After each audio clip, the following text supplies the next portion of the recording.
There's a geezer. English, I should have said.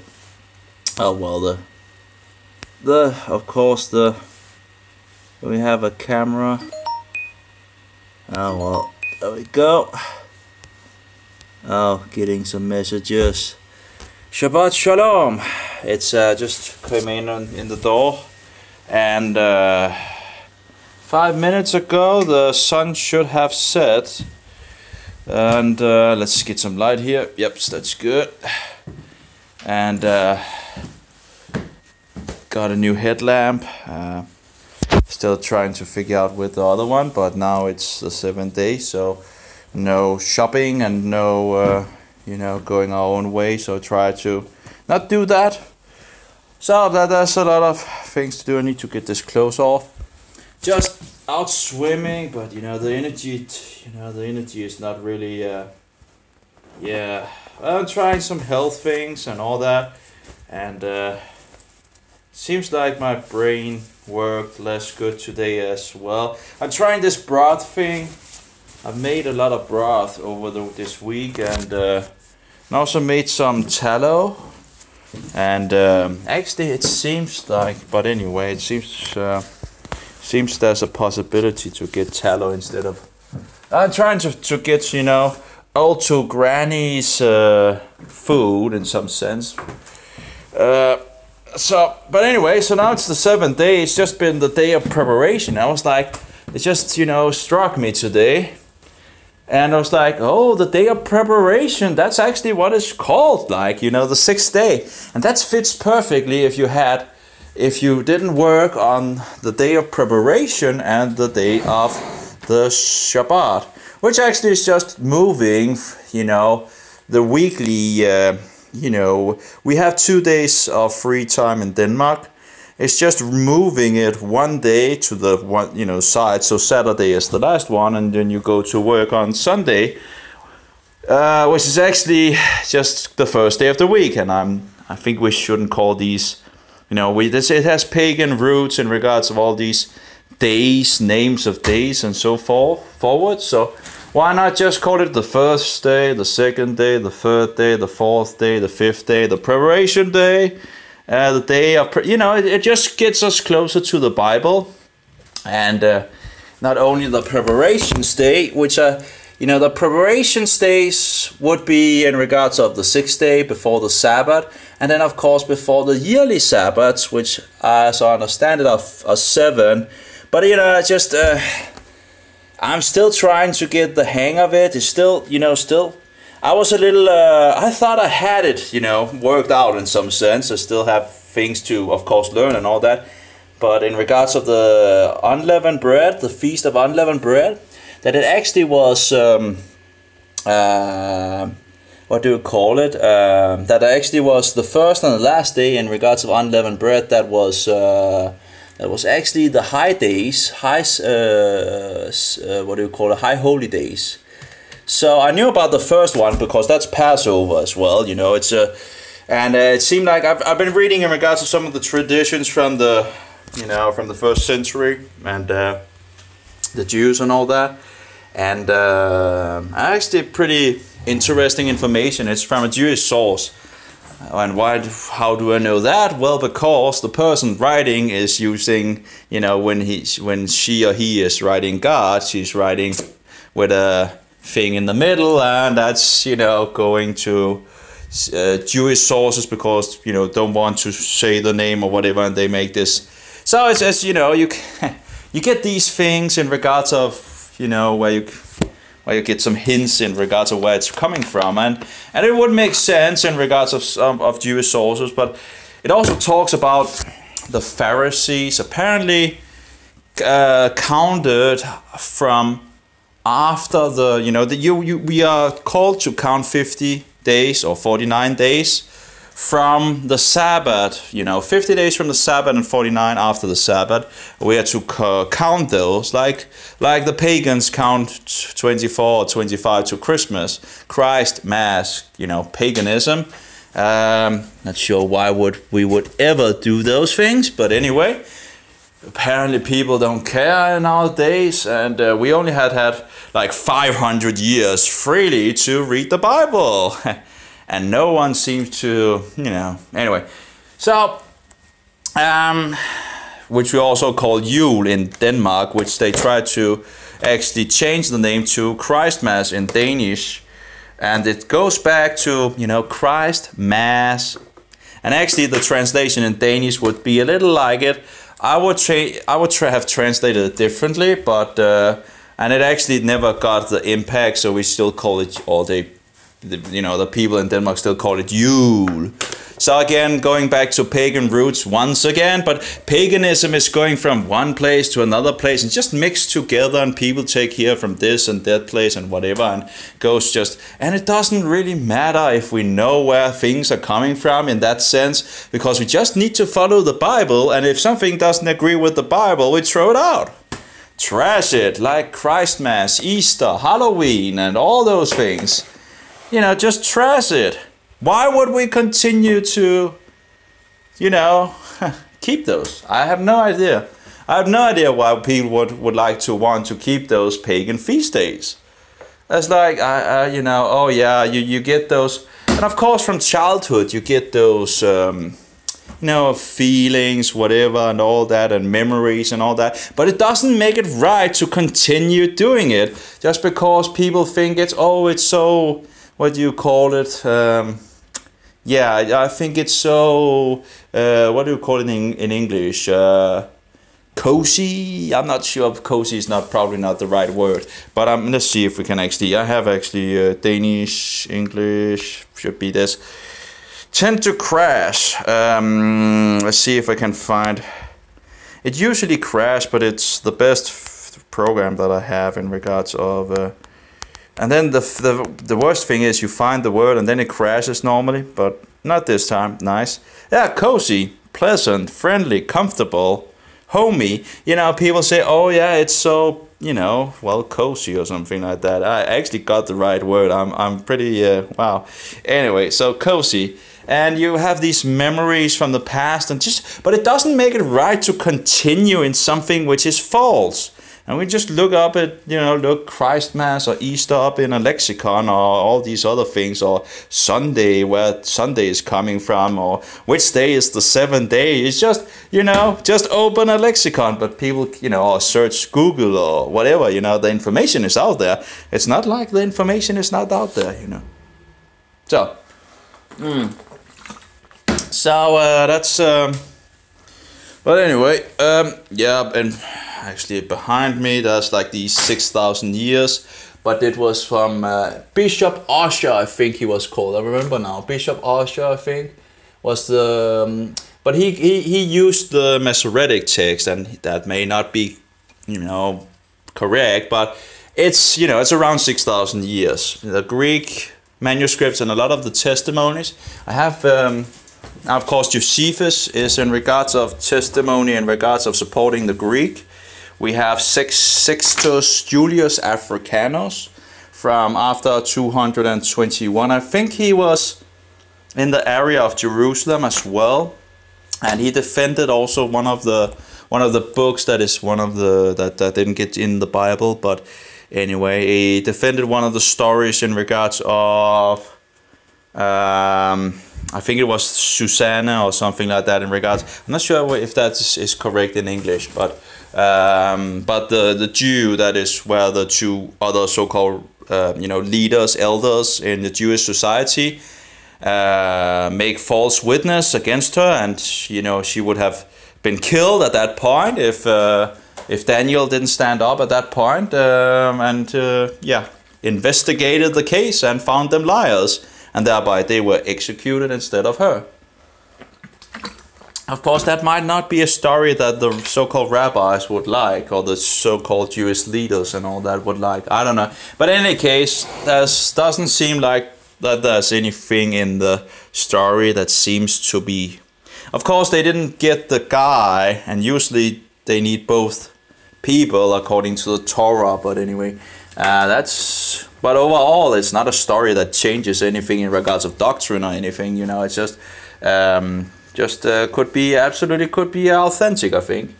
And also the other story that is in regards to Daniel, with the dragon and all that. Well, you know, maybe people didn't like that was a dragon in the story. I don't know, but of course dragons has been around. We have a lot of stories about dragons, and you know, people have a tendency to kill animals that eat other animals, you know.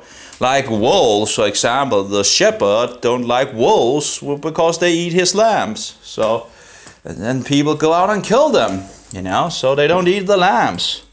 So the shepherd can eat the lambs or sell them and get some money and all that. Oh, Daisy, oops, Daisy, I'm falling here. So, and my kitchen looks like a waste storm as usual.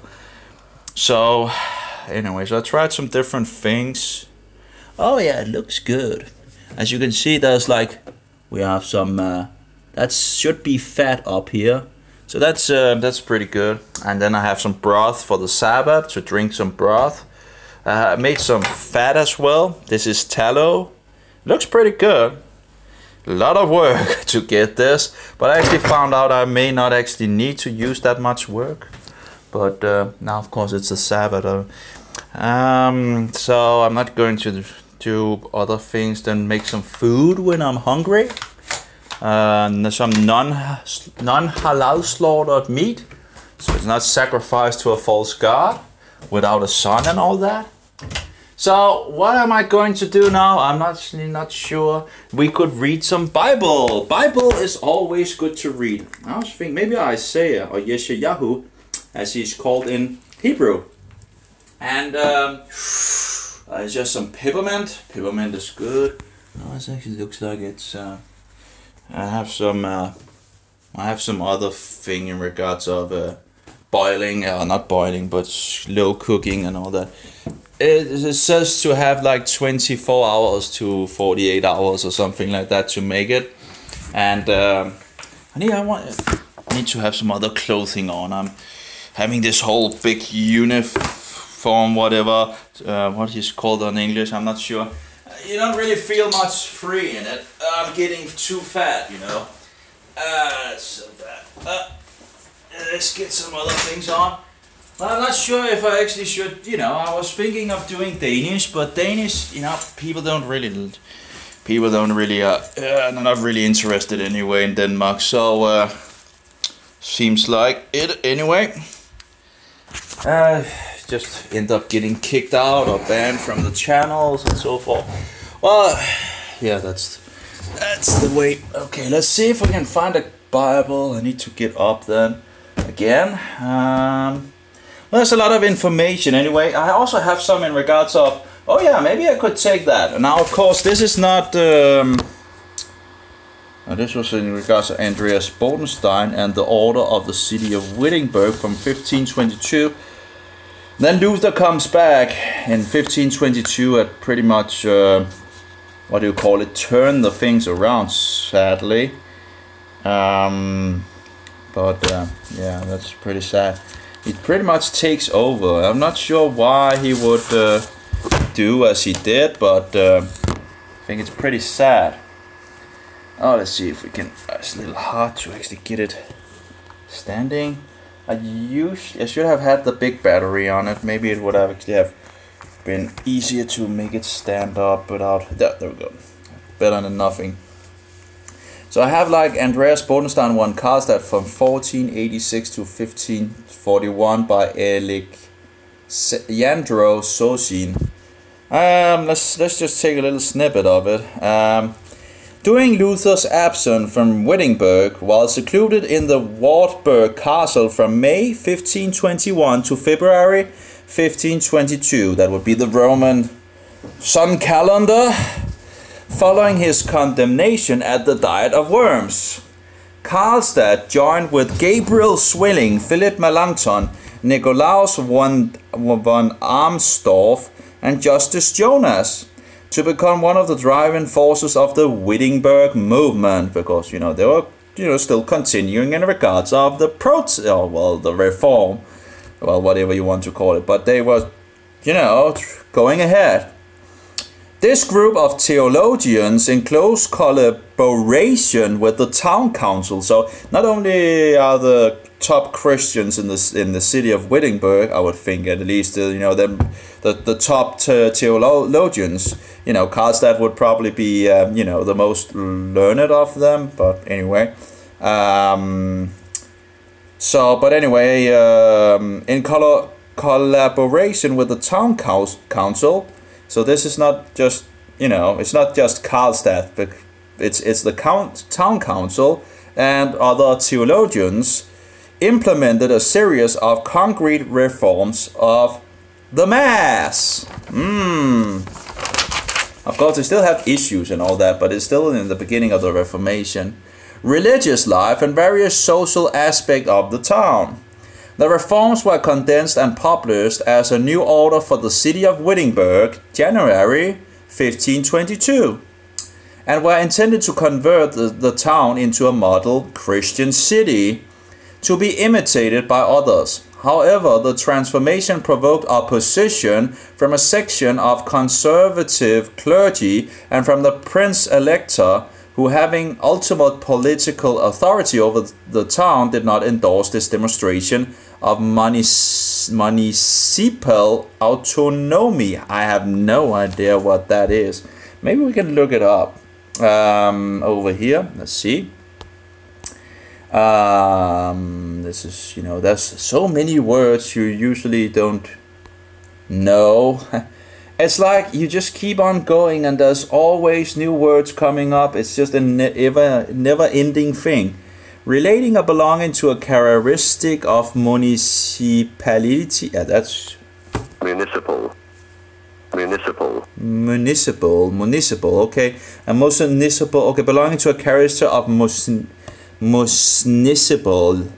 or municipality. Yeah, and what is that? International law? An urban district having copyright status and power of self-government. Ooh. People living in a town or city having local self-government. Okay, so that's like taking the power from the...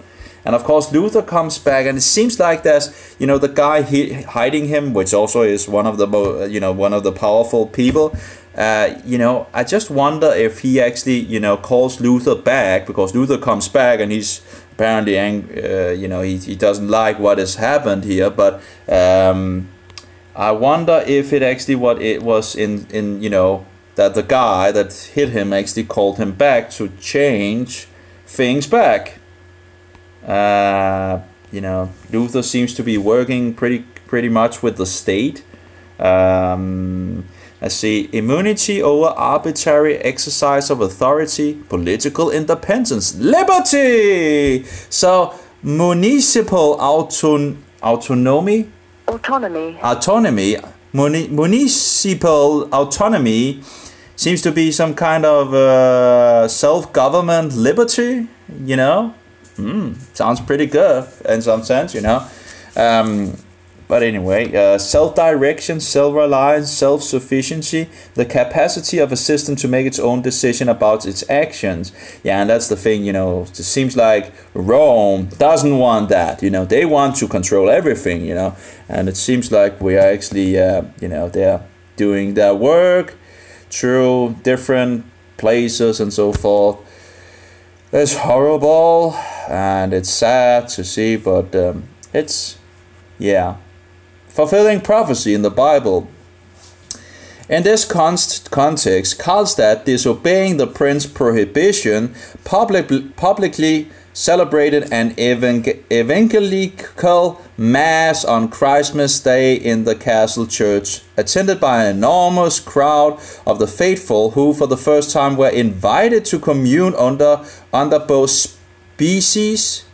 In addition, consonant with his strong criticism of monastic were invited commune under both species. I'm not sure why species. That's like but in any case, there was a lot of things as I understand it in regards. Now of course they're still keeping Christ Mass, which is still wrong because it's still pagan, but again they didn't know, you know, so you know they still have their issues, but they're turning things around, they're turning the boat around.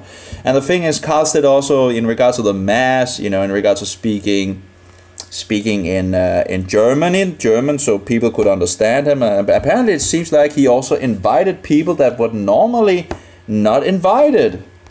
Seems odd. Wouldn't people be invited to the mass? Wouldn't be a surprise in regards of taxonomic group whose members can interbreed. Species. Not sure. Both species. A commune under both species. I'm not sure. In addition, consonant with his strong criticism of monastic vows. Well, you shouldn't take a vow. That's the words of Jesus. And priestly celibacy.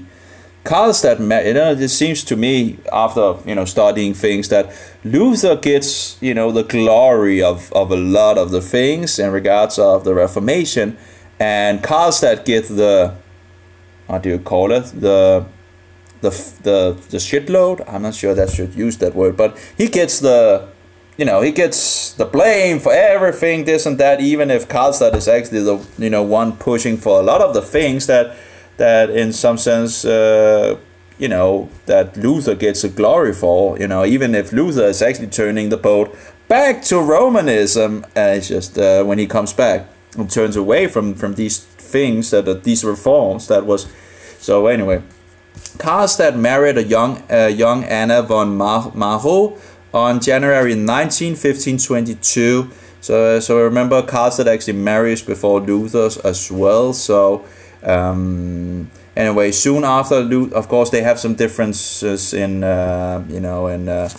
but they're both professors, as I understand it. Karlstadt, as I understand it, was the one giving Luther the professor title. So he was the one running Wittenberg, but apparently it seems like he's getting kicked out when Luther comes back, and he gets censored in regards of being able to write. That's just the way to do things, apparently. Just censor, people and all that. Yeah, Satan has been very good at that, it seems, down through history, censoring things.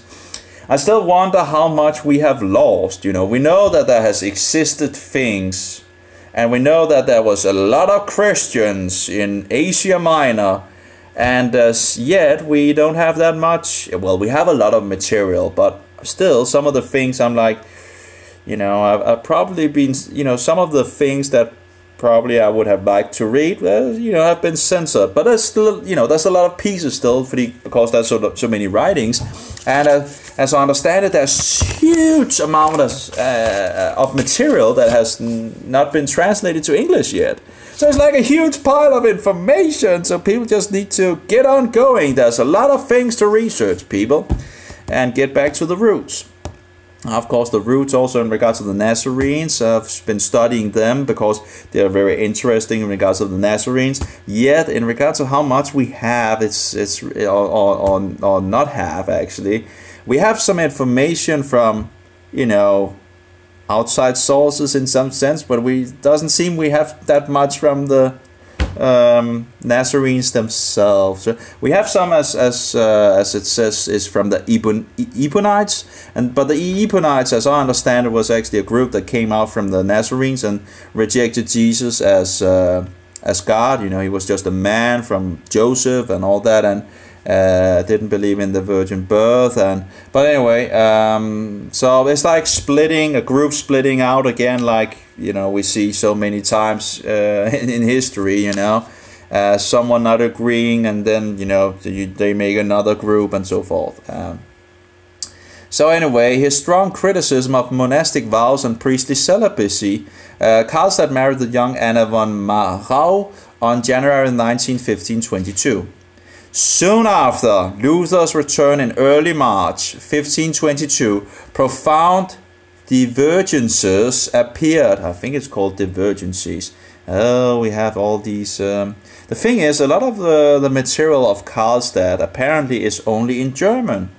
So I have I've been reading some of the letters from Luther's in regards of Karlstadt, and it's not good. you know, one of the places Luther is just demonizing Karlstadt, and he's also talking about the devil, you know, making a fire, so everybody, you know, looks at that. But I don't think actually it was Karlstadt that made the fire. I think it was Luther making the fire, because Luther was wrong in regards to the Mass.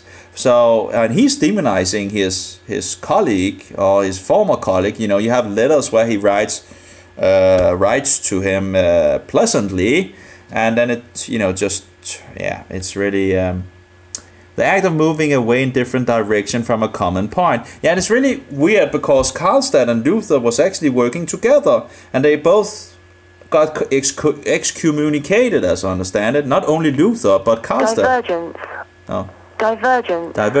So not only Luther gets excommunicated by the whore, also Karlstadt, as I understand it. So both of them gets and the thing is, it's Karlstadt that is thrown on the door in some sense and censored and all that. So you know, and Luther's always get the glory, you know. And we have of course the Lutheran Church have a, what do you call it? Of course, they you know, seem to promote Luther and demonize Karlstadt, you know. And actually, Karlstadt is a very important piece in regards of as I see it, in regards of the Anabaptist and the Brethren, in regards to Zwingli as well. Zwingli is also a piece, of course. Zwingli and Andreas Karlstadt are two pieces, I think, that is important in regards of the Anabaptist. I don't think Andreas was himself an Anabaptist. It doesn't seem so, but he pretty much, you know, it seems they took a lot of things from Andreas Karlstadt. So anyway, soon after Luther returned in early March 1522, profound divergences appeared between the two reformers. The university censored Karlstadt publication. Oh yeah, let's just censor. And I think Luther was the fact that I think Luther is using the government here to when he comes back. I don't have all the details, and really, you know, it's really annoying that people apparently must have you know, hiding hidden things, you know, and just demonizing Karlstadt and, you know, promoting Luther, blah blah, and all that, you know. And there's just so many pieces I'm missing out on, that because there's some things going on here that it's like some things are going on in the background, but I don't, you know, we don't get all the puzzles apparently, you know. You know, how many have heard about Karlstadt, and if they have heard about Karlstadt, you know, they usually is demonizing him or slandering him or calling him a radical, like that would be a bad thing, you know, being called a radical. Jesus was a radical, you know.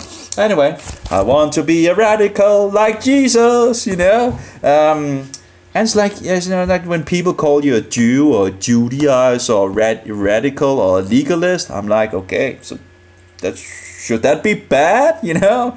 Yes, you know, that's I think this sounds pretty good to me, you know, just go ahead.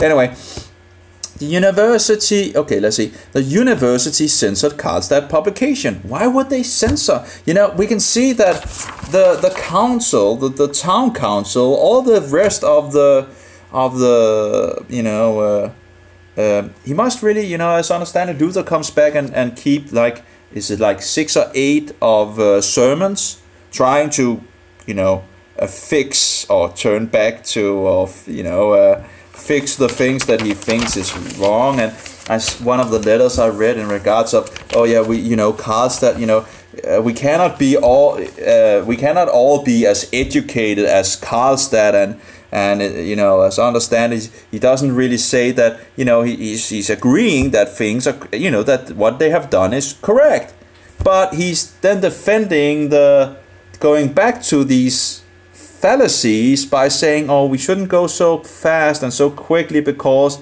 of the weak. What? So yeah, I think it's just snake talk, you know. It's totally snake talk, you know. You know, if you know what is true, and you know it's, you know, you just go with it, you know, because you are in the position, if you're in the position to read and study and all that, and you know what is true, and you know what is false, you have the, you know, you have the, what do you call it, the responsibility to actually, tell people when you are shepherding them, in regards of God's lambs. And of course, our shepherds today in Denmark is doing a very poorly job and have done a very poorly job in a long time. Like we have had 500 years where we could read the Bible and turn things more to the Bible. And what do? Turn things, away from the Bible. It's just 500 years where the people themselves, the people of Denmark and many other countries has been able to read the Bible. And yet, 500 years down the line, we're still keeping Christmas, Easter, Halloween, Sunday. What is going on with people, Is it, it's just like most people, I would think, in Denmark has a Bible in their home, yet we I think it's insane. I think it's absolutely insane that we're just turning more and more away from God, from Jehovah. And we don't even know what his name is, right, in the Bible, because, the translators dishonestly, just removes the name and dishonestly translate it to the Lord. Well, just in English, or just in Danish, of course. They don't even, the last Danish version, they don't even show the name should have been there with capital letters like the King James version, for example. Or some of the, I've seen at least one older Danish version where that is done, but it's still dishonest translated. If you know the name of God is there, you don't translate it to a title. You don't do that. You don't do that. You don't remove the name of God from the Bible.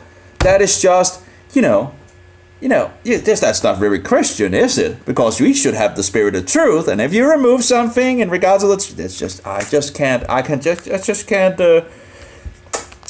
I'm getting out of my own skin because these people can't even, it's just, and what we had one Jew, as I understand it, he was a Jew, and he translated the whole Danish Bible with the name of God. Of course, the false Jehovah's Witnesses do the same, so they put the name in, but they don't believe Jesus is Jehovah, so they don't really witness for Jehovah. They reject him, as I see it.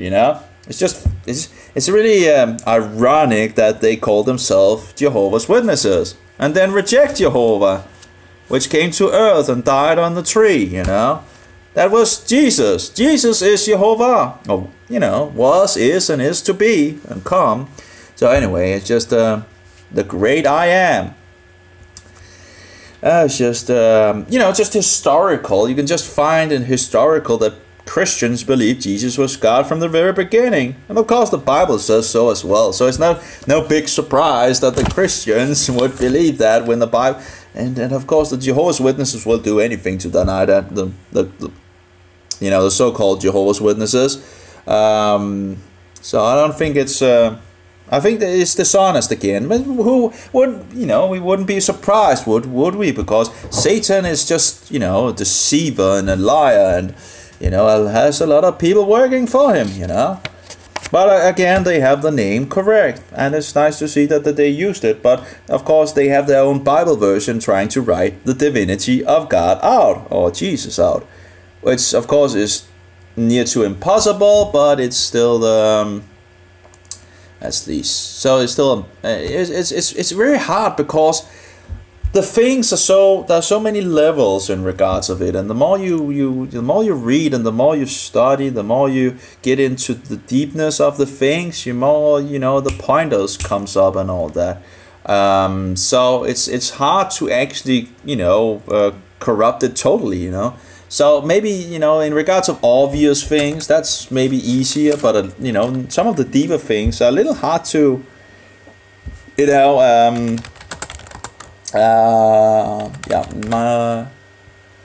moment? No, I'm on mobile. Yep. So, just needed to write in regards of being live here. Of course, I'm not in some of the Christian groups, because in regards to the Danish groups, because people have a way of, banning me. So don't want to listen to. They want to be in their own little fairy tale story in some sense. So I just think it's just so dishonest. But the Jew, as I understand, he must have been a Jew because his father apparently was a Jew in Sweden, I think it was. And after his death, he was what do you call it, hired guy in the synagogue, as I understand it. And then he gets to Denmark, and he becomes, the boy comes to Denmark and becomes a Christian, and he uses his life for that and translate the whole Bible and put the name of God in it, of course. And there was never a question what the name of God was. It was Jehovah. What he writes in his foreword was that, well, he didn't think he should defend using the name of God. Of course he shouldn't defend the name or defend using the name of God. The other guys dishonestly translating, you can't see when I'm having my hands out, but the other guys, dishonestly mistranslating it. That is the guys needing to, what do you call it? If anyone is going to explain anything, that would be those. And they know, they apparently in regards to the new Danish translation, they discussed this. They wanted to put Yahweh in it. Of course, that's the wrong name, but at least they wanted to put a name. But of course, because of traditions, they didn't do it. And there's a book about that. Can't remember what it's called, but I was reading some of it. And just directly horrible, I think. Traditions are not good if they're not biblical. Just out with them, maybe a little more like... Anyway, soon after Luther's return in early March 1522, profound divergences appeared between the two reformers. The university censored Karlstad's publications, and he began to distance himself from his colleagues and academics. And it's very sad because I have one of his documents from, Andreas Bodenstein von Karlstadt argues against images, and that's from 1522 as well. I'm not sure with what month it was from. It was wonderful in regards of the images, and iconoclasm, the strokes, that, these worthless, it's idolatry, he really pushed, it seems like Luther may have loved his statues too much or something like that, and his cookie Jesus and all the other bad things, and, he's I think he's the very reason why we are still keeping Sunday, or most Christians are still keeping Sunday, which is the venerated day of the sun, which is a doctrine down from Rome. That's, they have this mark that they think they have the authority to change God's law. Why would we ever support that? And even the Catholic, I have so many sources in regards to that putting forward, where Catholics themselves are, spilling the beans in some sense.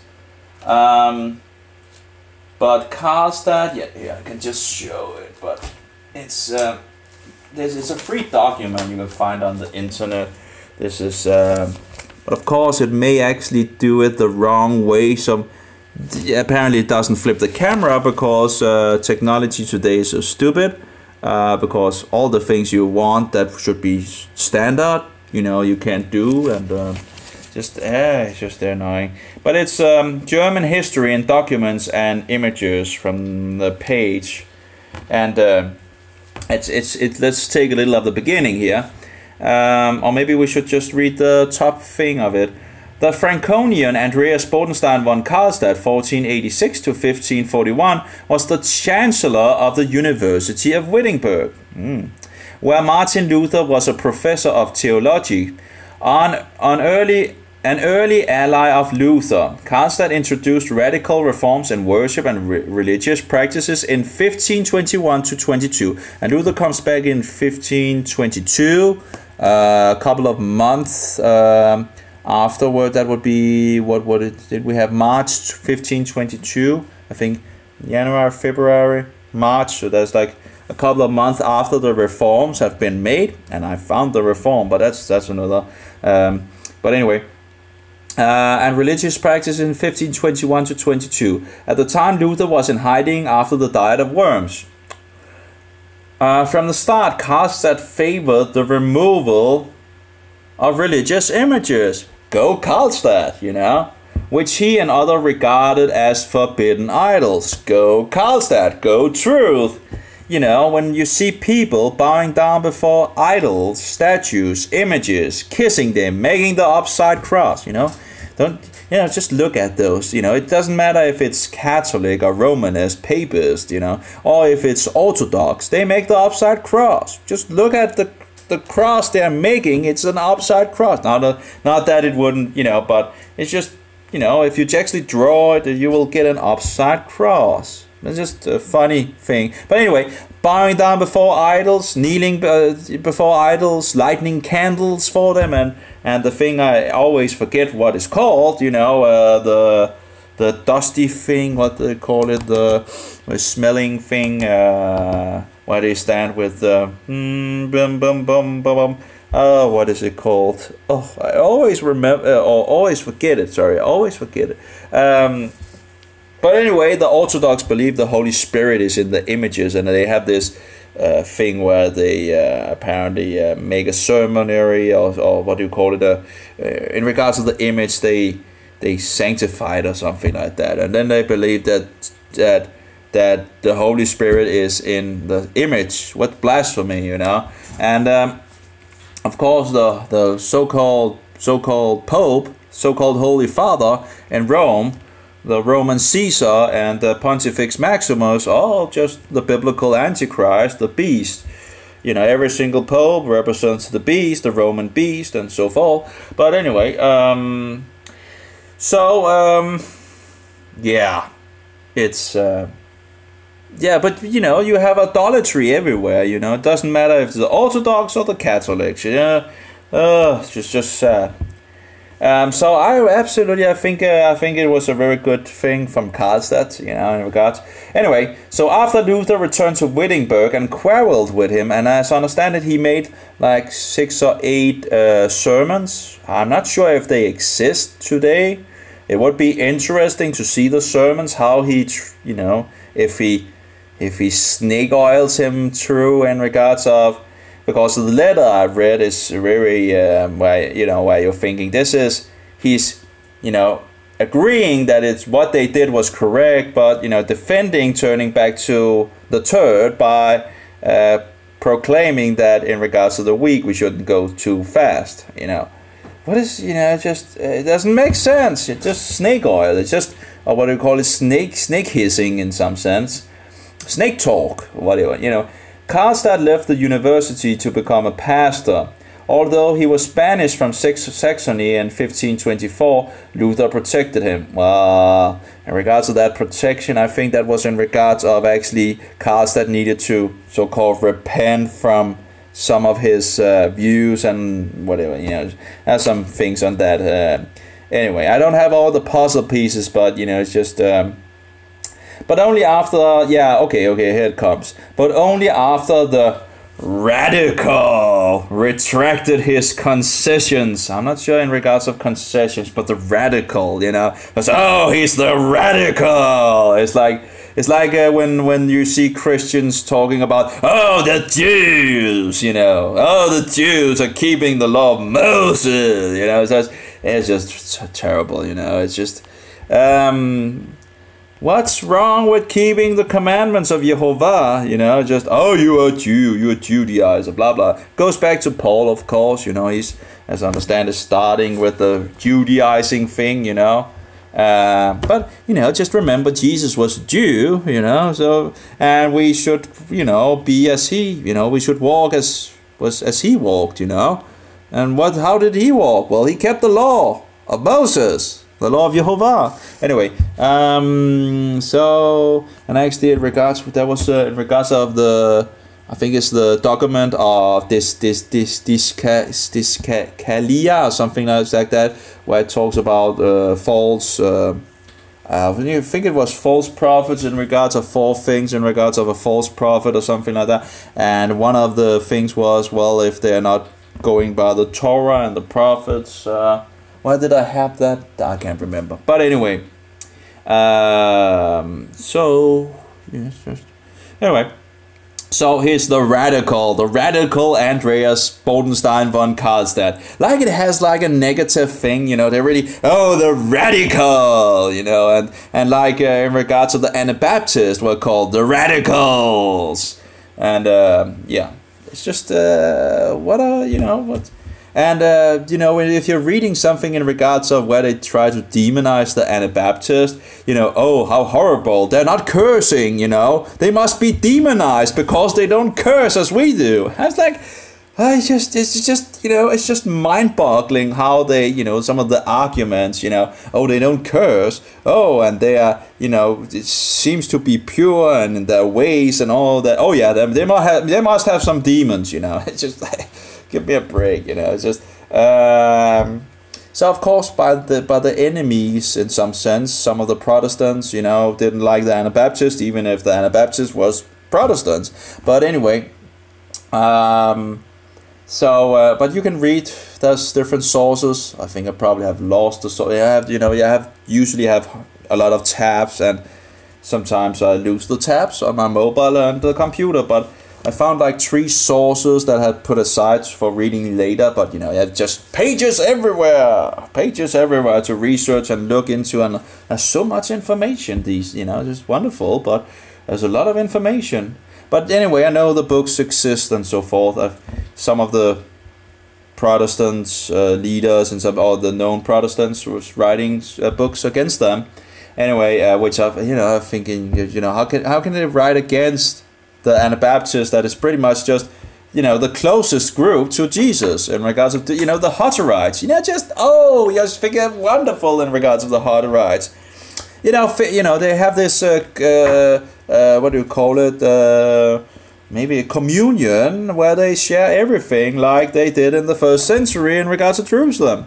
And they had like this thing of sending 2 by 2 people out, you know, 2 brothers this way, 2 brothers this way, 2 brothers out to preach the good news. Sounds pretty biblical to me.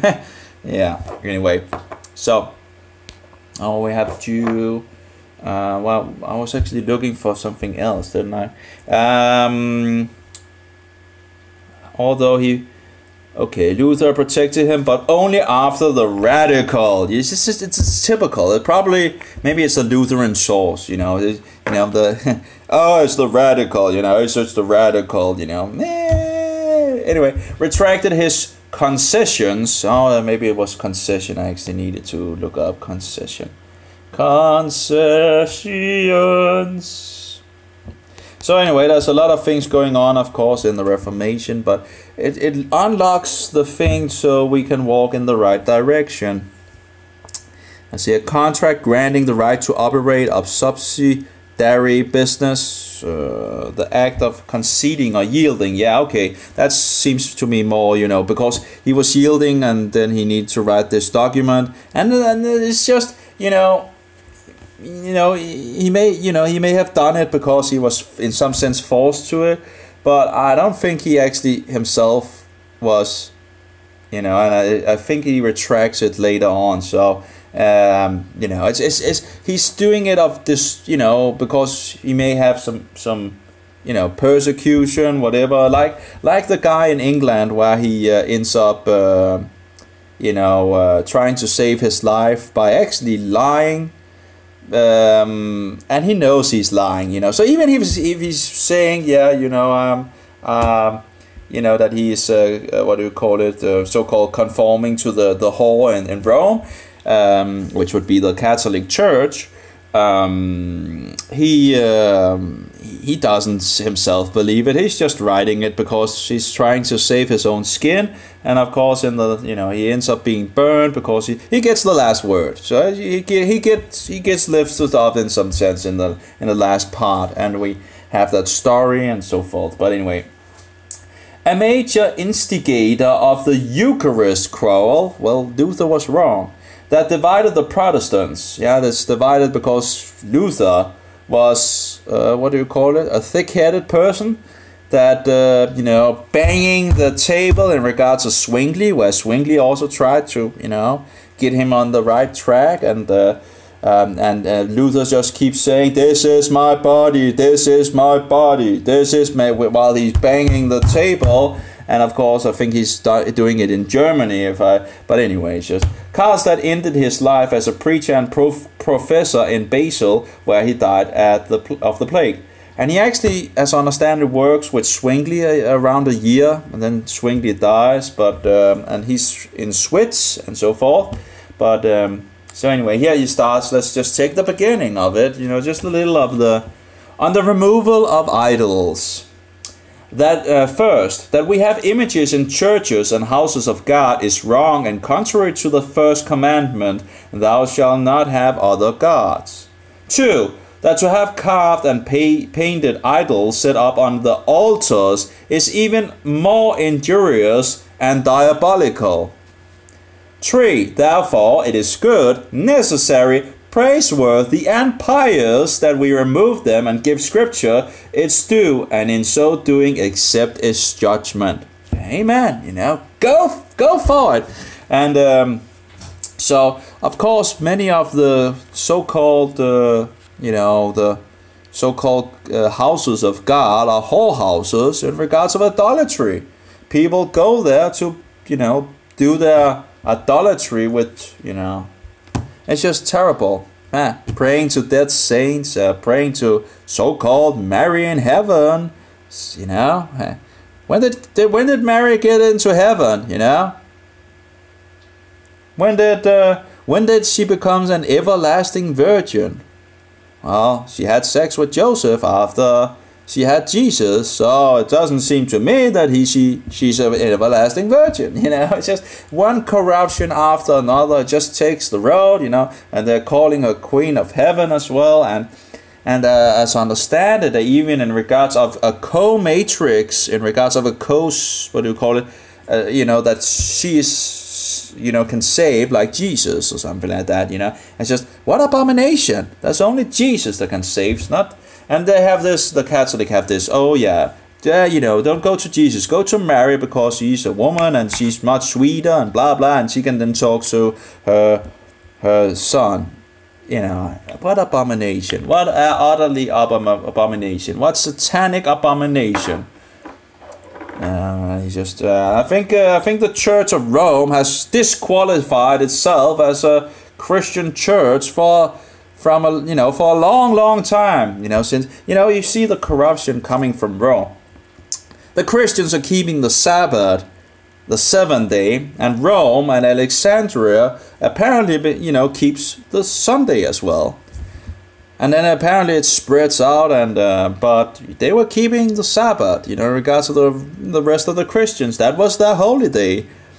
The same with the Passover. The Passover, in regards of Easter, then Easter gets, where is Easter coming from? Well, Rome. Rome are forcing other Christians to keep Easter instead of Passover, written in the Bible. And that's also in regards to a 2nd century already, that the bishop in Rome is trying to force them to, it's just terrible, and the Crusades.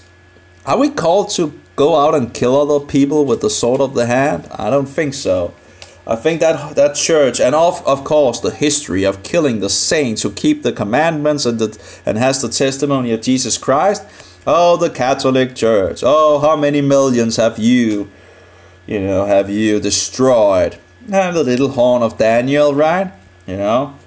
Persecuting the saints and trying of thinking to change the laws of God.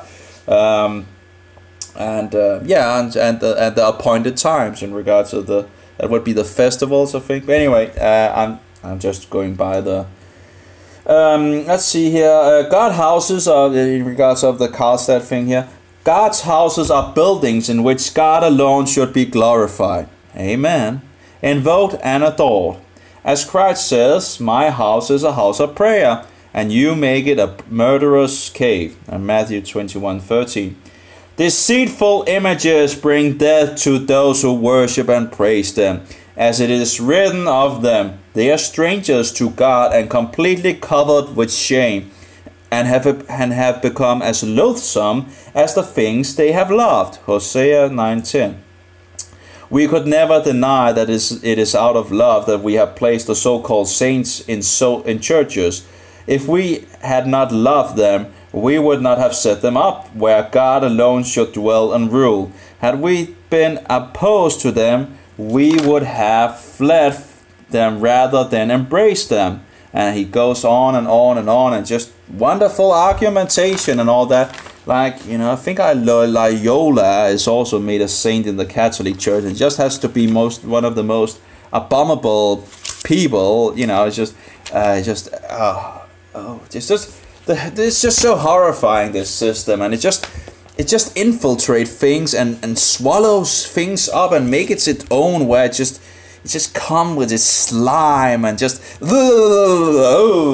it just and takes, you know, true believers and Christians and make up its own history about it, and you know, it's just disgusting. You know, when listening to the history about this system and the Jesuits and all these things, you know, it's just, you just want to go out and puke on the toilet. You know, it's just so disgusting, deceptive, satanic system. It's just beyond words, you know. Of course, the Protestant knew who they protested against, right? They knew who the Antichrist was. Why does the Protestant not know who the Antichrist is anymore? Why are they running back to him? I have no idea, because it doesn't seem they're protesting much against the Antichrist anymore. Wonder why they would be called Protestants anymore. It doesn't seem, you know. But of course, there was this Catholic guy saying, well, maybe we are all Catholics again. Yeah, maybe a lot of people are Catholics again. It's so sad, because the shepherds are not doing that job and speaking up as they should. They only just get their money to keep the statu quo or going worse. Anyway. So we have these things, and just interesting his history, and you know, in regards of Andreas Karlstadt, I think he, you know, in some sense he just, you know, it's just a person that is a very important person from the Reformation. That it's really terrible that Luther doesn't just come back and support the things. I think that he seems to still have love for idols and statues and all that, and but it would be interesting to if there's these, I think it's 8 sermons he made or something like that when he came back to see if he's the same snake oil things as one of his letters. And you know, the last letter he has about Karlstadt is about, you know, I heard this, you know, he's writing to one friend of his. And he says, I heard this wonderful story about Andreas Karlstadt. That they were spitting on his grave and spitting on his house. And then he say, but we shouldn't speak badly of the dead or something like that. So it's just, you know, it's just so, it feels so, you know, it just seems so demonic that you would ever say that in regards of someone that's just, you know, going for the truth in regards to the Bible. You know, it's just, how could you ever demonize a person like that? You know, I don't understand it. You know, so I mean, it's not to say that, you know, that Luther didn't do some, you know, standing against the system and translating the Bible into Germany and all that. But there's a lot of things where it's just, it's just a mess. You know.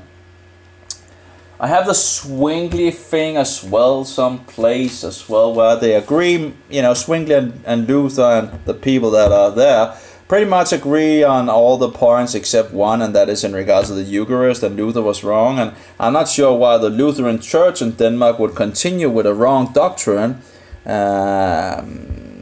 which clearly is wrong. So why would you continue doing something which is wrong, you know? Just making up another cult in some sense, instead of continuing going the right direction, you know. The cookie Jesus, as I understand it, the Lutherans still have the cookie Jesus. It's a false Jesus. The Jesus that broke his bread and his wine poured out was the one nearly 2,000 years ago that hanged on the tree. not a cookie. You know, not a round sun cookie, you know, or solar cookie. You know, it seems to be all sun worship in regards to the Catholic Church.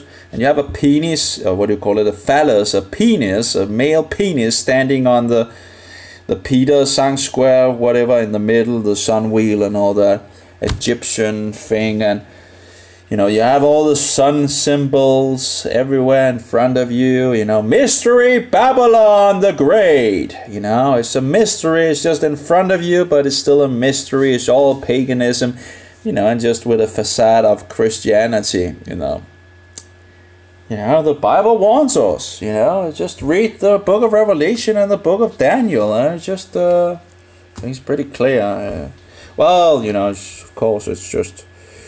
That's other, yeah. But anyway, so we have the. I think it's pretty clear anyway. You know, you know, we see the Christians before the so-called Antichrist, before the Antichrist comes on the stage, pointing in that direction. We see the Protestants pointing in that direction. I think we see the Bible pointing in that direction. You have to, you know, you have the fourth beast, which is Roman, and the little horn is on that beast, which is Roman beast. So it's a Roman horn that comes up, and that's the Antichrist, and the one that persecutes the saints. Who would the saints be? Those that keep the commandments of Jehovah and keep the testimony of Jesus Christ. And that's exactly what we see in regards of history, of all the hidden history that is, you know, hidden from the people. Apparently, you know, we have really lost a lot of knowledge on those parts, but it's still out there to be digged into.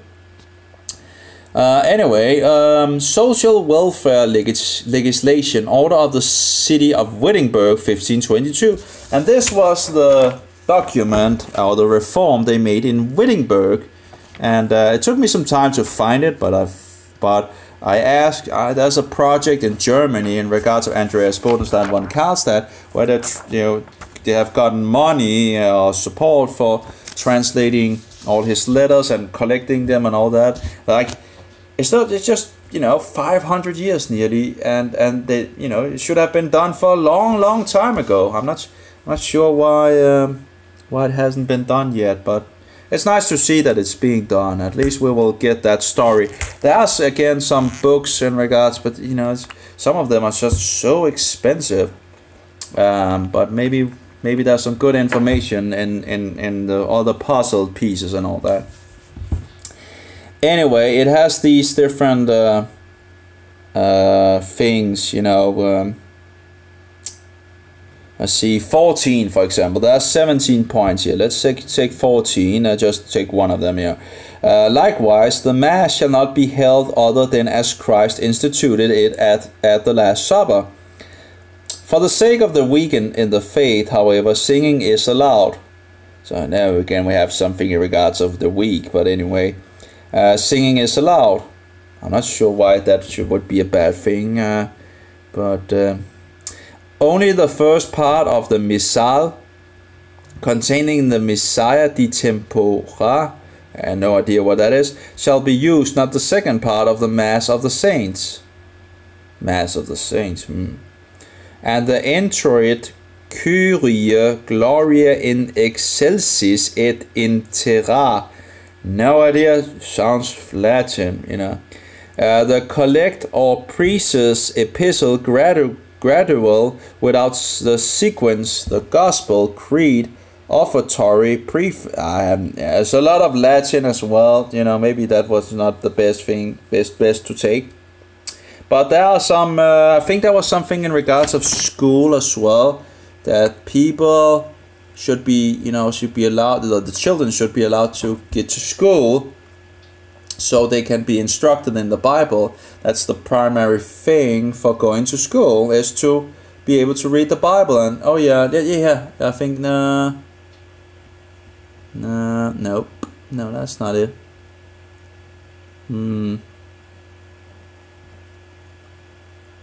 13, that would probably be one that Luther would not agree with.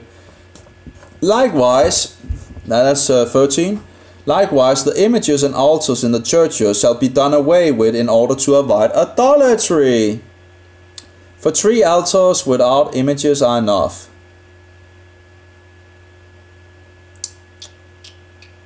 I think there was something in regards of... Likewise, the common chest, as will be the money, I would think, shall provide for poor orphans, the children of the poor people, and maidens who shall be given an appropriate dowry for marriage. And also there's something in regards of if someone dies, in regards of the salary, and someone dies in a priest or some guy, it seems that money then goes to the chest and thereby goes to the poor. So anyway, but it is interesting. Oh, that was Cranmer in regards of the being burned. Cranmer's attitude to the papacy. And as for the Pope, that's Cranmer, I refuse him as Christ's enemy. And in regards of Antichrist, you know, he see Rome going in opposite direction. I would agree. They go in opposite direction. Rome goes in the opposite direction of the Bible. Why? Well, maybe it's because the Church of Rome is not Christian. Maybe the Church of Rome has been there before Christianity in regards of a pagan Roman church. Being, in some sense, the Pontifex Maximus got his rule, as I understand it, according to Wikipedia, from the second king of Roman. And then there's different, there's the kings, and there's different, what do you call that in styreformer? Let's see. Like different rules, like a republic, a democracy, and let's see if we can find that.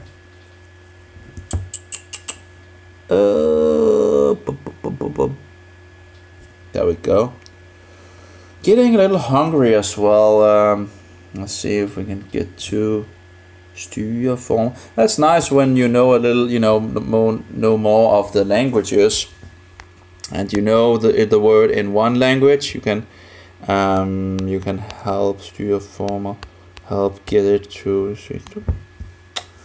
forms of governance. Okay, so in regards of Rome, as I see it, in regards to the beast, the beast is Roman in regards of Revelation, and that's the beast representing the horn in the book of Daniel. So the little horn that comes up is the beast in Revelation. That's the same characteristics as the and you see horns, mountains, kings, or king. You have these different ways of saying things. Beast, heads, horns, mountain, king. That represents as I understand it, a kingdom or a government in some sense, And you have the 7-headed beast, and as I see it, it's like different governments of stages of the Roman, what do you call it? Well, and you see the woman is riding on this beast from all of its heads.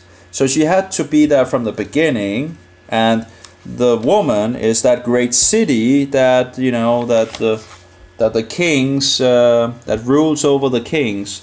And what city is that? Well, the city in regards of when John was here was Rome, and of course it hasn't really changed. It's still Rome, but the hall rides on all the heads, and 5 heads has been there according to the book of Revelation in regards of when John is there.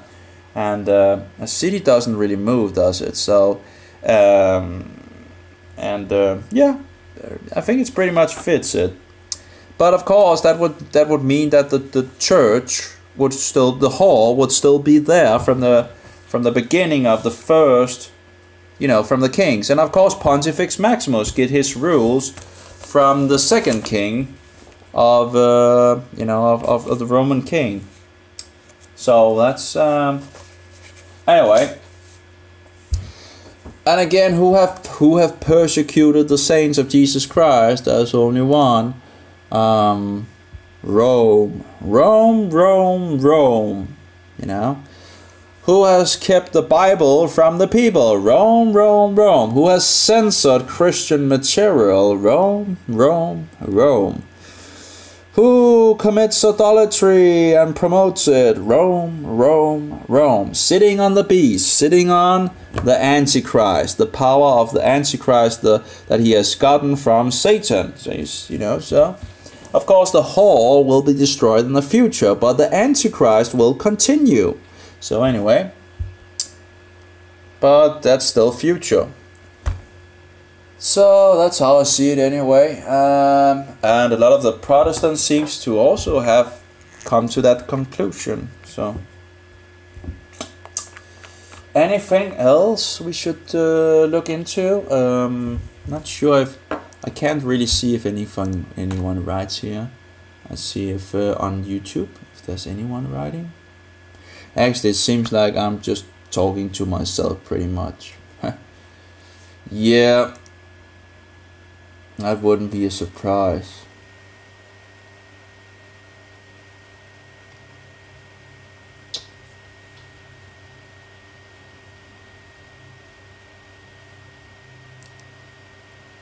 Oh yeah, that's typical. You really get a lot of really get over. You know, it seems like also in regards with you, if you're writing something and Satan can't get it deleted, well, it seems like people will then come and write, you know, to that thing that you have written and totally misunderstand it.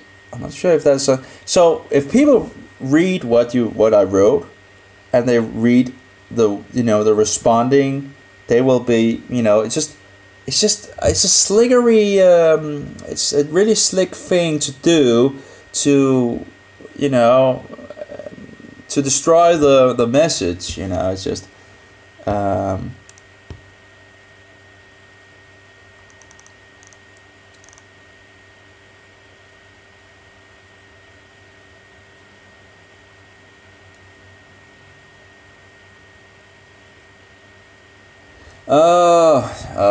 I know something, you know, just people are so far out, you know. It's but of course we just need to stand on the words of Jesus and do the best that we can and not really be but you know, Satan is you know, really good at getting, you know, it's a mess. It's an absolute mess.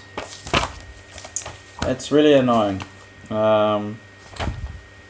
So should we find the Bible and read a little in that? I need to get the other one then. Let's see. But I'm already getting things in my nose. It's very annoying. So maybe I should check. Oh yeah. Oh. But that's not at the Bible. But you know, I made this thing in regards of the EU, but I made it in Danish, and someone pretty much sent this to me. He put it on the Facebook, of course, you know, but it's about the forces behind the the European Union. Oh yeah, and of course one can find the so-called king of Denmark going down to who? To Rome to celebrate the Treaty of Rome. Yeah.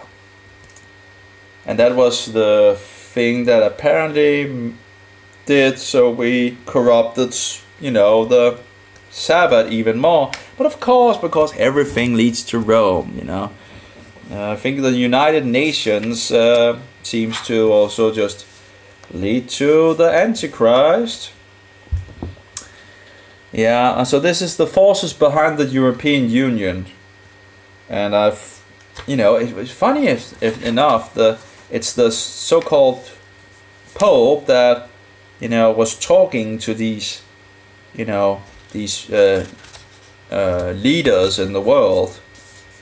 And yeah, I see there's something in regards of the of course Rome is you know, just that people think that it's, oh, you know, it seems to be, you know, too much for people to you know, to comprehend, and thereby you just become a loony. You know, it's just, if you tell things about oh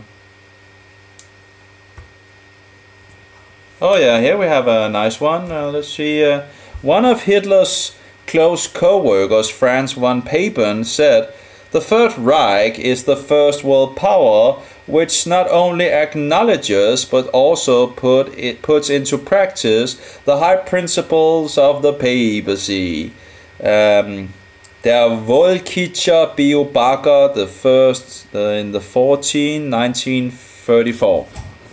And of course we, you know, have a lot of links in regards of Nazism, in regards of the Catholic Church. We also have in regards of the SS is in regards of Himmler is based on the Jesuits, what do you call it, construction.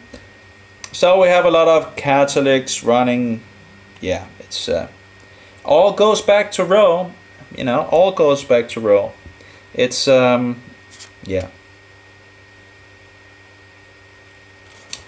Oh, that's another. Oh, that's yeah. I've heard some of these things before. So it's when the German Kaiser Wilhelm II visited the Vatican in 1922. He described how the Pope, so-called Pope, the Antichrist, I should just say Antichrist, when viewed the German role on the European stage. It was of interest to me that the Antichrist said to me on this occasion that Germany must become the sword of the Catholic Church. From the Kaiser's memories, M-E-M-O-E-R-S,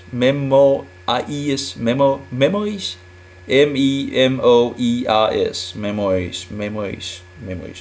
Page 211, Herber and Brothers, 1922, or something like that.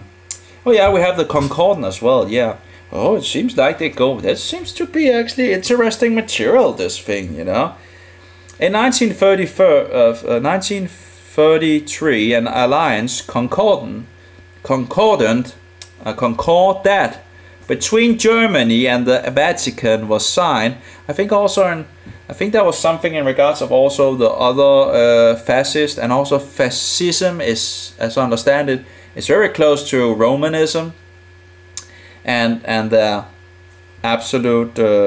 But anyway, there was 3 other guys, I think, also in regards of making a concordat, and I think, was it like, I can't remember how many countries these days have a concordant with the Vatican, the papacy. Anyway, it was signed. But this concordat, the church received more power and helped Hitler into power. Wow, they really, oh, this is a good source. You know, that's the thing. You know, who made Hitler into, you know, who helped Hitler into power? The Catholic Church. Hitler was a good Catholic.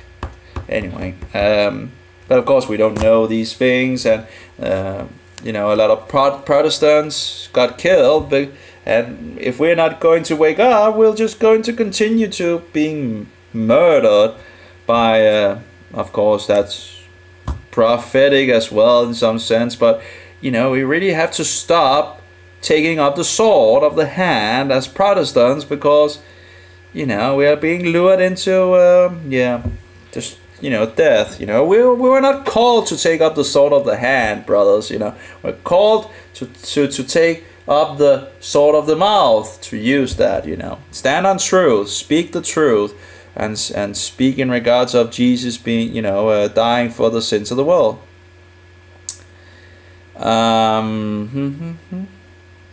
So let's see. So, by this concordat, the church received more power and helped Hitler into power. Hitler himself said, "I learned much from the order of the Jesuits." Now, the Jesuits are the Well, they call themselves the Society of Jesus. I would say they would be the Society of Satan. You know, just if you read the oath of the Jesuits, it's just horrible. It's just deeply satanic. You know, that any, you know, if I remember correctly, the so-called Pope, in regards of Loyola, says, you know, when readings, you know, in regards of the Jesuits, that this must be by the hand of God. It's like, what are you talking about? You know, if what God are we talking about? You know, because it's not the God of the Bible, that's for sure. You know, this is just the most disgusting oath in regards of destroying and killing people in many ways. And just, you know, go read it. You know, it's the Jesuit oath, and you can also read the oath of the Knights of Malta and the Knights of Columbus. Remember, you know, that seems to be the same. You know, it's just Catholicism. You know, don't be, you know, come out of her, my people. You know, get out of her. You know, don't take part in her, you know, sins, abominations. Anyway, until now there has never been. This is Hitler. I learned much from the order of the Jesuits. Until now there has never been anything more grandiose on the earth than the hierarchical organization of the Catholic Church. I transformed much of this organization into my own party. That's from Smokescreen, page 20 by Jack Chick. Well, actually, I still have some issues with the Chick thing. First thing, they... I think I cursed myself with having their cartoons, but there's good information. But they draw God in their magazines, and they promote the doctrine of going directly to heaven when you die. So that's two doctrines that you know, is not based on the Bible, as far as I know, and. You know, just promoting, oh, you're going to heaven when you die. Just no. We are waiting the resurrection in regards of Jesus resurrecting us.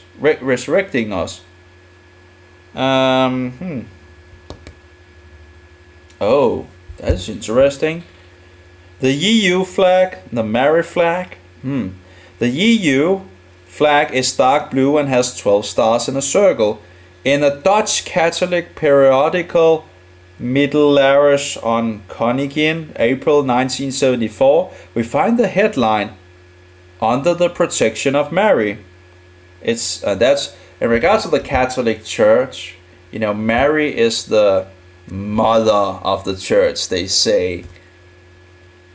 And you know, it's just paganism. It's just paganism. Why would a pope, so-called pope?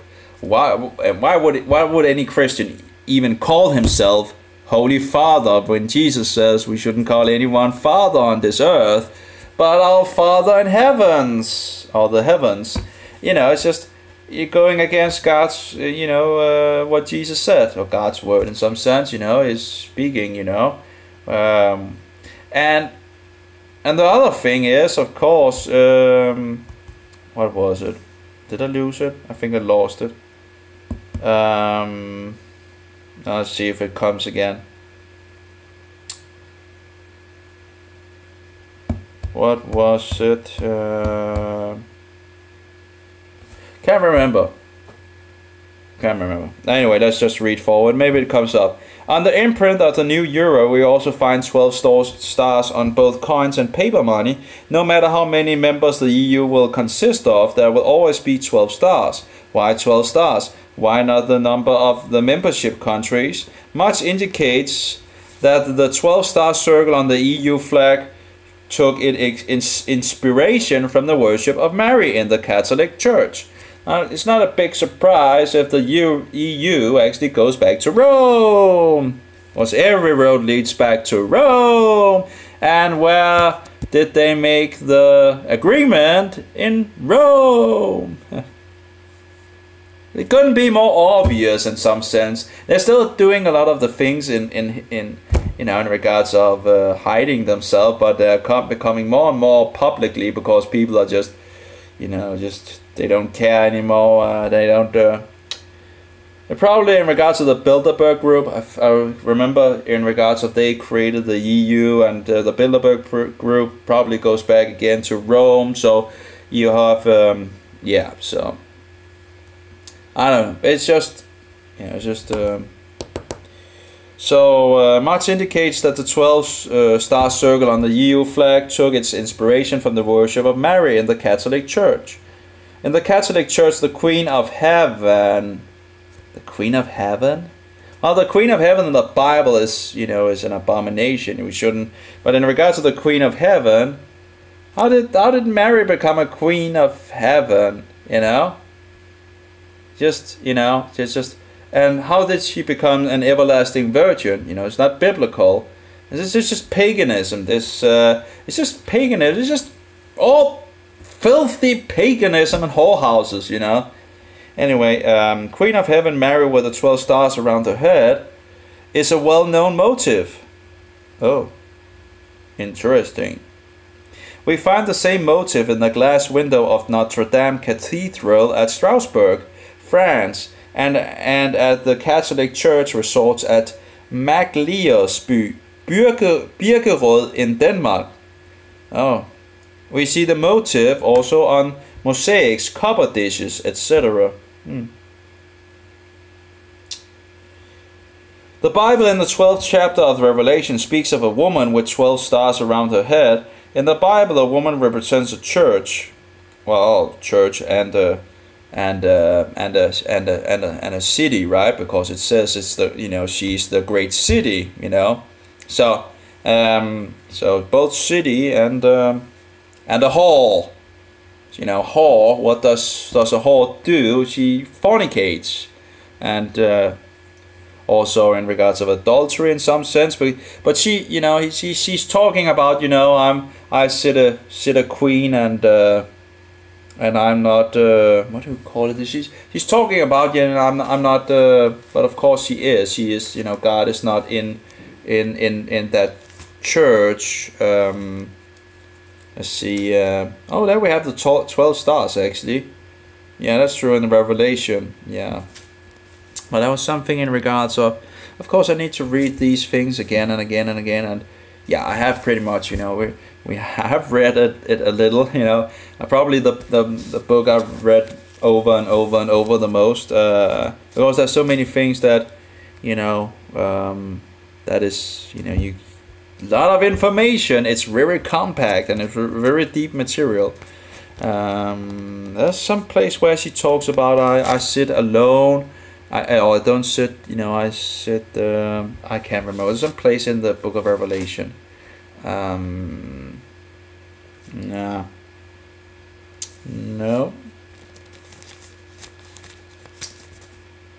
Yeah.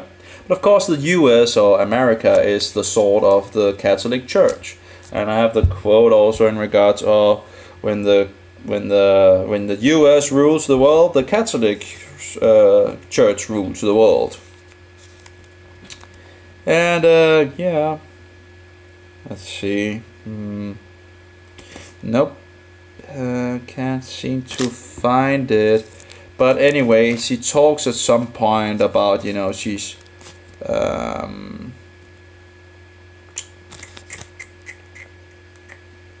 that she doesn't sit alone or something like that. But, you know, the question is,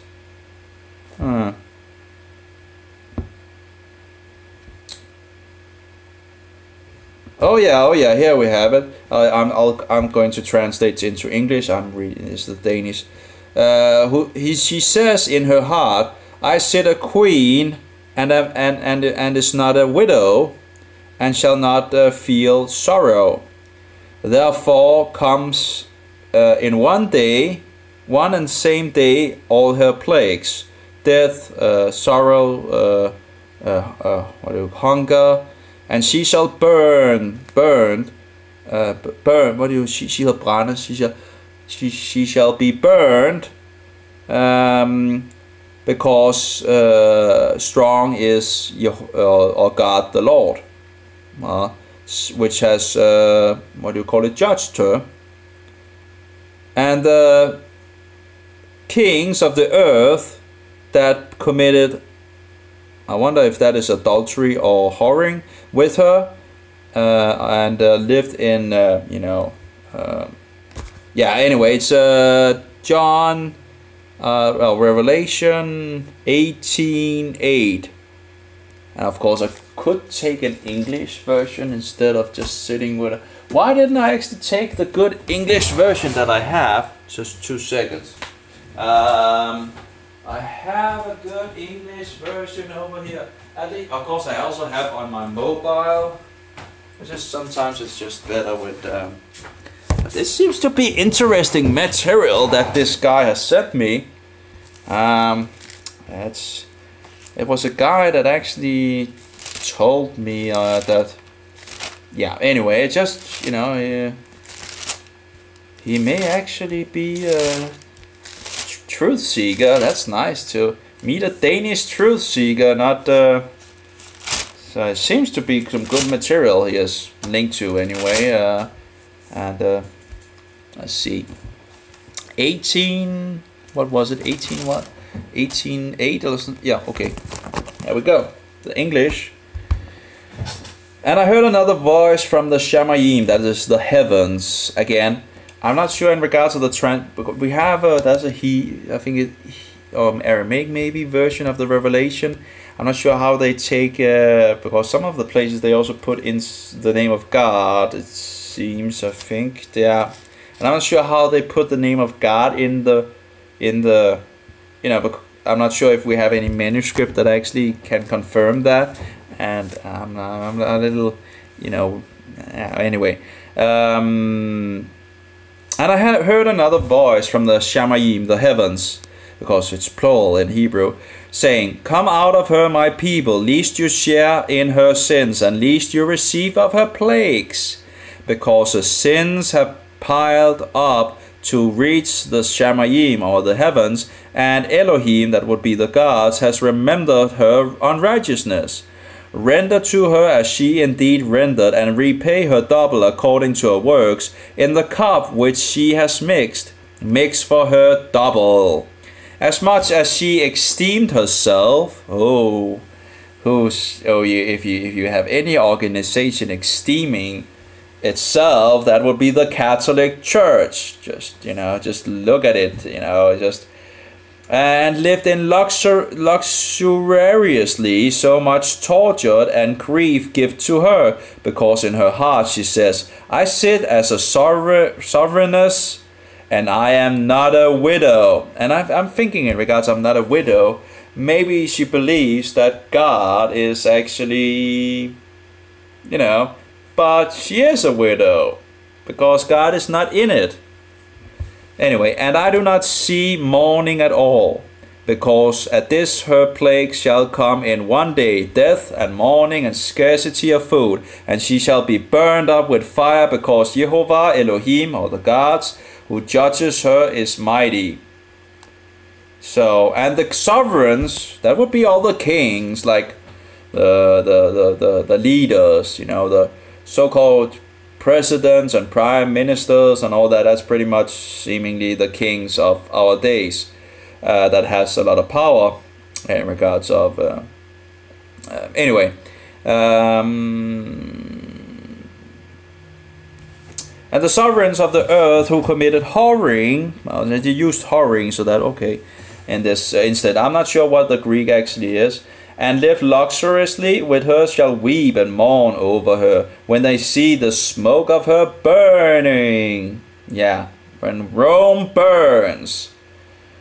"Standing at a distance for fear of her torture, saying, Woe, woe, the great city of Babel," or the great city of Babylon, "the mighty city, because your judgment has come in 1 hour."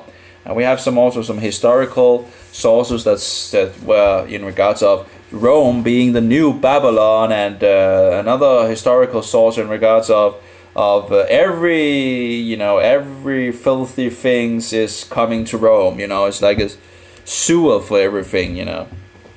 Anyway, "and the merchants of the earth weep and mourn over her, because no one buys their merchandise anymore," and so forth and so forth. But anyway.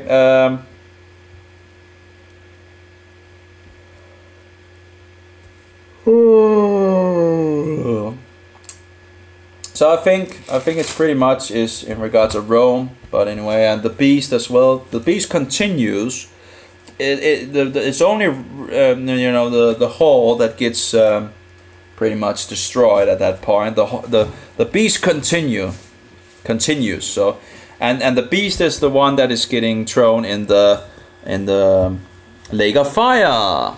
That would be whatever whatever so-called pope at that point, or so you know, whatever man that represents the Antichrist at that point, that the devil has given his power and dominion, so on this earth. So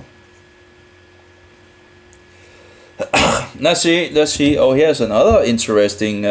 Wow, that's. In this connection, it is interesting to note that Germany has been a sword in Europe, not least during the Second World War. Hitler, Mussolini, Lavelle, and Franco were all Catholics. Wow, this is some of the. I actually heard, you know, I already heard about these things, but I'm not sure if it was Franco or something that also had. I remember 3, you know, in regards of the Germany, and I think it must be Mussolini and Franco at least that had the. Concordat with but anyway, I may be wrong, but it's let's see. In the struggle to unite Europe along the principles of the Vatican, Cardinal Manning said, "We are prepared to deluge Europe in blood in order to recover the Pope's temporal power." That's Jesuit Octopus, page 209.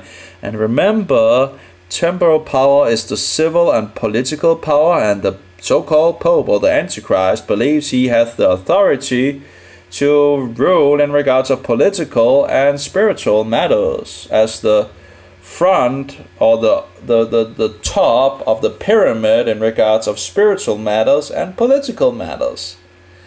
As also in regards to the Pontifex Maximus has both spiritual and political things. And again, the coins in regards, you can just look up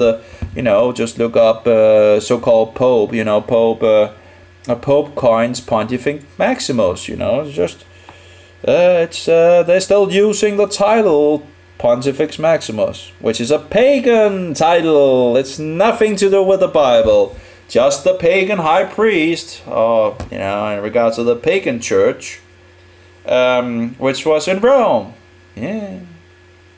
Oh yeah. So the Caesar,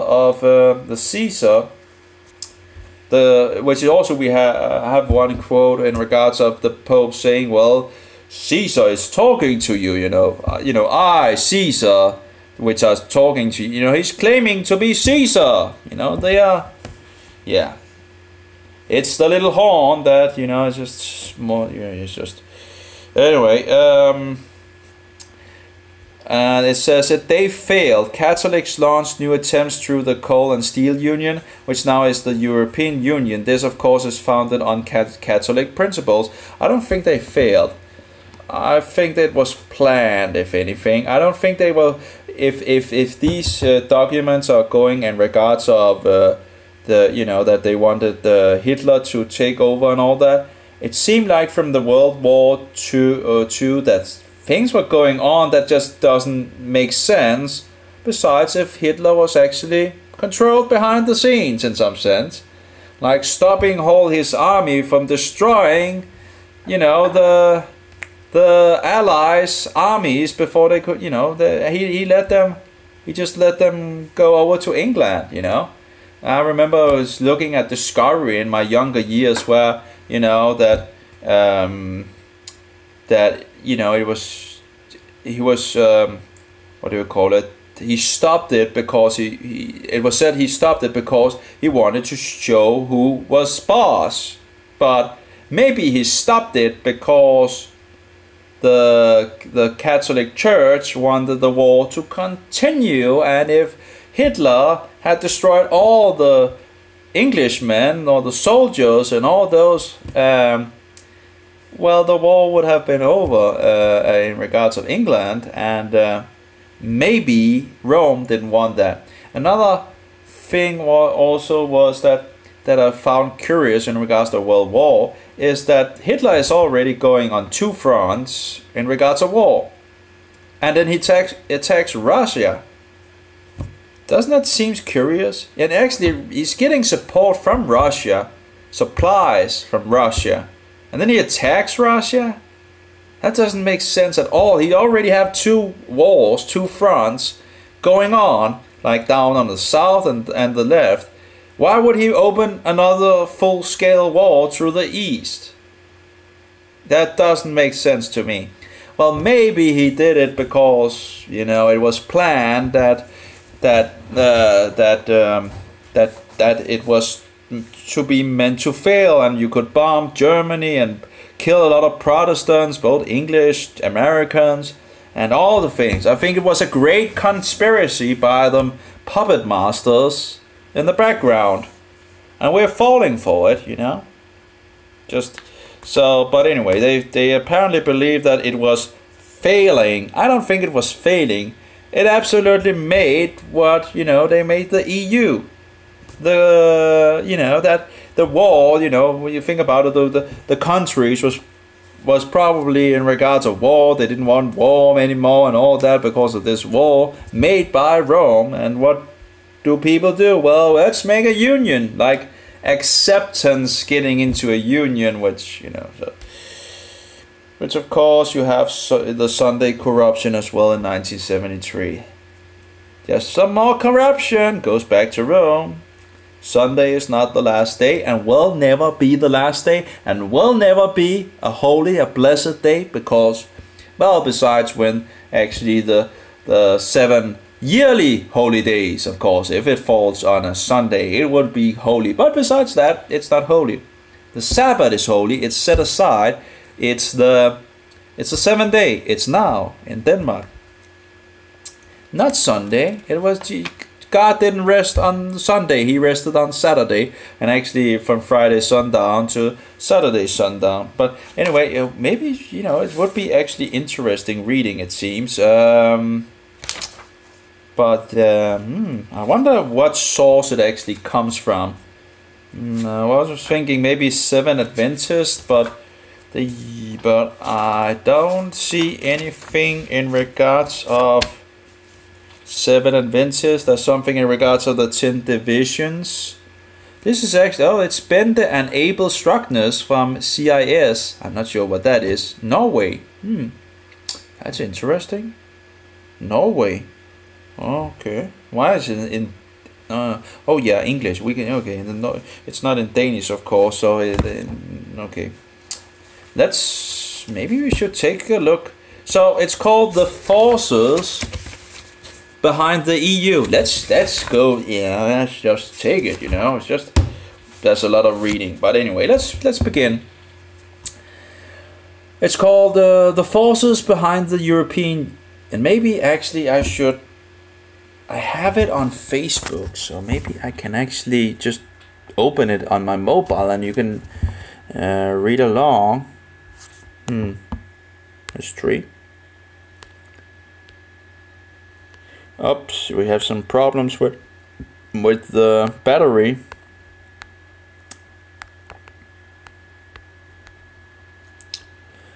Oh, I actually also need to pee in some sense, but anyway, it's not an emergency as such, but yep. Let's see. Oh, Facebook. I'm getting tired already. That's too early. Need to keep awake a couple of hours more. Maybe I should make some bone broth. Oh, there's a ding-a-ling. Okay, let's see. Oh, okay. Well, that was in regards of, that was also interesting actually. Let's see if we can find my Facebook. Yeah, let's just drop that at the moment. Come on, come on. You are a little slow. Oh, we can sing a little. Karatonti me kola rasadi mo me kol haimet. אשר עשית את עבדך, קטנתי מכל החסדים ומכל האמת אשר עשית את עבדך. And 2 more times and all that. And yeah, I'm just practicing a little Hebrew and all that, right? So, well, it's Hebrew. Like, Shema Yisrael, Yehovah Eloheinu, Yehovah Echad. Yep. Listen, Israel, Yehovah our God, Yehovah is one. Anyway, this is in regards of Drew Carey. People, you probably know him. Many years ago when I had a TV, I remember seeing some of his shows, but see if... If I show this, I may actually get this infringing thing on Facebook, so maybe I shouldn't do that. It's just I hate these things in regards of copyright and all that.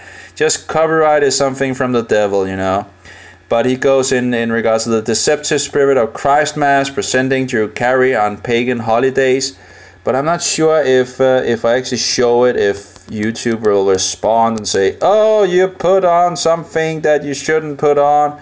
And I just terrible. I think it's absolutely terrible that, you know, copyright is just, you know, it's just a way to and actually I got this one video where I used a little or showed a little of a clip from Discovery Channel, and then I got this thing that, oh, it couldn't be shown in the US because of this and that and all that, and I rebuked that, and apparently they agreed to it. But still, you know, there's just you know, using time on such matters, I couldn't, you know, I just hate those things.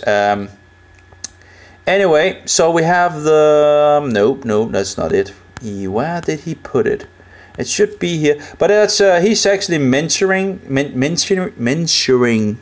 Oh, let's just take it and see if I'll get into trouble by YouTube or whatever. But anyway, let's just take it. Oops. Go up there.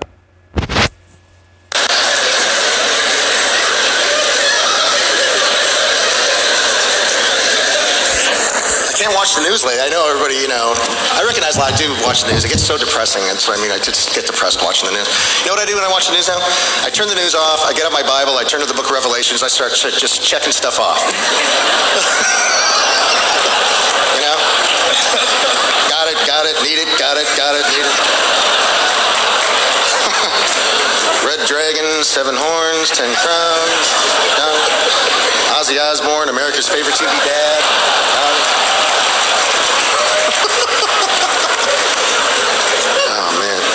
$20 million, huh? You know, that's barely going to pay for your kid's therapy. I don't know why. That money's going to be down the drain, man. You know, I read the Bible a lot. You know, this is crazy. We celebrate holidays, and you know what? I just found out this recently. There's so many holidays we celebrate here in this country that have nothing to do with the Bible at all. Real famous holidays, like Christmas. Christmas has nothing, it's not in the Bible. The birth of Jesus is in the Bible, but not Christmas. The tree isn't in the Bible, you know, gifts, that's not in, it's nowhere it says celebrate my birthday, says Jesus. It's just, it's a pagan holiday that the Romans invented that we just do.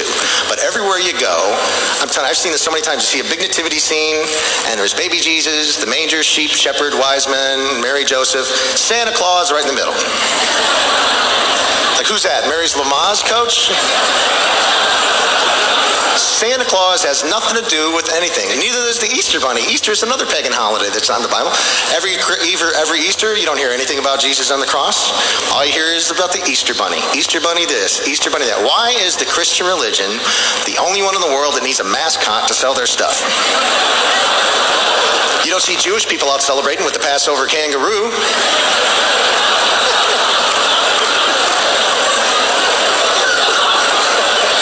No Ramadan rooster.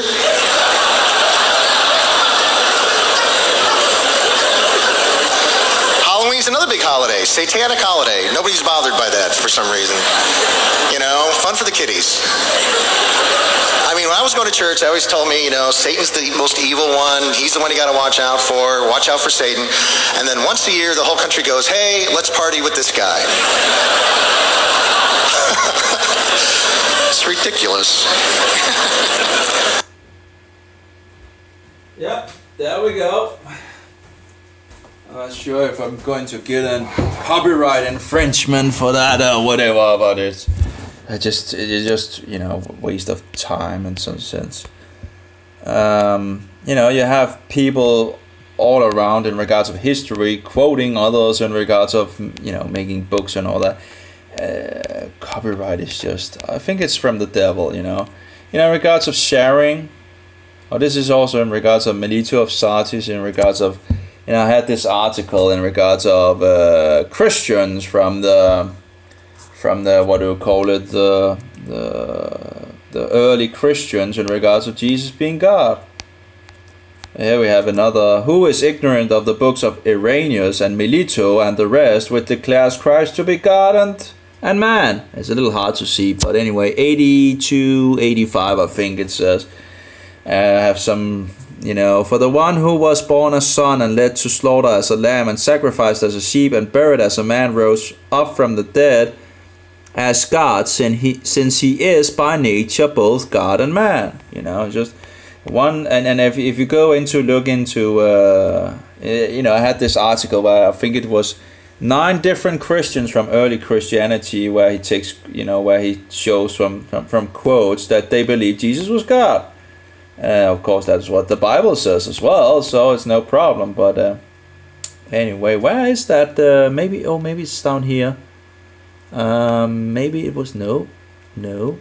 I should have had it someplace. Let's just turn it around here. Why don't I have the mobile thing? Here we go. Let's see. Oh yeah, that's another evolutionary logic. I know exactly what this is. But this must be a pig with leaves drawn around it for decoration. And there's other places where you can find dinosaurs or dragons. But of course, they don't really like it much. Where is it? I have no idea. It should be here. Do I really need to go on the computer to look for it? To look for where he wrote... It was really wonderful. Maybe I should edit the guy, but I don't know the guy, but he seems to be, he seems to know things. Well, here we go. It's 2 days ago. Oh yeah, that's great. Okay, so it's actually further. I'm writing too much on Facebook, I know.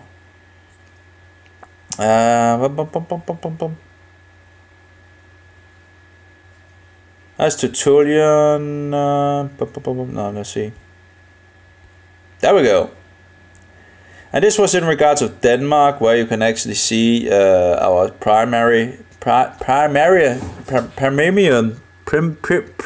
anyway, our so-called king from Denmark in some sense, you know, going down to the Pope to celebrate the Treaty of Rome, the Rome Treaty from 1957.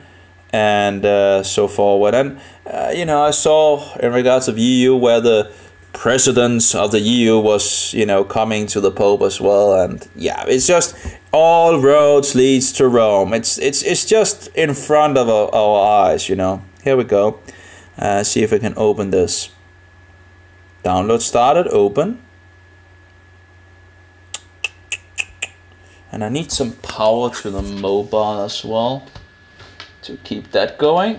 But of course, you know, in regards of this so-called new technology, it doesn't really charge very quickly when you are doing things. It's pretty silly, I think, but because my old mobile could do it, you know, but this smart charging thing just, you know. So here we go.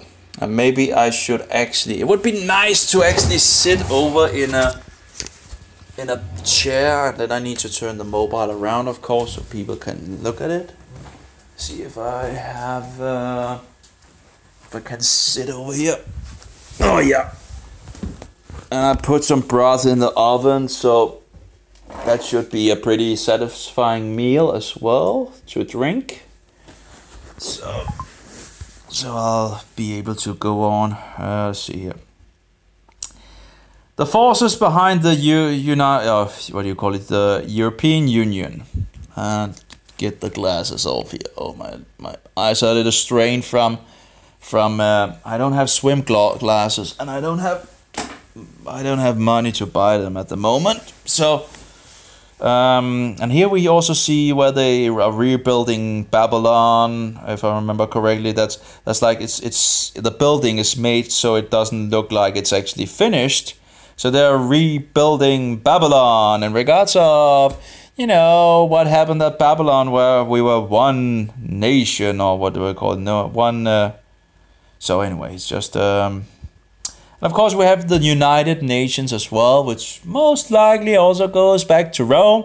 And of course, we have Lucifer Trust, which is now called Lucy Trust, which is the publisher of the United Nations. Oh, yeah, and publishing a lot of New Age garbage. So anyway, satanic garbage. Okay, let's see. Can I actually just maybe a little lower here? There we go. Europe. Okay, let's see. The forces behind the European Union. The European Union started as a coal and steel, and that's the thing. Oh yeah, maybe we should, but I don't think it was a failure in regard to the Second World War, in regard to Rome, because they got the thing they wanted, right? They got this going, you know, later on, just after the war, right? I'm not sure in regards to the United Nations, but would probably come after the Second World War, but I don't know, but something to look at anyway. The EU started as a coal and steel union. This union or plan, named after Robert Schuman, was called the Schuman Plan. The coal and steel union was, oh yeah, by the way, the Danish the Danish so-called king thing talks about in regards to, oh yeah, you know, we became richer being in the EU and European Union and blah blah blah, like it's all about money, right? You know, but of course we came further away from God, so we may have become more wealthy, but we came further, a lot further. You know, we have just come so far away from God in these days. You know, it's just one corruption after another. Anyway, maybe I still should have a little image on so you can still see me. It just makes it a little more personally.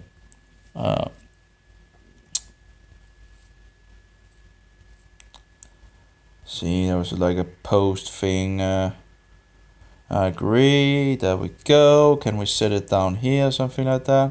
And will that? Yep. Okay, that's perfect. So set it over here. We're sitting over in my. Let's see if we can make it that small. Maybe too small. But I'm a little strained in my eyes, and because of the chlorine. Anyway. So the coal and steel union was gradually turned into a political alliance, which has given the name the European Community, the EC, Article 211 to 19 TEC.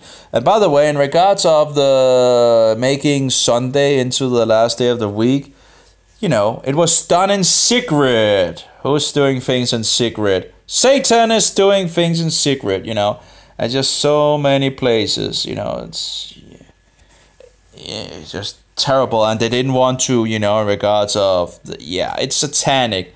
I don't care what they try to excuse themselves and all that. It's just deeply satanic, you know. Satanist, working for Satan, you know, just not working for God, that's for sure. Corrupting more and more, you know, just a little by little. It's just typical Rome, you know, taking little by little. It's the same with the 7th day of the week. It's the same with with the Passover to Easter, to the goddess Easter, which we now keeping these fairy tales instead of just going by the Bible. Yeah, it's just you get so tired of it, you know. So it's the same thing where they make the Sunday to the so-called holy day, you know. There's no scriptural basis for that.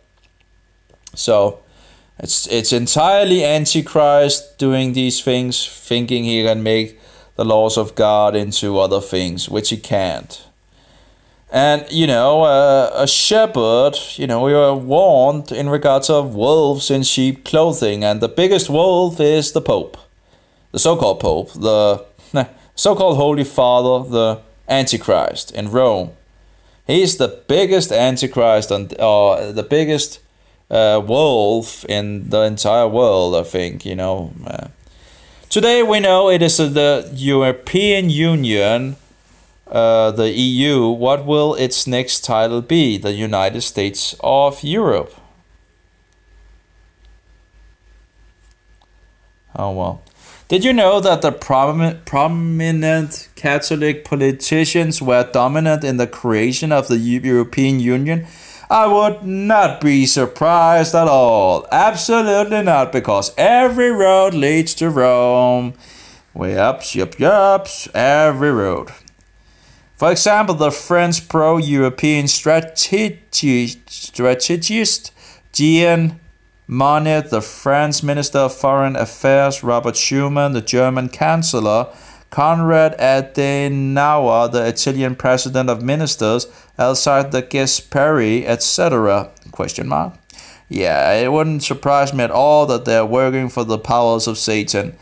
Also, we have some of the high-ranking, where we have quotes that they control the Mohammedans and will use them to destroy the West. Yeah. Anyway, funny how countries go to war in the Middle East and then that the people that they are actually attacking come into their countries. This just seems a little weird anyway. But of course the so-called New Crusades, who is fixing crusades? That's the Pope, right? So-called Pope, the Antichrist. Because the Christians wouldn't do a crusade, because the Christians are not called to do a crusade. Yeah. So of course we have the, what was it, there was this group where the leader was like, oh, it's a neo-crusade. Oh, Dark Waters, I think they're called. If you look up Dark Waters, and you can find information on that. Like a Catholic crusade, you know. It's not Christian. The later three were also leaders of the Catholic political parties in their respective countries. The Christian Democratic Party's Lars Bjerkqvist, the Swedish ambassador to the Vatican, said, "We should note that the EU was founded by devoted Catholics such as Adenauer, or something like that, German, Schuman, French, and the Gasperi, Italian. All of them had the union of Europe as an object." Yeah. No surprise. I still wonder in regards to the United Nations, also in regards of NATO, I would think all the three groups are going just back to the Antichrist, because he's the, the puppet master. This took place immediately after the Catholic leaders Hitler, Mussolini, and Franco had failed in their attempts to do the same. Again, I don't think they failed. I think it was part of the game, getting a lot of Protestants and Christians murdered. So, and of course they fixed also in regards of getting the Jews back to their country. Again, we have Satan and we have God above that. So even if Satan is doing something that he thinks is clever and all that, we still have God outsmarting Satan. So, and in regards to the Jews coming back to Israel, well, if God didn't want the Israelites back in Israel, they wouldn't be there, I think, you know, because he has his eyes on that land. So, and, you know, he has used Gentile forces or satanic forces in some sense, you know, pagan sources to do his will, you know. Anyway, like the Babylonians took out the Judah to Babylon, and the Assyrians, the pagan Assyrians, he used to take out the northern kingdom, and he used the Romans to destroy, you know, pretty much destroy the Jews. And now we also have the, yeah, but you know, the Greeks, there was some conflict in regards to the Greeks as well and all that. Of course, they didn't take the Jews out at that point, so, but they tried to, what do you call it, heathenize them or something like that, Greekanize them, yeah. Anyway, and felt in that really annoying with that nose, you know. It just, not sure why I'm getting slime every time I speak, and I'm getting on this video thing.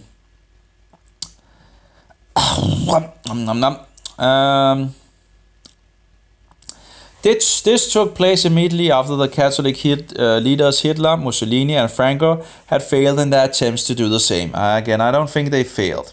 Taking from the South Swedish Daily in Sydsvenskan, October 16, 1991, under the 1991, sorry, I spoke Danish there, I think. Under the paragraph titled "The Road to the EU Goes Through Rome." Oh. So this is okay. An article in the Sunday Telegraph of August, and again August is going back to the Augustus, which believed, if I remember correctly, to be a god, and yeah, so the month was named in regards of August. The same as July in regards of Julius Caesar. I think he also believed to be a god, but anyway. 25, 1991 bears the title, you know, it's a Roman kingdom we are living in, you know. So anyway, now let's see, bears the title, now a holy European empire, sorry. Now a holy European empire. And the thing is, every time something has to do in regards of holy, it goes back to Rome, right? The so-called Holy Eucharist, the so-called Holy Rome, so-called Holy Inquisition, and so forth, the whole Holy Roman Catholic Church, blah, blah, blah. It's just put UN in front of it, unholy, then you are close to the truth, you know, a lot closer to the truth for sure. Anyway. So let's see. Under the large photo of the Antichrist, I'll change that to the Antichrist, not Pope. I don't want to call him Father. Antichrist, it reads, "In him we have the most political Antichrist in modern time. It is quite evident that many are aware of the influence of the Vatican on the European Union. Catholic leaders have marked the EU. Jacques Delors enjoyed the longest term as leader. He is a Catholic. Note the following information. The predominant religion of the Confederation is Roman Catholicism, and Catholicism is universalism as well, you know. And Roman Catholicism, of course, could also be said in regards of Romanism. Well, in some sense at least, you know. Of course, it's maybe a little hard because you have the beast that is Roman, and you know, and has the dominion and authority and all that, and of course he's the one giving the, you know, the Catholic Church will be destroyed in the future, so Romanism will in some sense still continue because it's the Roman Empire continuing until Jesus coming back and throwing the Antichrist into the lake of fire. Anyway, let's see. Practice the Roman Catholic religion of allegiance, political as well as spiritual. Let's see. To whom all who practice the Roman Catholic religion owe allegiance, political as well as spiritual. And that's true in regards of when you have a papist has, you know, it's like a foreign, what do you call it? A foreign power in some sense, because they're under the Pope. You know, even if they live in Denmark or US or whatever, if they're Roman Catholics, they are Romanist. They are under the, you know, they're under the so-called Pope. They're papist. So they have, you know, allegiance, as they also write here, you know, allegiance, political as well as spiritual, to the so-called Pope or the so-called Pontiff.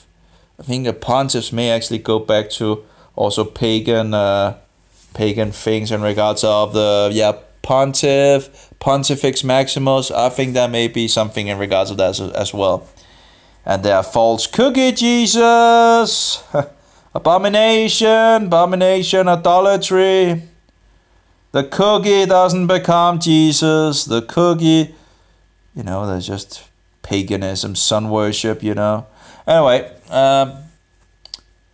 among current leaders of Europe practicing the religion are Jacob Delos and Dutch Prime Minister Ruud Lubbers. I'm probably slaughtering the names, but anyway, I'm doing the best that I can. Both Jesuit educated. Oh. And you could also look up, do I have an image of the, no, but if you look up the Black Pope, and you can find information about the Black so-called Pope, the general of the Society of Satan, you know, or the Society of Loyola, or the Society of so-called Jesus, you know, that's the, you know, it's a horrible group, you know, really a horrible group. But we don't know that. They were, as I understand it, banned from multiple countries down through history and thrown out, but we don't know about them in our days. Apparently, we have just become numb in some sense. Anyway, let's see. Devout Roman Catholics. These four leaders are products of the Roman Catholics. Did I jump something? Also devout Roman Catholics. These four leaders are product of the Roman Catholic social movement. Yeah, and also in regards to the ecumenical movement. Who do you think are running the ecumenical movement? Well, the Jesuits are trying to get the so-called Protestants, which doesn't seem to protest much against the Antichrist anymore, so I'm not sure why. But anyway, you know, they are trying to, you know, getting the so-called Protestants back to the Antichrist, and it's pretty much working, you know. It's just horrible. The Catholic social movement believes that there is no nobler task than the unifying of our continent. Yeah, under who? Well, under the Antichrist.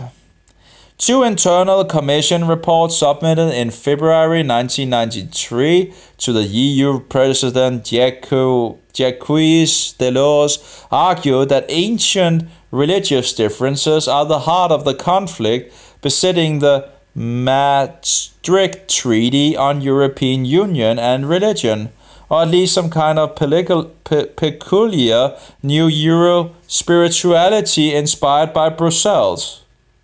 The European community, from its inception, was an idea in the mind of the Vatican to re-Catholicize Europe. Yeah, because the Jesuits has been very effective, and they were created as what do you call it? What is that called in English? They were, you know, we have the Reformation and we have the against the Reformation, and they were made to go against the Reformation and get the people back to the Antichrist. Anyway, that's Maastricht or something, Magna Carta, Monica and Morality, page 3 by Michael D. Semlian. I also saw something in regards of the European Union being based on this Roman guy as well. I can't remember the name, but there was something about him being on the coin. They had an article from the EU as well on these things. Anyway, it shouldn't be that difficult to see the threads out there. Former retired leaders Romano Prodi, Jose Manuel Barroso, and Herman van Rompuy are also Catholics. Yeah, and seemingly the one of them, Herman van Rompuy, was seemingly elected without any. You could see the things going on in the EU, and you have this English guy talking against these things, and so Herman van Rompuy is also a Jesuit. Hey, big surprise, right? He was trained at a Jesuit school, St. Jan Bergman's College in Brussels, and has also studied philosophy and economics at the Catholic University in Leuven. Yeah, no surprise. All Catholics. And I actually saw that Rompuy guy, and I think also it was Barroso, being at the Pope and, saying hello to the Pope. Also the Antichrist. People need to wake up, But apparently we want to go on sleeping, apparently. The Danish newspaper Kristelig Dagblad, and that's the where they have an article about the shepherds in I think it was the Lutheran Church, 150 being Freemasons, which are Satanism, I would kick them out of the church if they don't, either they will, reject Freemasonry and stop doing it, or you can kick them out of the church. It shouldn't be that difficult to see that there's something wrong, but of course people don't have any discernment today, and it's just, just get them out, and that's from Denmark, of course. November the 20th, 2009. November, that means number 9 of the month.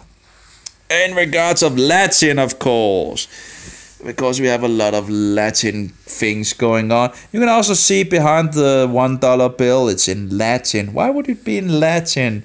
One has to wonder. Maybe it's because it all goes back to Rome.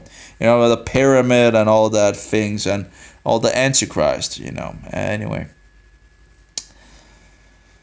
The president today, Donald Tusk, is also Catholic. Both the former... Oh, and by the way, in regards to the U.S., in regards to some of the laws they had when they fled from... They had laws against a Catholic being in government positions. Maybe it was a wise choice, actually, and actually needs to fix my nails. But, why would they actually do it? Well, maybe they knew something about the Catholic Church, and they didn't want, them to destroy their freedom and, do what they always do, infiltrate, pollute things, and, So they had laws against Catholics being in governments. But, as time goes and people forget and all that, and it just goes down, the drain. And it just gets worse and worse and worse and worse and worse. And Satan takes a little and a little and a little more and a little more and a little more until we don't have anything left anymore. So let's see, both the former leader in the European Commission, Jose Manuel Barroso, and the leader of the European Commission today, Jean-Claude Juncker, are Catholics and Jesuit trained. Oh, Big surprise. Well, not really. When Herman van Rompuy spoke about the persons that are building up or forming the European Union, he said, "We are all Jesuits." Oh, big surprise. Shouldn't be a big surprise, you know. It's just, maybe we should just get out of the EU, the European Union, you know. And maybe also in regards to the United Nations, and I'm not sure in regards of NATO how that stands in regards of, but you know, if we're going to choose in regards of wealth and truth, we should pick truth and not, you know, just, anyway, that's my view on it anyway. At least, you know, we should at least stand for what is true. In regards to the 7th day is the Sabbath, not Sunday. And by joining this thing, you know, in 1972, where we voted about it, of course, if, you know, in regards of changing the, I'm not sure if the people, you know, it seems usually we don't get that much information of what is actually, you know, when they've, you know, Libya, for example. And in regards of Libya, we had there was this thing in regards of voting, in regards of a flying forbidding zone and all that. Apparently a flying forbidding zone is actually bombed the whole country to pieces. That's a flying, you know, no-fly zone. Oh yeah, that was no-fly zone. No-fly zone means actually bombed the whole country. You know, they are just, you know, they're so deceptive. It's so deceptive, all of it, you know. It's just, this world is so wicked. These Jesuits are wicked. The Roman Catholicism is wicked. Yeah, I'm so tired of lies and deceptions and all that. And it's all around us. Anyway, so apparently he's quoted for saying we are all Jesuits. And it shouldn't be that hard to actually get some pieces to actually find out that these things are actually going on, you know. This is not some kind of loony tune, you know. It's actually, you know, things going on. But it's apparently, it seems in our days, it seems so out of, so people are just, you know, they don't even believe things if they hear about these things, you know. Anyway, we are talking about Jesuits. It is also interesting to note that Pope Francis also is a Jesuit, so-called Antichrist Francis also is a Jesuit. The aim of the Jesuit is to break down Protestantism. And why is Protestantism called Protestants? Because they protested against the Antichrist. That's why. Oh yeah, I need to put on a note. I've heard something in regards to Luther's last book was actually against the, let's see, Luther. I need to write that down. Ask Luther's last book.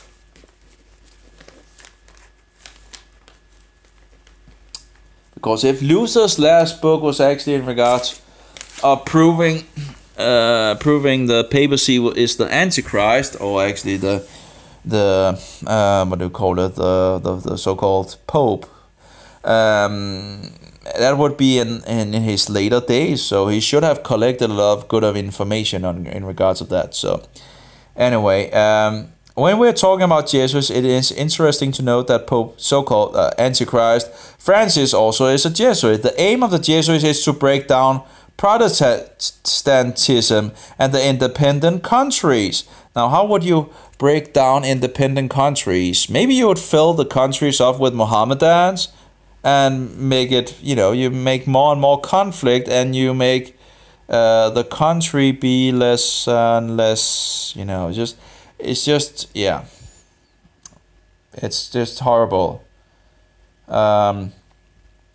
I think it's a little, you know, when you see some of the Mohammedans coming to these countries, it seems like some of them was promised, you know, everything, like a paradise. Come to, you know, it seems like someone had told them, yeah, if you go, you will have this and that and all that. And I'm like, maybe the Jesuits was, you know, maybe they're trying to make conflict again, and I think they are. Of course they are.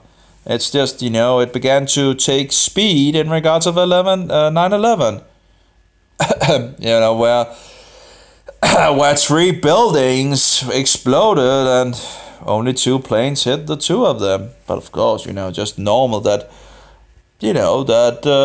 buildings explode, apparently. Just, and then we went, the U.S. went for a crusade, and the president said, well, if you are not for us, you are against us. Well, I think we should have been against them. Why would we support wars based on, fallacy? And it just Rome again, getting us into wars, one war after another, based on lies and deceptions and false flag operations. Yeah, and now filling Europe with Mohammedans. That doesn't seem very clever to me, Mohammedans believe in a God without a son. It's, and of course in 1970s we began to slaughter meat to a false God called Allah, who has no son, and thereby defile the food and sell it to the Danish people, of course without telling them, because that's the thing in this corrupt world, that things are just I'm just getting so tired of it, It's the Jesuits, it's the Catholic Church, it's Romanism again, sticking its filthy hands in truth and destroying everything that is good and truthfully, and but of course it seems to be our own fault, because we don't take the Bible seriously anymore, and we don't know the history. I have no idea why we are even putting our children in schools, It's just homeschooling, seems to be the best option. It's giving our children over to the state. And who runs the state? Who is probably, going back to Rome again, we're selling out it's just selling out to again a one world order, and the popes or Antichrist is leading it. Anyway,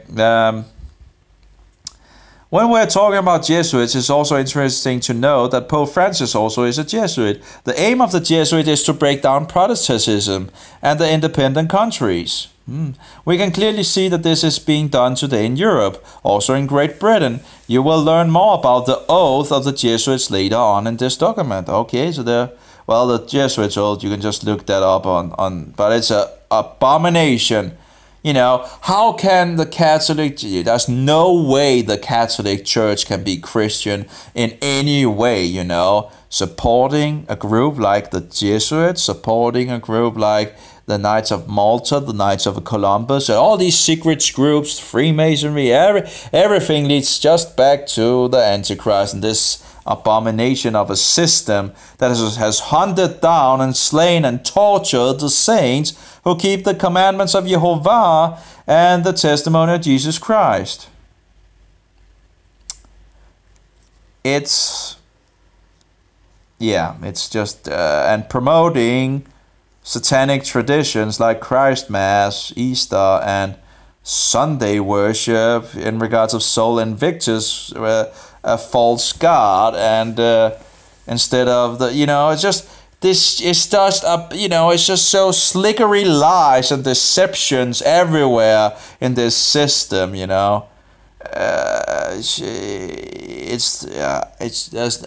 no worse system in the world than the Catholic Church, The Mohammedans is pretty easy to there's just wolves, and no sheep clothing and all, no, it shouldn't be a problem for a Christian to find.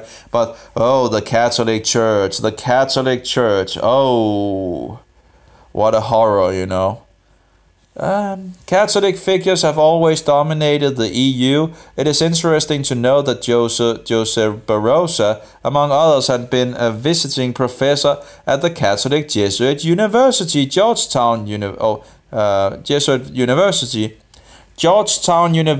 where the world leaders are being educated to rule the world after a Catholic international pattern. The entire EU system shapes itself according to a Catholic model. The system is laid out in such a manner that individual nations are obliged to adhere to laws drawn up in Brussels. And as I understand it, we also had the Lisbon Treaty, which made Denmark what do you call it? Not a nation, but a state under the land of the European nation or the European Union.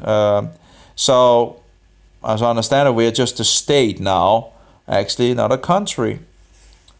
And of course, we got the Sunday law also from them in regards of joining it. You know, the Danish people should have said no, you know. Every single one of the Danish people should have said no, you know. But of course, we get better things, you know, we get a lot of things, and that's true and all that, but truth should be more important than, I think. If we cannot just, you know, if God is saying something and Satan is saying something, we're going to go to it with Jehovah, with God. We're not going with a Sunday filthy untruth, you know. It's not true. It's untruth, you know. It's just anyway. Those European nations that are subordinate to this Catholic-dominated order are now being steered by Catholic powers. Oh, big surprise. Through a vast set of regulations, this set of regulations tie them both hand and foot. Yeah. Political influence. What role does the papacy play on the European political stage? Here are some clear facts. And we will let the Catholics speak for themselves. Yeah, it's the same as in regards to the Sunday law, right?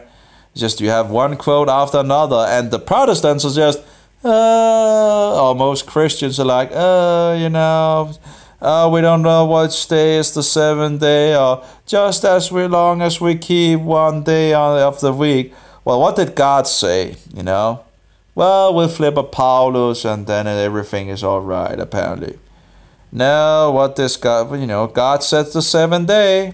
It's written with his finger in stone. He blessed and sanctified and set it apart from the very beginning around 6,000 years ago. Now, of course, evolution is another satanic deception we have, which also seems to be promoted by the Catholic Church. Oh, no surprise there. Oh, yeah. The weird thing is that the Danish people are falling for these stupidities. Anyway, here are some clear... okay. And we will let the Catholics speak for themselves. Many non-Catholics fear us as a political organization and are afraid that the Catholic Church will dominate and rule. Oh yeah, by the way, did you see where the EU and the so-called Pope, the Antichrist, comes in and stand in the middle of it all? And of course, the Antichrist also traveled to the US, and we have the president saying His Holiness, and yeah, the abominations and the kings are just giving over to this wicked system. Anyway. And you know, the U.S., you know, the U.S. people were fleeing from this system, you know. Of course, persecution from other places as well, but, you know, they knew what this system was about because they saw it for themselves. They knew the history. They knew what was going around them, you know. Just, it was more open because there was, you know, more people that was awake as well. Anyway, and many non-Catholics fear us as a political organization and are afraid that the Catholic Church will dominate and rule. We are working quietly, seriously, and I may say effectively to the end. Yeah. The Catholic magazine, The Missionary, June 1999, or 1909. 1909? Yeah, 1909, page 67. And of course, the Jesuits, you know, everything, you know, it's just a big, huge, monstrous system of abomination, you know. This statement is just one of many that shed light on the involvement of the church in the political world, and that is exactly what we intend to address in this pamphlet. We do not attack the right of the Catholic to believe what they want, but I think in regards of Catholics, it might not be a good idea to have Catholics in political powers, like Danish government. And if we have Catholics, you know, in regards of the European Union, it might not be a good idea to be part of that. I actually think it would actually be a very bad idea to be a part of the Antichrist system, ruled by Catholics, with Catholics' idea having allegiance to the Antichrist in Rome.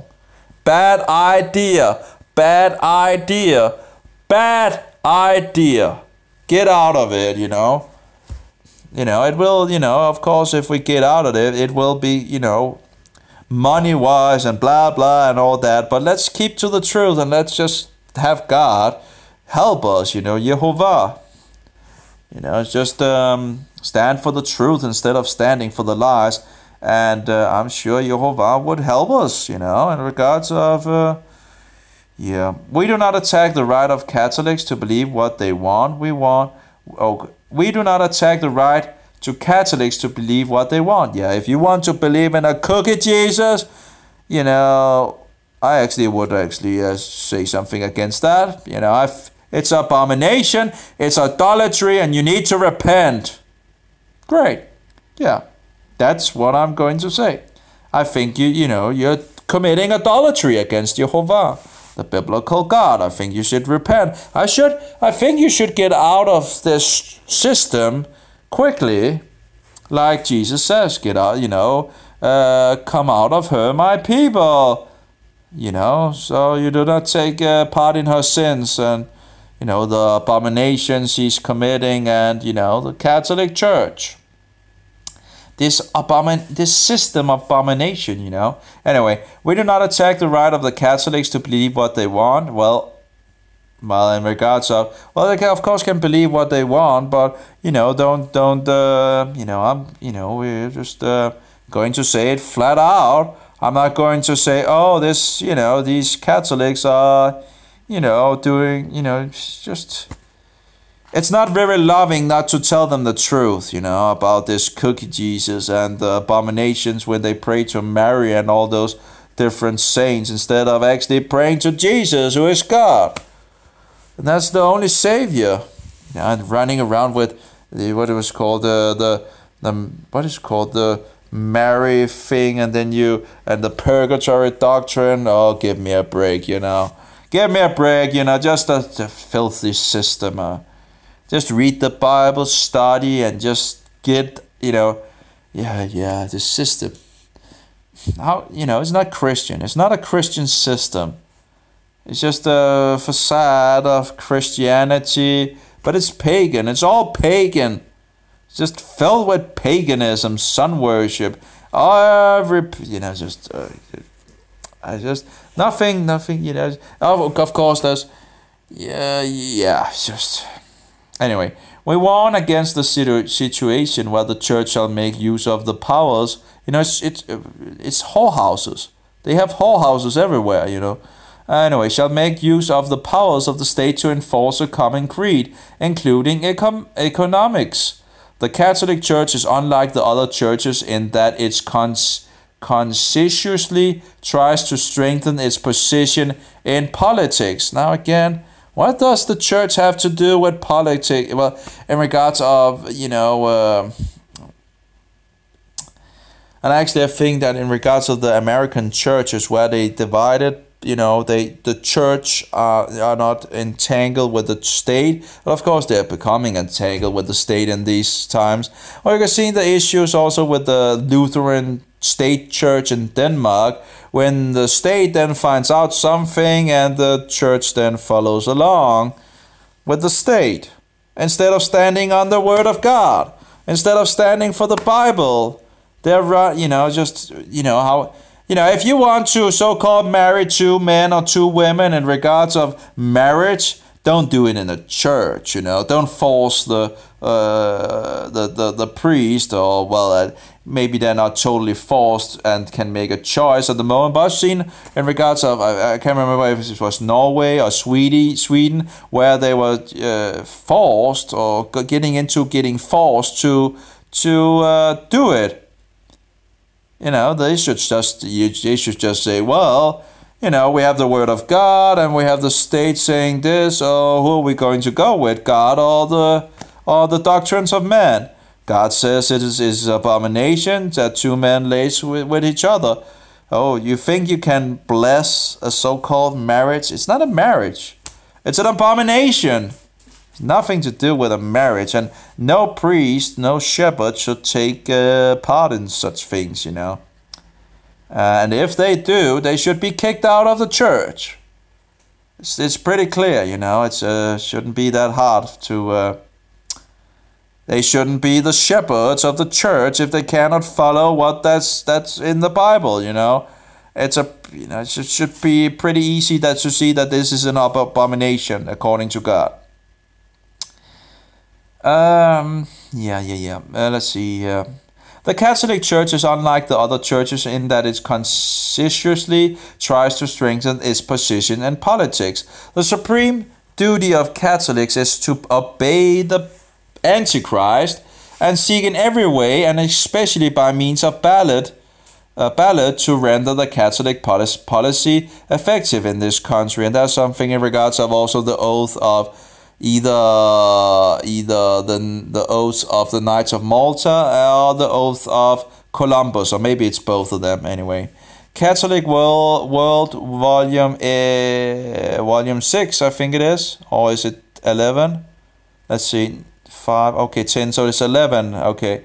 And that's the thing, I hate those manuscripts where they still continue to use Roman numbers, so just a marker of, yeah. Anyway, number 64, 1870. The Catholic Church commands all its members to participate in the political life to a specific end, like this. All Catholics must make themselves felt as active elements in the daily political life in the countries where they live. All Catholics should exert their power to cause the constitution of the states to be modeled on the principle of the true church. Well, it's not the true church, it's the whole. And, you know, the Catholics, the Romanist, is a foreign power. They have allegiance to a foreign power. And not, you know, they're not, yeah, they're just terrible. They, you know, maybe we should just send all the Romanists back to Rome, you know. Well, you know, just, if they want to be Romanists, well, let Rome have them, you know. It's just, Pope Leo the 13th, encyclical letter 1890. At least I don't think, in regards of knowing these things, I don't think any Catholic or any person being in a secret order or being a Freemason or anything of that sort should be in the government. I think it's pretty clear. You shouldn't have any secrets or being part of any secret lodge if you are in government, you know. It's just this should, or if you are Catholic, it should disqualify you at the, you know, at the very moment, you know, out of, you know, you working for other people behind the scenes than actually working for the people, wanting truth, you know. The strategy of the yeah, I think my broth is ready. For I think actually they had it right in regards of, in the old days, in regards of not letting Catholics be in government.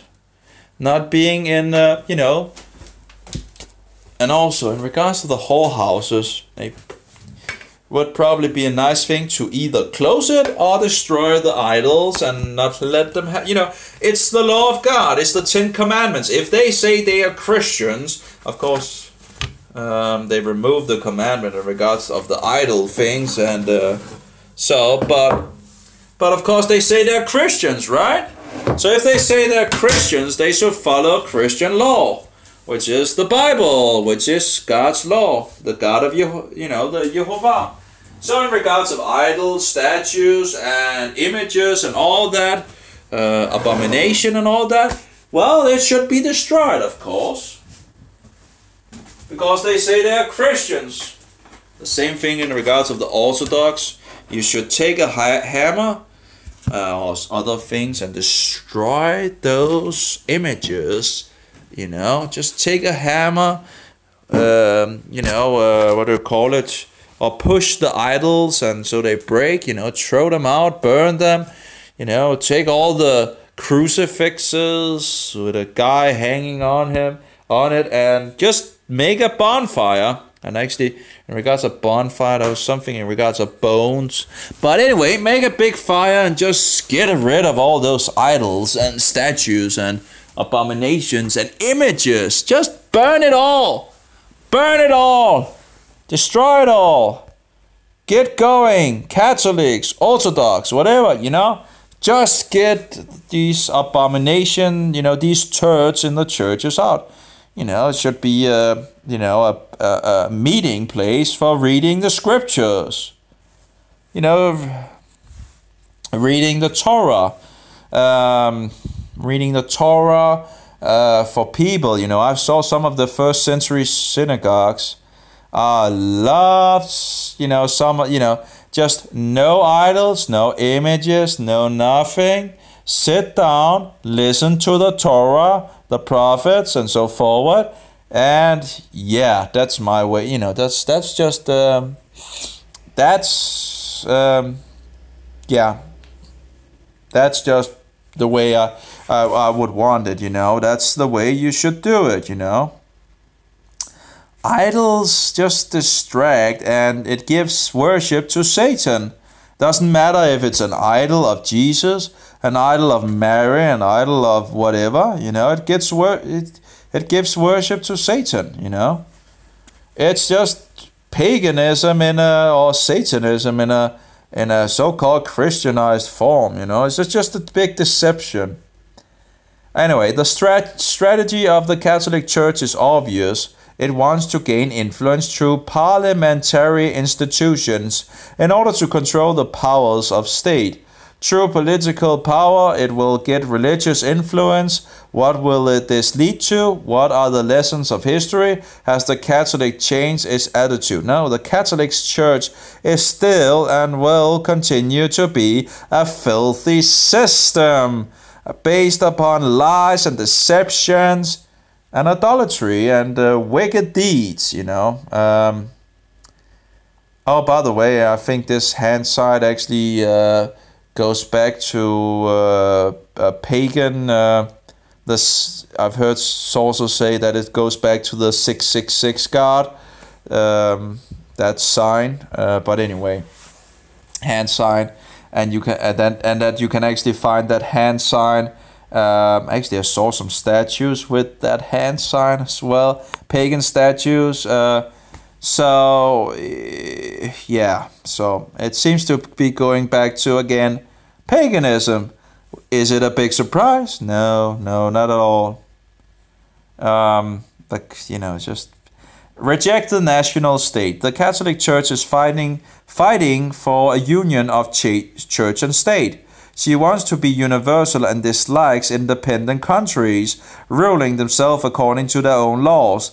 Here we have some statements about this. Yeah, it's everything in regards of freedom that we got in regards of, because the Protestants protested against the system. We are losing, and we're losing more and more and more, and the truth is being lost as well, because we don't care about the truth anymore. And we have the Roman circus to distract us, the television with the Roman arena with sport and the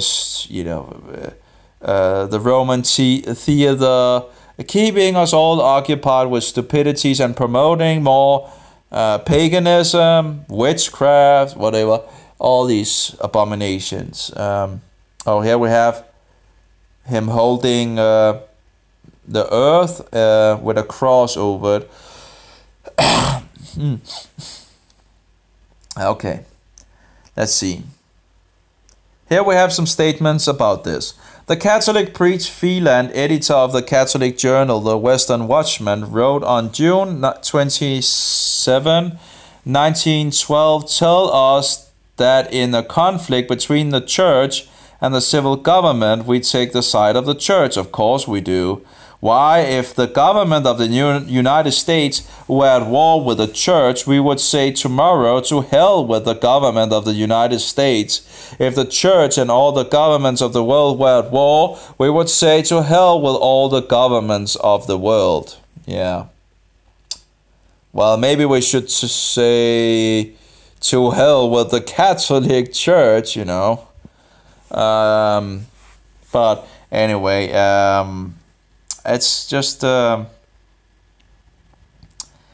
second statement is from Pope Antichrist Leo the 13th encyclical or Shabbat letter of 1879. The Church of Rome is one monarchy over all kingdoms. You see, the Pope sets himself as ruler of the entire world. You know, he sets himself as King of Kings and Lord of Lords. And of course, the vicar of Christ and God as well. And yeah, it's terrible.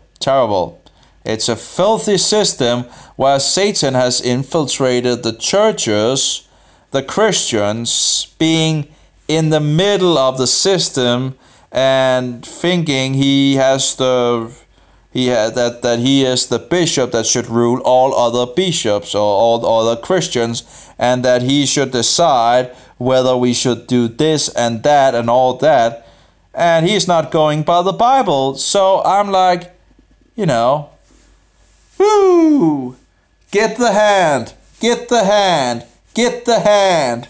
I don't care how slippery you talk, Antichrist.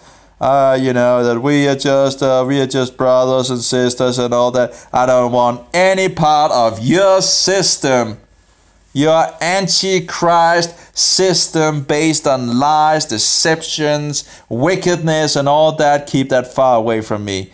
You know, just nothing. That's not going, I'm never going to become a Catholic or a Universalist or a Romanist or anything of that sort, that's for sure. I'm never going to bow before an idol, an image, or a cookie Jesus, or a cookie. Why would I bow down before a cookie? You know, just give me a break, you know. Just terrible system. Anyway. Okay, so the Church of Rome is one monarchy over all the kingdoms, as the mind and soul of the body of the man, or as God in the world. Oh, God. Oh, actually, so just getting a little confirmation here. Or as God in the world. Therefore, the Church of Rome must not only have a spiritual power, but also the supreme temporal power. That's the civil power. That's the political power. Did Jesus say, well, you know, go out and...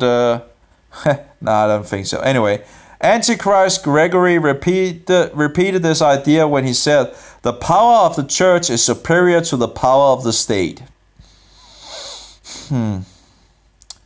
Why would we ever have Catholics in the government? Why would we ever have Freemasons in the government? Why would we have anyone being a part of a satanic secret group, whatever, you know, whatever it be, you know, just, yeah. It's just directly discounting themselves from being in government, I think. You know, throw them out. Dr. G.F. Van Schulte, professor of canonical law at Prague, states, all human power is from evil and must therefore be standing under the Antichrist. T.W. Colloway, Romanism versus Americanism. There we have the word Romanism used. And you know, I remember one of the letters I read in regards of Romanism, where the church itself used the word Romanism. And that was in regards of the Reformation and in regards of the Protestants, and they made the Protestants leave. Or they could become part of the Romanist system, and But if not, they should leave. And yeah, they have had some time to leave. At least they didn't kill them, but yeah, well, actually, I think some stayed and actually was persecuted. Well, again, the church system has murdered millions of people, but of course the history has been forgotten. But of course, as believers in Christ, of course, persecution, we know persecution is coming and so forth, because the whole are persecuting the saints, who are those keeping the commandments of God and keeping the testimony of Jesus Christ. So, and what are the commandments of Jehovah? Well, that would be the law of Jehovah. Anyway, T.W. Colloway, Romanism versus Americanism, page 120. These statements makes it crystal clear that this political power is striving to gain power through control over governments and the powers of the state. Yeah. Yup. No surprise there, but of course people don't know these things anymore and they don't care about these things anymore. Well, it will end up bad, and yeah. Anyway, the Roman Catholic Church is laboring under the idea that is, the thing is, are we just going to sell our children to the Antichrist? That's the, it's just going, it's becoming harder and harder to understand the Bible because we're not doing things in regards to the Bible. We're Christ Mass, Santa Claus, Easter Bunny, Easter, Halloween, why are we doing these things? It's not in the Bible. Nowhere to find them in the Bible as a commandment to keep. If they're found in the Bible, it's in regards of don't do as the pagans do. Don't. You could probably think in regards of the Jews saying, well, don't Judaize these things and don't make it your own and Judaize it, it's still pagan. Don't learn the ways of the pagans. Is that so hard to, get into our minds? Not do as the pagans, just follow God, follow His instructions. The Roman Catholic Church is laboring under the idea that is formulated in the Latin expression de jure divino, meaning that the Church has the divine right to rule the whole world, all powers and human beings. It claims to have received this right from God Himself. Yeah, and we have in regards of Peter, I don't think the Catholic Church is the Church of Peter. I think it's the Church of Paul or Paulus. Yeah. So anyway, it claims to have received this right from God Himself, and it will use all means towards this end. World dominion. Yeah, big surprise, right? Yeah.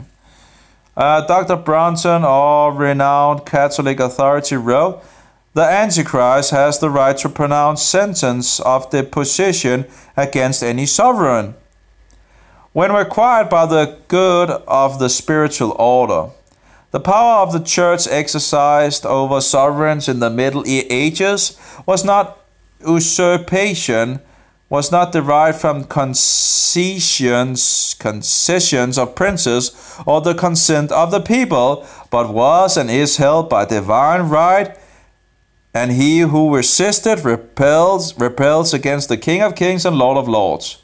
I'm not sure in regards when they say King of Kings and Lord of Lords, if they actually mean the so-called Pope, the Antichrist, because he also, I've seen other sources where he takes this King of Kings and Lord of Lords upon himself.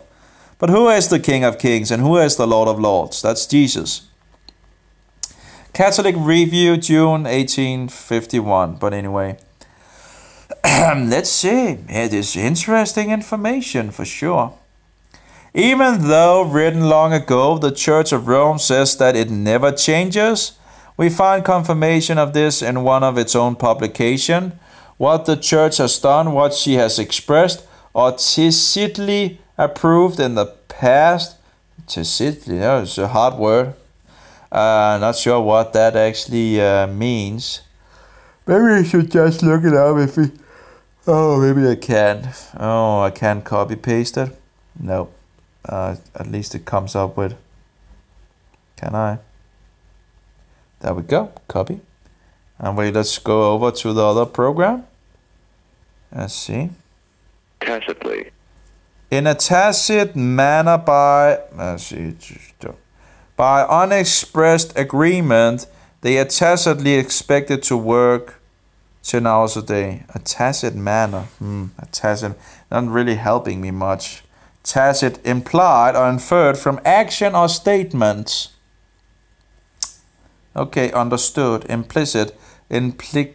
Inexplicit. Okay. Let's run back to the PDF.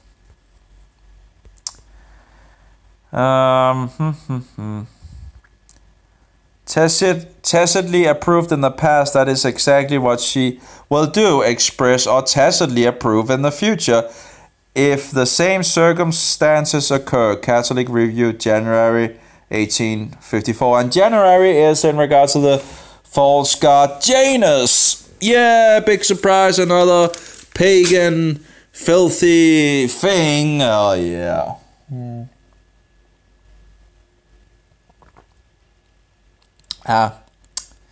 Broth, as they, could use a little salt.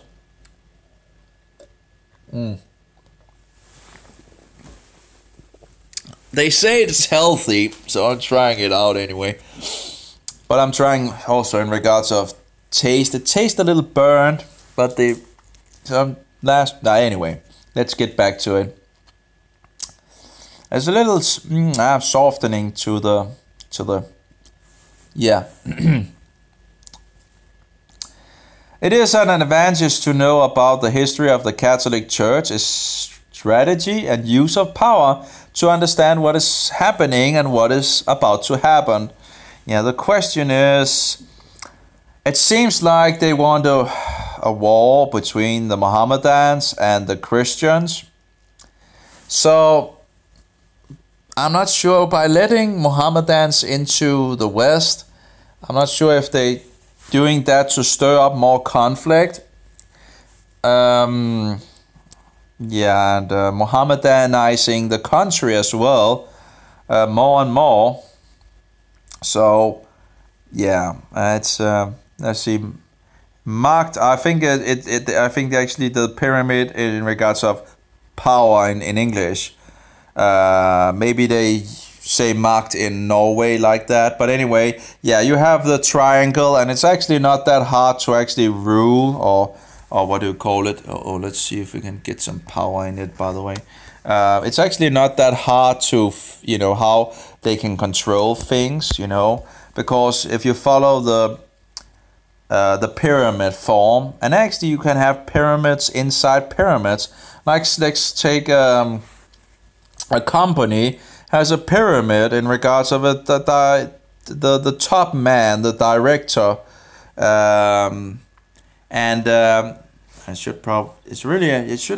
it would have been nice if it actually put the camera there's two cameras in it, and it would have been nice if it actually took the widescreen camera instead of the, but anyway,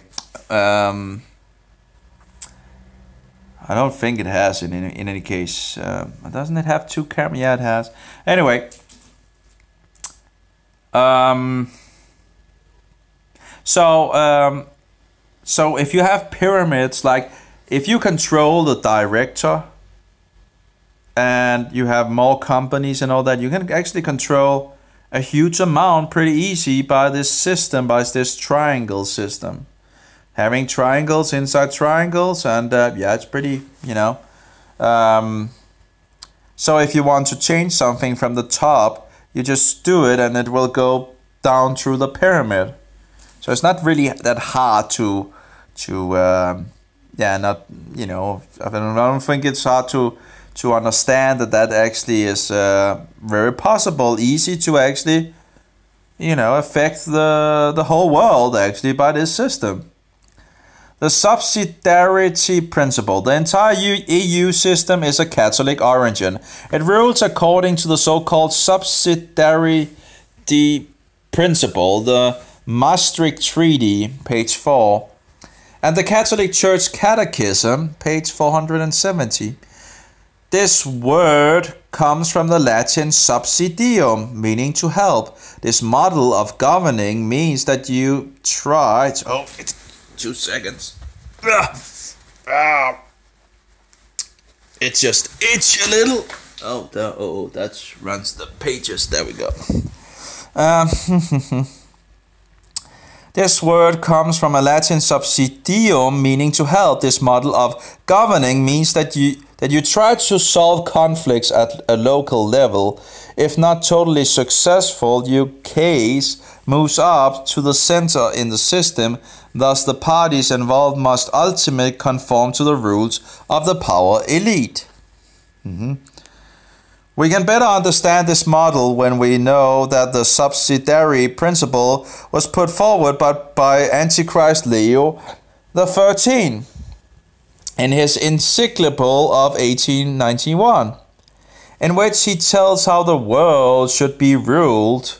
The model being the subsidiary principle, this principle was repeated 100 years later by Antichrist John Paul II. And actually, they seem to be very fond of Paul, the name Paul, in regards of, and I'm thinking again, maybe it's because it's Paul's church.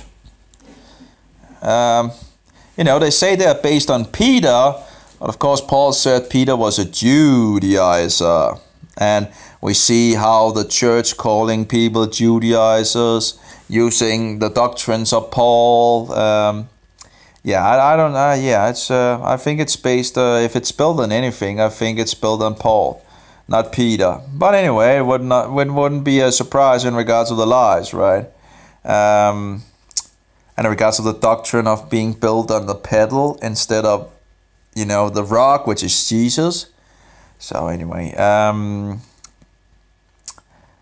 they have had hundreds of years to find out these clever answers, and some of the most educated people on this earth are Catholics, Jesuits, and so forth. It's so we should not underestimate Satan or his minions, because, and they may, they probably also have, as it seems, demonic help as well. So, and demons, by my own experience, when I was in the occult, are far from stupid. Actually, they are very clever deceivers, so, and liars. But anyway, so, let's see. What did we get to? In which he tells how the world should be ruled, the later model being the subsidiary principle. This principle was repeated 100 years later by Antichrist John Paul II in his encyclical Centesimus Annus. This is an hierarchical model of rule, hierarchical model of rule, where the elite with the Antichrist at the top is the legislative authority. Moreover, this is also the model of the European Union Catholic democracy. Okay. The Catholic Church New Catechism speaks very eloquently about allowing individual freedom of conscience and respect for the individual. However, when disputes and points of controversy of disagreement arise, the individual must finally comply with the authorities, the laws of the elite.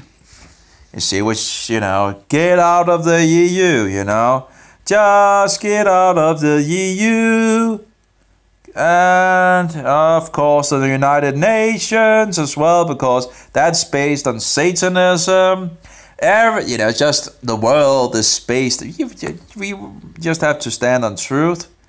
instead of the lies and deceptions, and of course prophecy will be fulfilled, and we can't do much about that because we can still stand against the systems speaking truth and leading people to Jesus Christ, who died for the sins of the world once and for all, not multiple times, dying for the dead and the living in the whorehouses of the Catholics. It's just disgusting. As a result, the Roman Catholic Church elevates itself above everybody, claiming to be the source of all power and authority on earth. We see this statement being confirmed in the following quotation: "While the state has rights, she has them only by virtue of and by permission of superior authority, and that authority can only be expressed through the Church, the Catholic Church. That might be.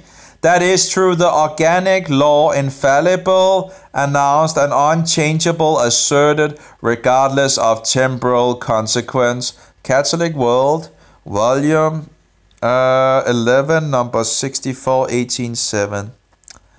Many are aware of the papacy's vision of gathering Europe from the Atlantic to the Ural Mountains under the hierarchical system of the Catholic Church. Well, she wants to have the whole world. The Antichrist wants to rule the whole world. And of course, we have one of the black popes where he's quoted as, I rule the whole world from this office, and no one knows how I do it, because it's done in regards of secrecy, secret societies and secret orders and all that. Anyway, people in high powers are ruled by them. The Jesuits was made as counter-reformation, and no one in regards of Protestants or Christians seems to know who the Jesuits are.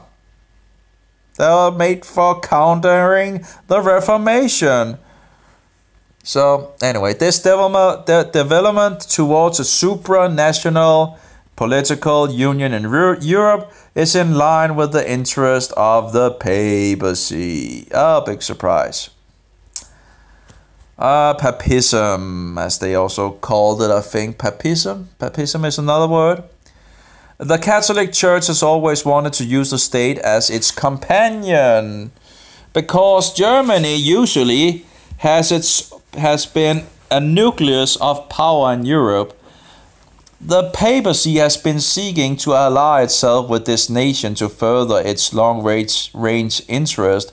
When the German Kaiser Wilhelm II visited the Vatican in 1922, he described how the Pope viewed the German role on the European stage. And by the way, still, there was this article in regards of, from the magazine of the European Union, where they talked about where the front man of this union was in regards of a Roman controlled guy, I think. Anyway, I can't remember what he's called, but anyway, it was of interest to me that German role on the European stage. Okay, it was of interest to me that the Antichrist said to me on this occasion that Germany must become the sword of the Catholic Church. And also the Catholic Church says she's the mother church. Well, she's the mother church of abomination, maybe, but she's not the mother church of Christianity, because the mother church was in Jerusalem. So, if the mother church is in Jerusalem, how can Rome be the mother church? Well, maybe she's mother of another system. That may be more true, at least. And maybe she has a lot of daughters out there, as written in the Bible. Everything leads back to Rome. In regards of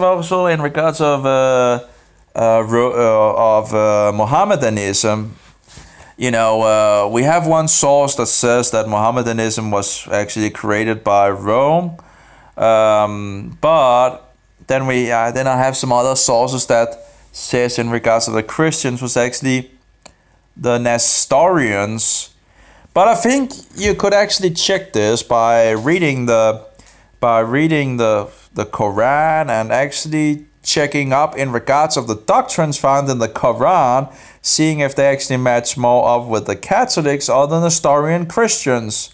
And if, for example, the Mary doctrine seems pretty Catholic, so if the Nestorians don't believe that, well, it doesn't seem that he would, it seems that they would then go back to Rome, right? And not to the Nestorians. And so I have two, suggestions on that. And I think we can pretty much fix that. Oh, it's itches in my ear. But anyway, I think we can actually fix that. As of course I did some health stuff in regards to my ears destroying, making them. I never had itch in my ear before. I tried some health stuff with some oils and stupid. It's pretty stupid, But I tried different things too. But anyway, so I think one could actually, if one checks the Quran and what it has written and compare it with the Catholic doctrines compared to the Nestorian doctrines, I think one could actually see where it's actually leading. And if it's leading back to the Rome, well, it wouldn't be a big surprise. But anyway, again,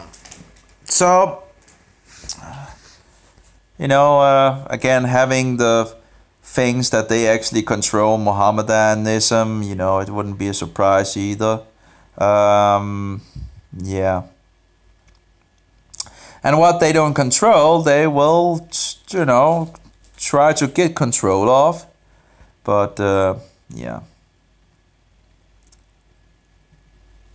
Let's see. The Catholic Church has always wanted to use the state as its companion.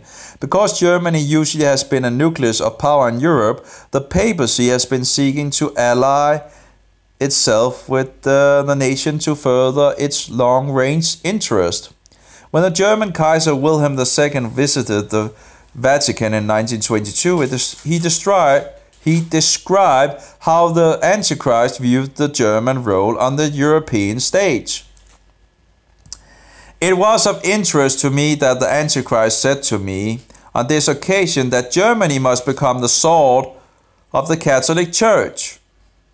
From the Kaiser's Memoirs, page 211, Herbers and Brothers, 1922. Yeah. So Germany had to become the sword of the Catholic Church. You just have one by one in regards of this church not being Christian.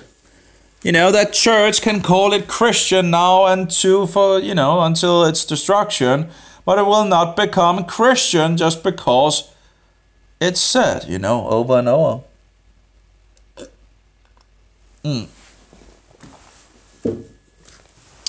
It's pagan. It's the whore of the beast. In 1933, an alliance concordant between Germany and the Vatican was signed.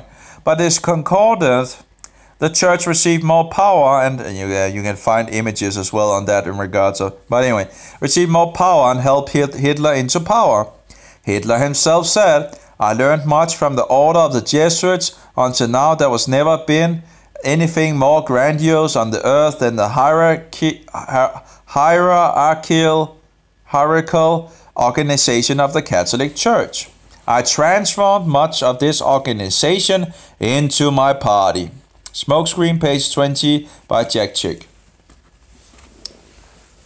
And I talked about still having some issues in regards of the Chick publications, promoting going to heaven and actually making images of God in their cartoons.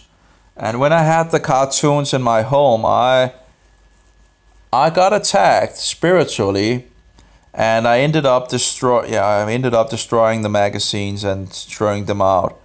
That was a lot of things exposing things, of course, but we're told not to make an image of God, and yet that's what was in there. And there was a lot of witchcraft as well in regards of the magazines. And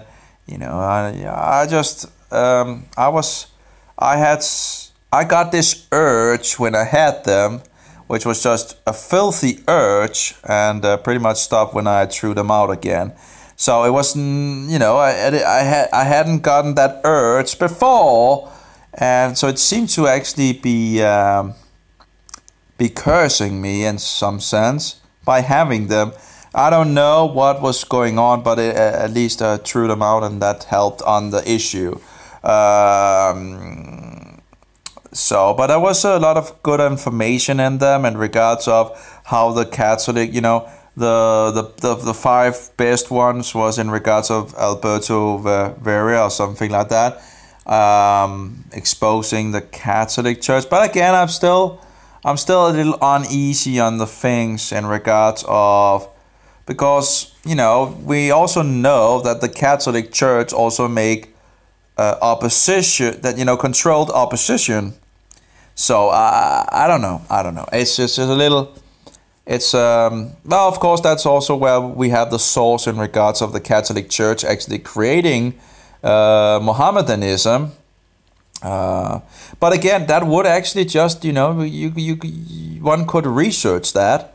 Looking at Catholicism, looking at what is in regards to the Mohammedans, and looking at what the Nestorians believe, because they say it would be in regards to the Nestorians, but if they have this, if they in the Quran have doctrines that support the Catholics and not the Nestorians, that seems to actually would be validify in regards of that maybe was instructed by Rome. But anyway, that's something one could search out.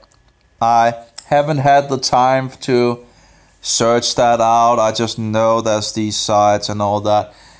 There's a lot of things to research, and we would be nice to have more people. Brothers and sisters, wake up and begin to research, because when we can nail the things and get to the truth and all that, getting more pieces on place, it becomes, the more we are seeking truth and studying and getting things, the better, just not one man cannot do everything, the more people there are researching, the better, the more brothers and sisters taking things seriously, and just it's the better, We have a lot of things we can research. We have a lot of material, Christian material, that we can research in regards of the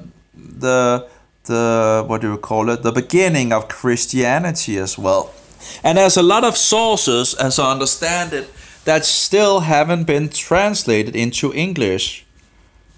So who knows what gold nuggets is found in those sources, And we already have a lot of information, but it's just have to wake up. We have to wake up and begin to take things seriously. It's not going to work. We really have to begin to pull rope from Satan again, and wake up. Have some great lights in yeah. It's just anyway.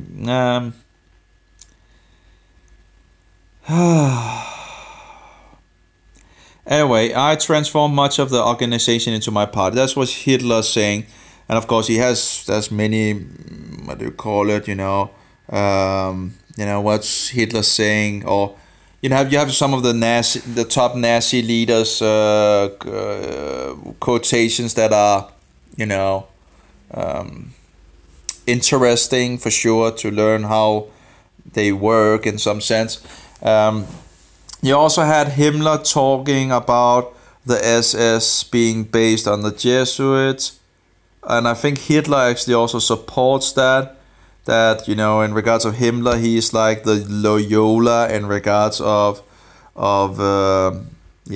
his Loyola, and Loyola is the creator of the Jesuits, which if I remember correctly, has been sainted.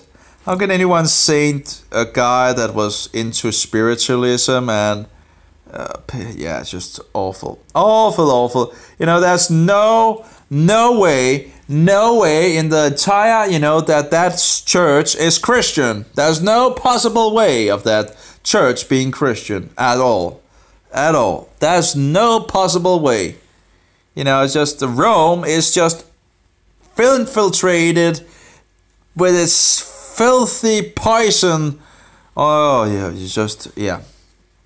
Anyway, one of Hitler's close co-workers, Franz von Papen, said the First Reich is the first world power which not only acknowledges but also puts into practice the high principles of the papacy. Der Volkischer Beobachter, the first 1934.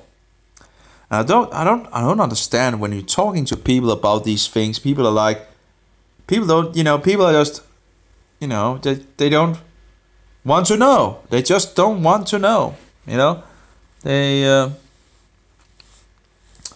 In this connection, it is interesting to note that Germany has been a sword in Europe, not least during the the Second World War. Hitler, Mussolini, Lavelle, and Franco were all Catholics, Universalists, workers of Satan, or the Antichrist. You know, Satan gives the power to the Antichrist, the beast, the horn, the little horn, persecuting the saints and so forward.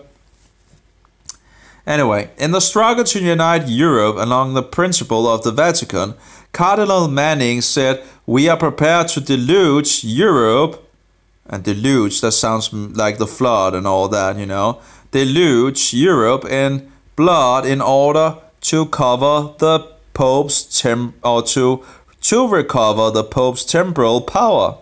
Jesuits Octopus, page 209. Why? Well, because the Catholics lost their power in regards to the Reformation, and they want it back.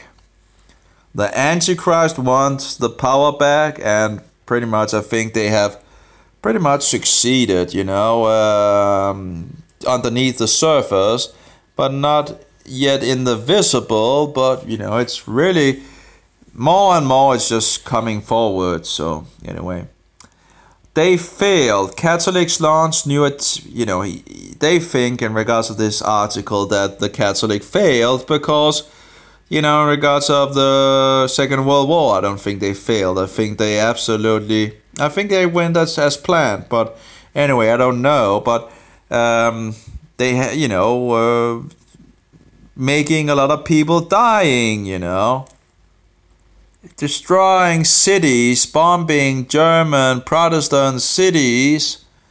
Yeah, I don't think they failed. I think they pretty much, yeah, they failed. Catholic launched new attempts through the Coal and Steel Union. I don't think they failed, no. But which now is the European Union. This, of course, is founded on Catholic principles. The thing is, I think they got what they wanted, you know.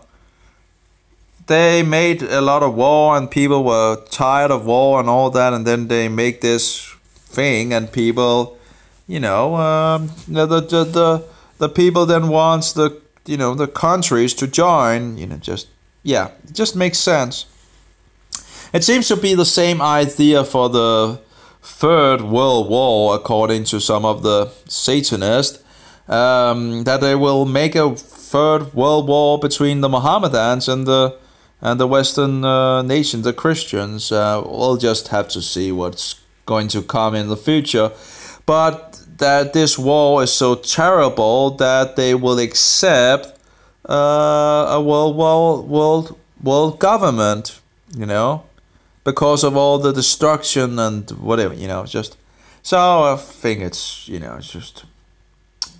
The EU flag, the Mary flag. It is interesting if that actually can, in some sense, be led back to. But, yeah, anyway.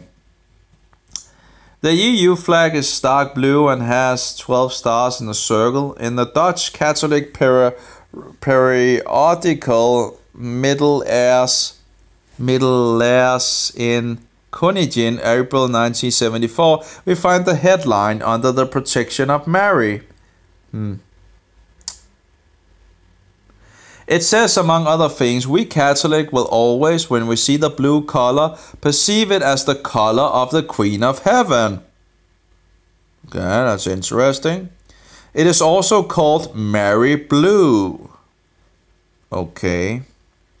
On the imprint of the new euro, we also find 12, and in regards of the coins of the EU, that was in regards of that guy that I was talking about, in regards of emperor or something like that. I think he is on the coin of the EU. So anyway, on the imprint of the, oh yeah, we had some interesting coins from the Vatican as well in regards to the EU, I think, if I remember correctly. That was, but anyway, you can look that up for yourself if you want to look that. New euro, we also, okay, let's see. On the imprint of the new euro, we also find 12 stars on both coins and paper money. No matter how many members the EU will consist of, there will always be 12 stars. Why 12 stars? Why not the number of membership countries? Much indicates that the 12 stars circle on the EU flag took its inspiration from the worship of Mary. Worship of Mary in the Catholic Church. The thing is, you don't go to Mary. This is idolatry to go to so-called Mary. In the Catholic Church, the Queen of Heaven, that would be Mary, Mary with the 12 stars around her head. It's a well-known motive. Okay. We find the same motive in the glass window of Notre Dame Cathedral at Strasbourg, France, and at the Catholic Church of Resort of Maglås Birkerød in Denmark. We see the motive also on the mosaics, copper dishes, etc. I haven't seen them, so I'm not sure if it is Mary or what, but could also have symbolized just the woman in the Book of Revelation. But we have maybe Mary down here in regards of anyway.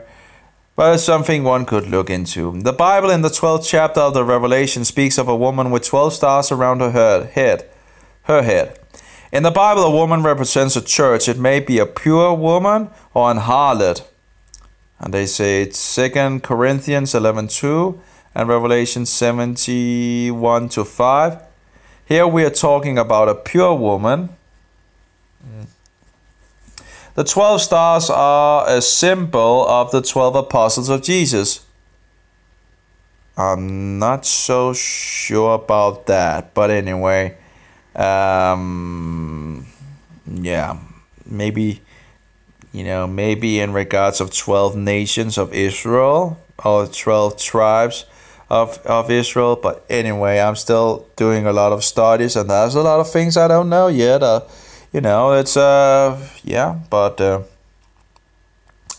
12 apostles of Jesus, who stands as representatives of God's people.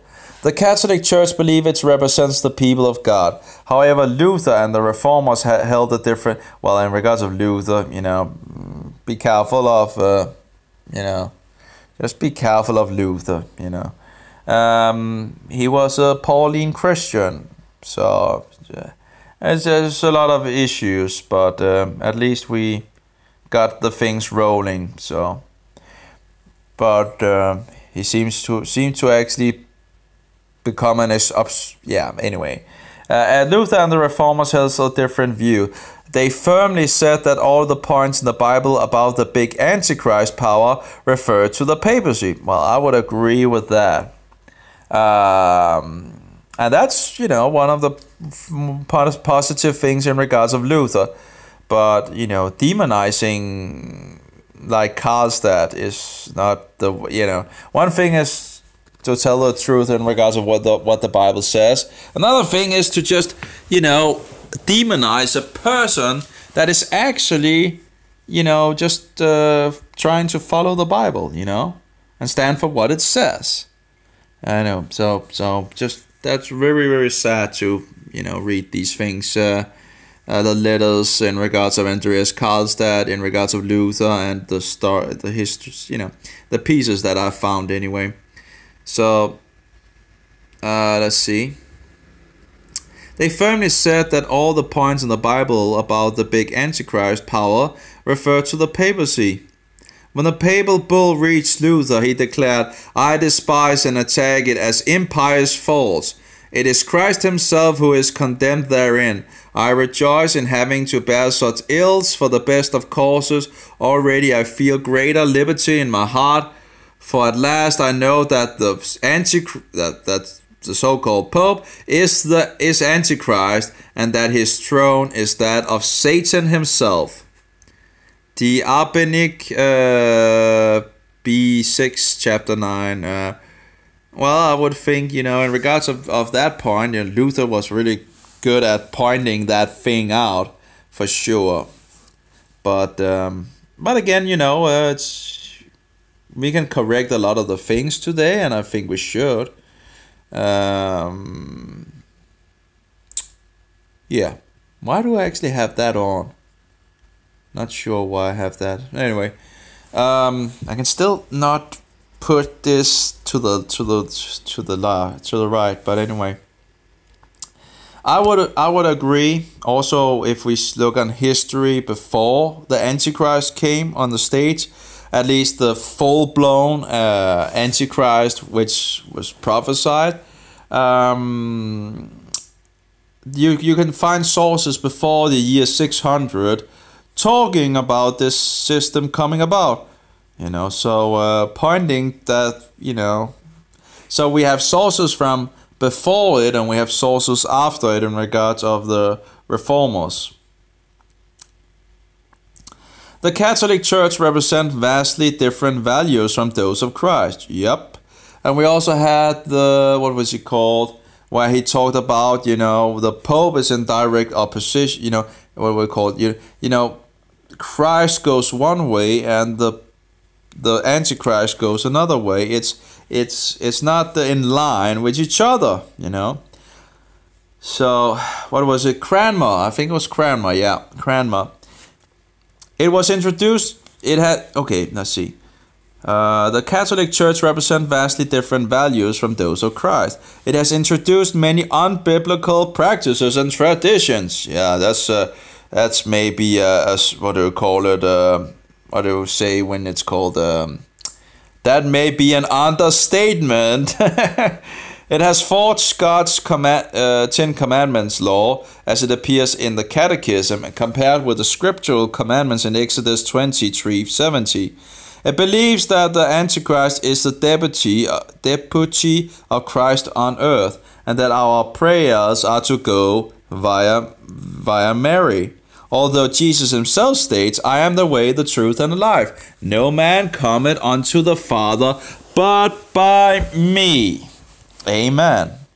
John 14:6. See also 1 Timothy 2:5. Of course, that's some Paul letters here. Usually, I'm not saying one cannot use Paul letters, but there's a lot of leaven, I think, in them. But of course,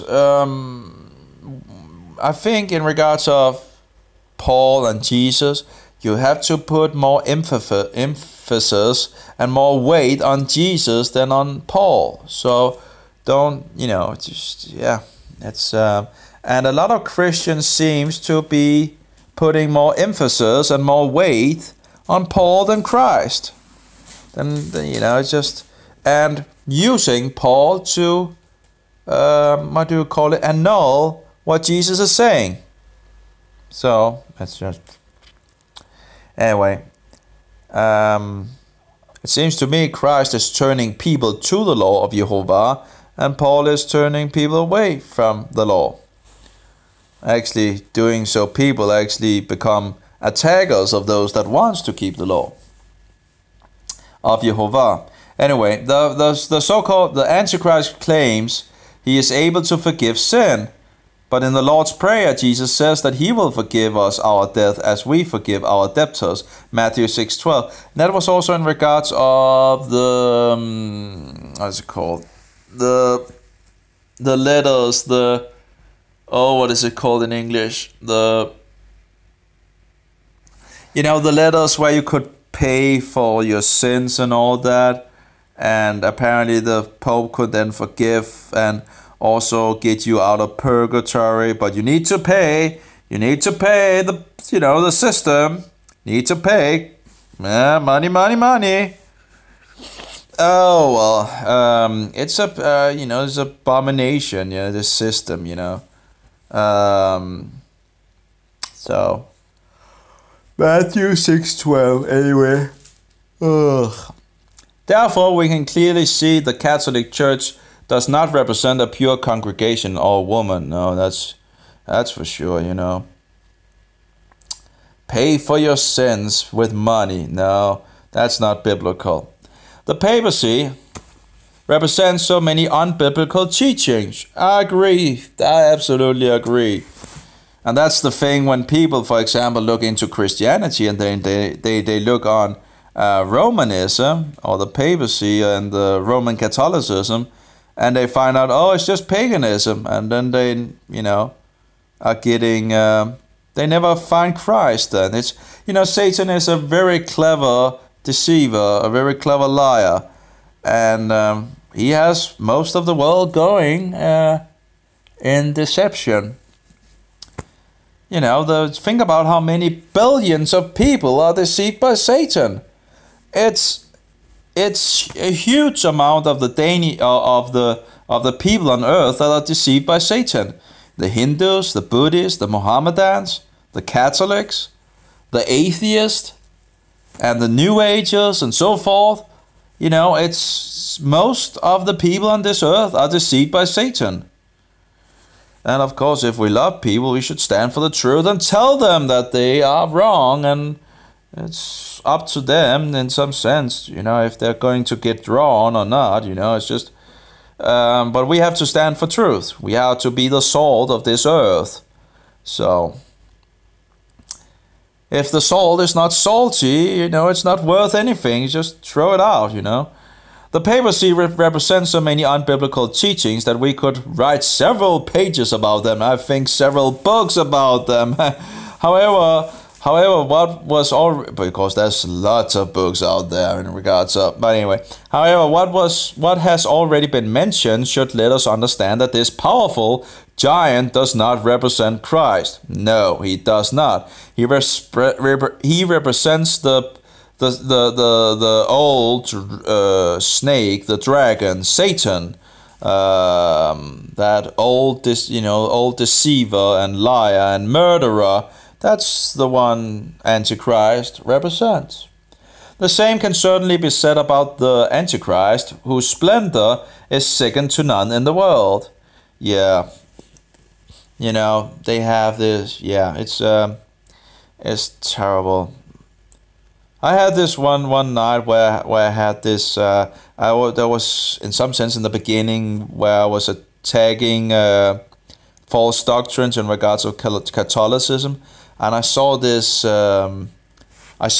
Pope figure, this Antichrist figure, coming at me very quickly in my, when I was. In my, what do you call it? I don't know what to call it. Sometimes the demon seems to attack you when you're, what do you call it?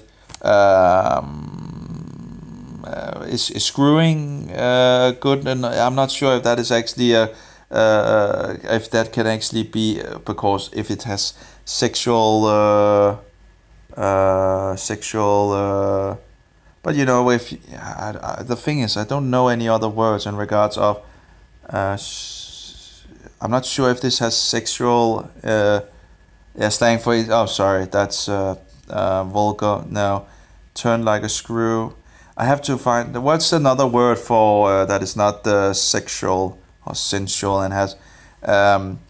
It seems like when you are making some damage to the kingdom of Satan, that sometimes you're getting attacked spiritually, at least for my. But one of the times I and maybe it was just a, what do you call it, a vision or whatever. But I saw this figure, this Pope-like figure, coming at me very, very quickly, very angrily, and it was like you know, adored, you know, just, you know, the Pope-like figure was like, you know, was filled with splendor and things, and yeah, and then it was like a roll, and the roll rolled like this around, and underneath this character of splendor, there was a skeleton. So yeah, bones, a dead bones. And actually, a funny thing in some sense was that one of the books that actually writes about the what do you call it, the Jesuits, was actually showing the Jesuits be like, you know, bones, you know, dead bones. Yeah, anyway, it's just so I'm not sure if that was actually an attack or maybe a help to show what this system actually was. So I don't know. It's but it could absolutely have been, because I thought in the beginning that it was, you know, the spirit behind it that was angry at me, and by being angry it exposed itself. But I'm not so sure that, you know, it may actually have just have been a, you know, a help in regards of from God or something like that, in regards of exposing the Antichrist, the Pope. So but anyway, it fits pretty much with the rest. And but one have to be careful in regards of so-called visions and dreams and so forward and all that. And so I try to not put too much effort on such things. But I know in regards, when I turned from the occult and began to find Jesus, I was attacked by, you know, one spirit after another, and in regards of, and it was yeah, I didn't that was some of the days or nights where I didn't get any sleep, but because one demon came after another, I could just see it in my it was not like in the physical, what do you call it, in this, but I was, you know, I was trying to sleep, and I could see one demon, and I threw it out with the name of Jesus, and then another demon would come and threw it out in the name of Jesus. Then a new, you know, just kept on going for, you know, some of the nights was just, I just didn't get much sleep. Very annoying. But I've heard about others being in the occult, turning around, and you have this, what do you call it?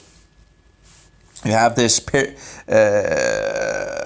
yeah, I'm not sure what to call it, but you have, it seems like you have this where you have a fight, really a fight going on that is, but anyway, maybe it's, yeah, it's, so, powerful giant does not represent Christ. The same can certainly be said about the Antichrist, whose splendor is, and that's what, you know, that's the character I saw, was just filled with splendor, and yeah, it's just, it even seemed like more than the popes, the so-called popes that you normally see in the world. There was no, it was just wow, you know, it's just whoa, it's just, yeah. But, you know, it shouldn't be hard to see who it was, you know, that it was, yeah, and who it was representing for sure. What, so it's just, anyway, whose splendor is second to none in the world. Compare this with Christ, who had not where to lay his head. Moreover, the Antichrist worshiped Mary, and you can also find that images with so-called Antichrist in regards of Mary, and oh yeah, it's just disgusting, just filled with abominations. You know, just come out of her, my people. Don't take part in her abominations. You know, it's just the symbol of Mary being used in the EU flag tells us that Catholics are behind this form of government. Do you want to hoist the Catholic symbol of Mary on your flagpole? we also have it on all the cars today, you know. Yeah. Another interesting fact is that the European Council, who chose to use the European flag or the Mary flag on December the 8th, 1955, and that all three zealous champions of the Star Banner were Catholics in good and regular standing. The acceptance of the and that all three zealous champions of the Star Banner were Catholics in good and regular standing. The acceptance of the flag of Europe took place on the very date of the 101 anniversary of Antichrist Pius. So you always have these pious thing and holy this and holy that or whatever. The 9th.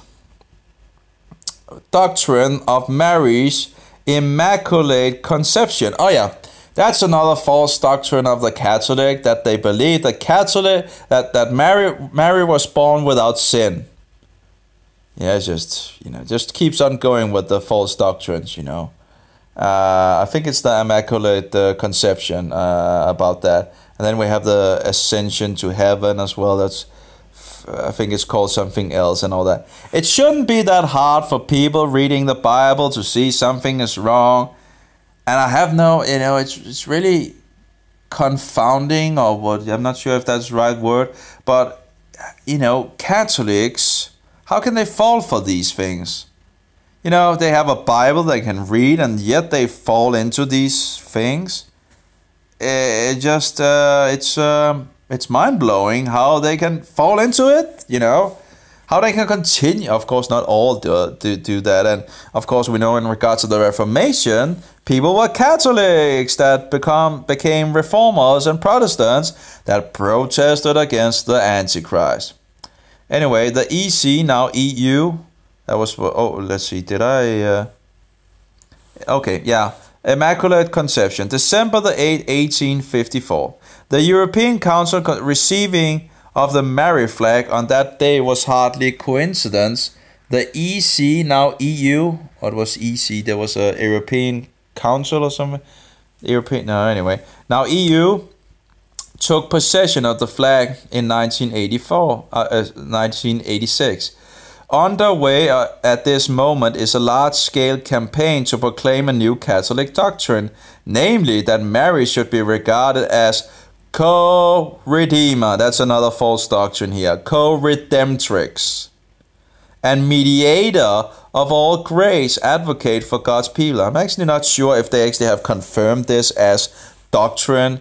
I read another source that says they have, but I haven't confirmed it by Catholic lines that they actually believe that Mary would be co-redeemer, which is absolutely not true. Jesus is the only way to the Father. Again, and the Queen of Heaven. We also see the Queen of Heaven in Judaism. It's called the Shekinah. And they invite this spirit in the beginning of the Shabbat. A feminine spirit. So anyway, there's a lot of things going on in regards to that as well, but just paganism. Satan deceives the whole world, people. Keep close to Christ and the Word of God, because if you know the Word of God, and just be aware of Paul, but if you know, the more you know in regards to the Bible, the better you stand against false doctrines and idolatry and paganism and Satanism, because it's the same thing. You know, there's a lot of versions of Jesus out on the market, but if you know the true version of Jesus,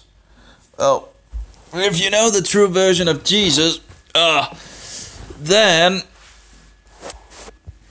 it doesn't matter, you know, knowing the rest, because if someone comes by and tells you about this version of Jesus, and you know who the true version is, you can just compare it by the true version, and then you can quickly see, there's something wrong here. So it's not, instead of you know, it's like in a barrel going down the hill. If you're just one Jesus, another Jesus, this Jesus, and that Jesus, and you're running around in the Jesus versions and don't know which one is true. And just, you know, So anyway,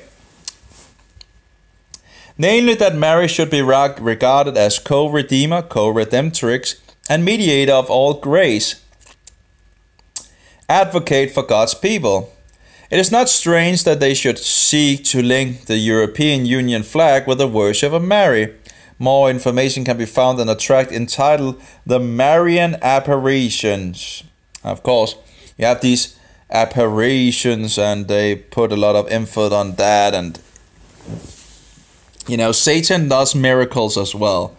He can do things as well. Being in the occult, you quickly realize that, maybe not quickly, but yeah, there's more than meets the eye for sure, and Satan can do things as well. It's not just God.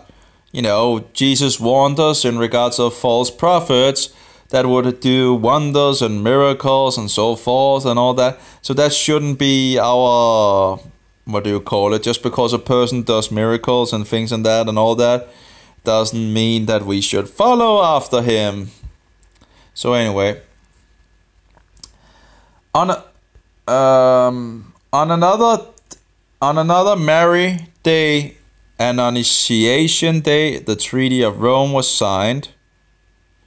This was on March 25, 1957, while all the Vatican church bells proclaimed a new era in the Mary age that the Antichrist Pius had heralded in 1953. You see on the Catholic doctrines how they get, confirm one doctrine after another, and I really have to wonder how people cannot see the issues with it. Anyway, the Catholic Church, with the Antichrist going on before, worships Mary and images of her. 2 years ago, Antichrist Francis received the statue of Our Lady of Fatima at St. Peter's Square. I think there was something in regards to Fatima also going to the Mohammedans, but of course Satan tries to collect all the religions in the world onto his wings. Anyway, of course there's, but onto trying to seemingly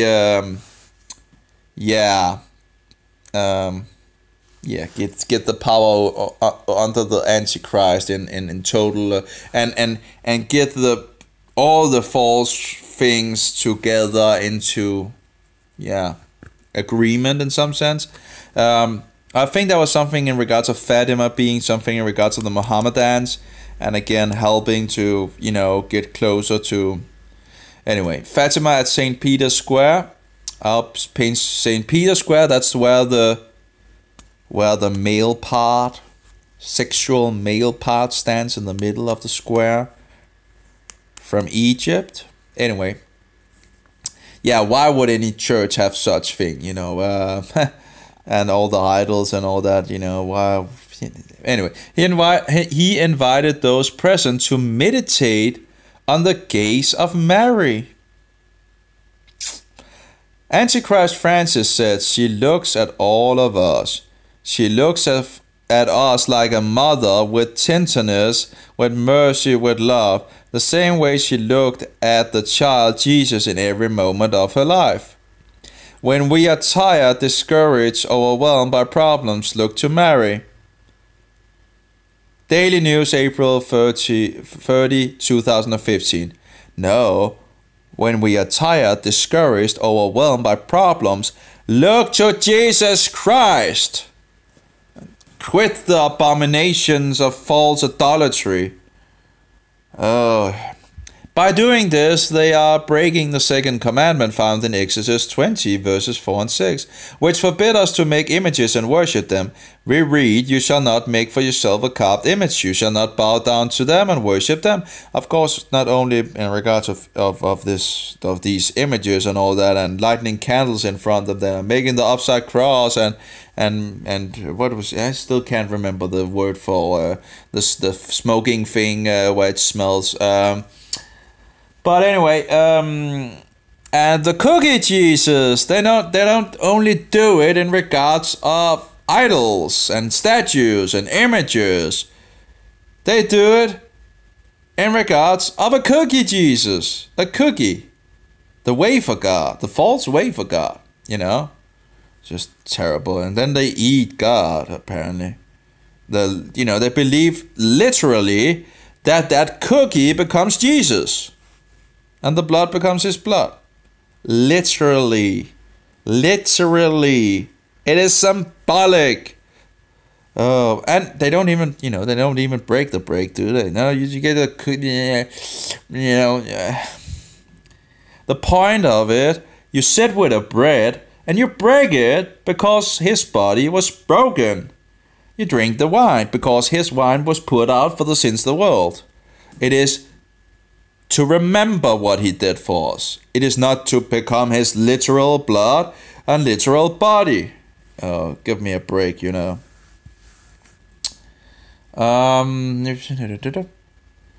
You shall not bow down to them and worship them. Mary is dead for about 2,000 years ago, so it is not her, but the Bible tells us that Satan will turn himself into an angel of light.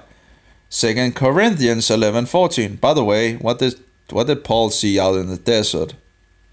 Now, of course, this is from Paul, but what did Paul or Paulus, what did he see out in the desert? Did he? Yeah. Anyway, so Satan appears as Mary and gives his message to the people. Antichrist Francis will travel to Fatima in 2070 to celebrate the 100th anniversary of the Marian apparitions. Therefore, we expect more Marian apparitions in 2007. Oh, therefore we can expect more Marian apparitions in 2007? Question mark. But anyway, yeah. If the Catholic Church is of anything, it's like you have, I think, Paul, and you have the old pagan church, and yeah, Paulus. So yeah, so that's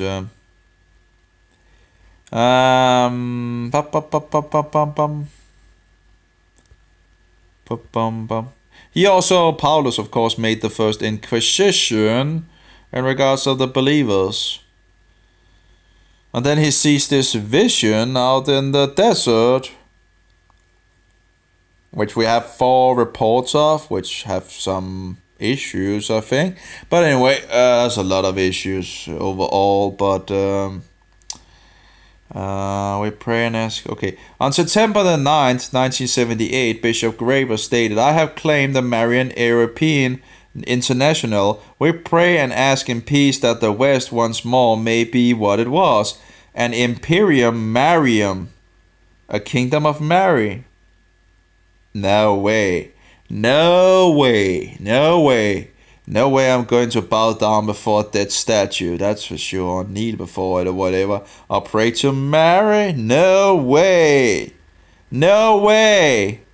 I don't understand in regards of, the ecumenical movement that, oh yeah, we are just all brothers and all that. And you see the Pope speaking, so-called Pope, the Antichrist speaking and slicky words and all that. Well, it's just, I think we are, when we're talking about, oh, we're not that far apart from each other and blah, blah, blah, blah, and all that. I think we are extraordinary far apart from each other, Anyway, on the imprint of the new euro, we also find 12 stars on both coins and paper money. On the Vatican coin, we find the 12 stars. We understand that the European flag is a symbol of Mary, and that the Vatican and the Catholic Church supporters want the flag of Mary to. That's also in regards to the Mary groups, and I can't remember anyway. To be raised atop all flagpoles in Europe. In this way, many unknowingly will symbolically exalt the Queen of Heaven. But when this becomes known, it will be too bad for people and nations whose belief are not Catholic to use this religious symbol that claims worship and subordination. Subordination? Is that like copy subordination? Let's go ahead and look. Oh, they didn't have it.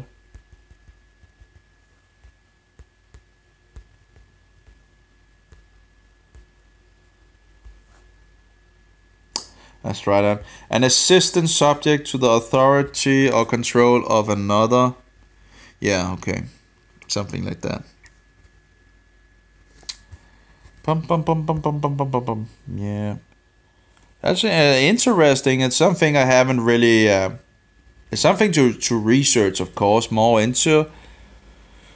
It is. It wouldn't surprise me in regards to the flag, but it still seems a little. Wow, it still seems a little too. But nothing can surprise anymore. It seems. So who knows? That would be if the flag represents Mary. That would be a great. Wow, it would be wow. That's a deception. Let's try to take that again. We understand that the European flag is the symbol of Mary and that the Vatican and the Catholic supporters want the flag of Mary to be raised atop all flagpoles in Europe. In this way, many unknowingly will symbolically exalt the Queen of Heaven. But when this becomes known, it will be too bad for people and nations whose belief are not Catholic to use this religious symbol that claims worship and subordination. So, okay. On all Eurobank notes, there is furthermore a bridge. Indeed, it occupies the greater space on the Eurobank notes. Therefore, this symbol must be important. What does the bridge stand for? Well, the Roman emperors has the title Pontifex Maximus, and that's in regards to Pontifex Maximus goes back to, according to the sources I could find, goes back to the second king. Actually, I have multiple sources actually read, I think, on that. It goes back to the second king of Rome, who gave this, these doctrines or dogma to this guy, to this Pontifex Maximus, and then goes forward in Roman history. And apparently the Antichrist don't think it's weird to have that title as a in regards of a pagan high priest or something, pagan, at least a priest. I think pagan high priest is pretty, it's not too, but anyway, something of that sort, he had political and spiritual powers, and you can go read for it yourself, because I can't remember everything myself and all that, and I sometimes make mistakes, so people need to check things for themselves and do research, because it's, anyway, which means the supreme builder of bridges. They were to act as builder of bridges between God, man, and the nations.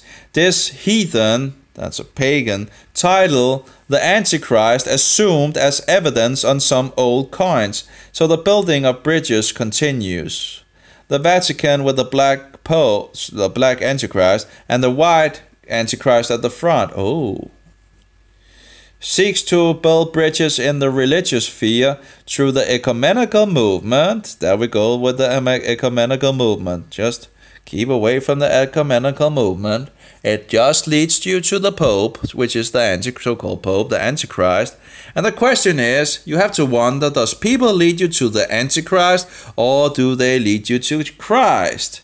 Because if they're leading you to the Antichrist, I would pretty much bail them in some sense, just, if you have a shepherd that leads you to the Antichrist, I think it might be a good idea to exchange or change your shepherd. And of course, it's always a good idea to read the Bible and to study in the Bible. So anyway, so here we have the so-called Black Pope. He is the general of the Jesuits, the soldiers of Loyola, working for the Antichrist. And the white Antichrist at the front seeks to build bridges in the religious spheres through the ecumenical movement in order to gather all the churches underneath Rome's umbrella, or Roma. On Rome's conditions, of course. And that's the thing, because Rome doesn't really seem to actually go in their direction. She wants them because she sees herself as the mother church. So she wants those to confirm to her. And of course, when you have Jesuits in high ranking positions, when you have infiltrated the groups and all that, they are leading the sheep back to Rome and the Antichrist. So yeah, they are also erecting bridges with the help of today's political developments in Europe to tie the countries of Europe to a set of laws designed by the men and women in Brussels. Few realize that when the Antichrist and the EU speak of peace and righteousness, they mean peace and righteousness according to their principles. Yeah, and keeping the Sunday holy. Actually, Christmas is also a holy day of the Catholics. It's not found in the Bible. It's not I think also Easter was also one of the holy, so-called holy days, or holy days of Antichrist, not holy days of God. So anyway,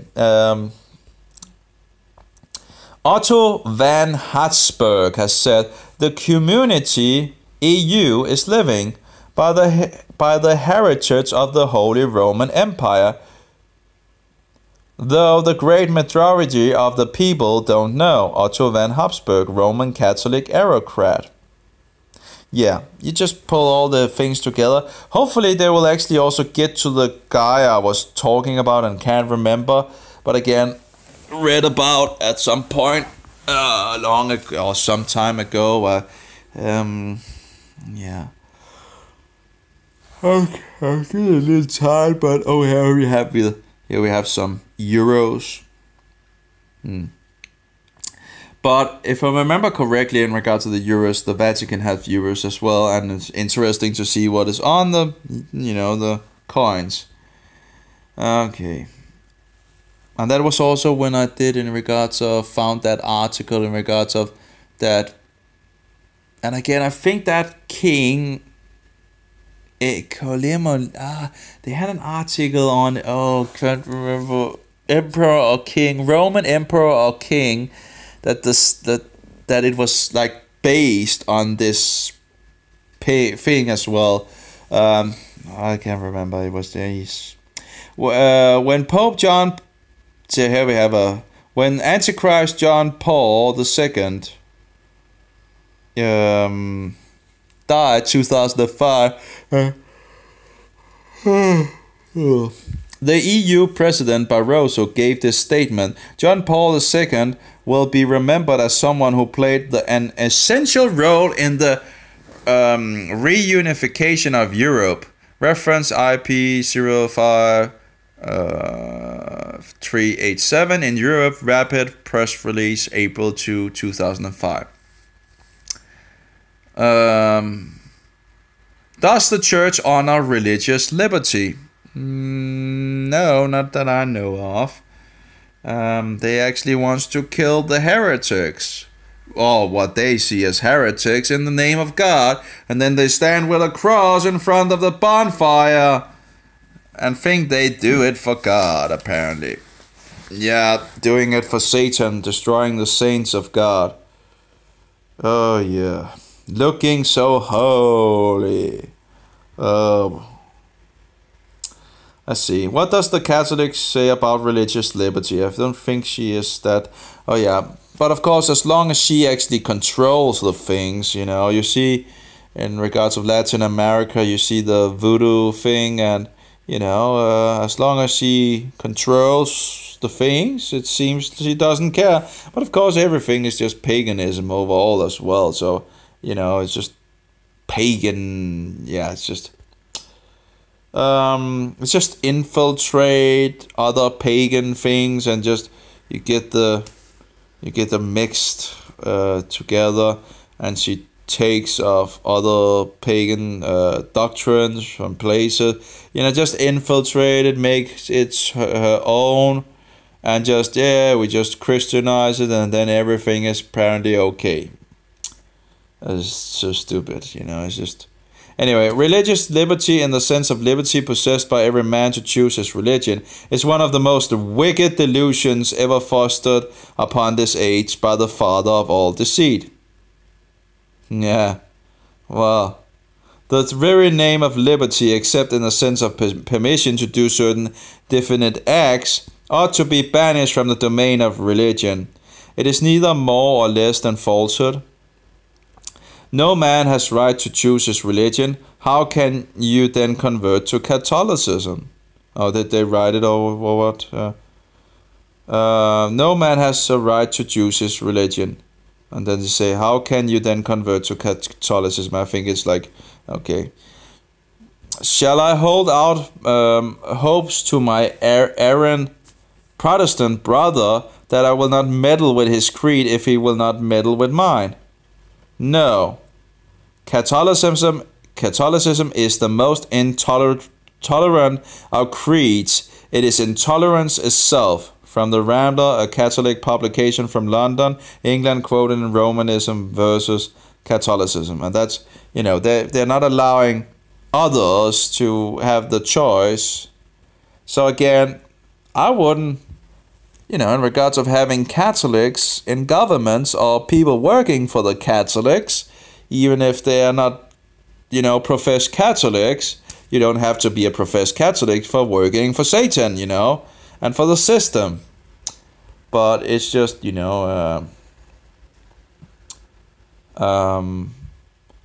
we can choose in regards of, it's the same. We're going into the Dark Ages then again, just...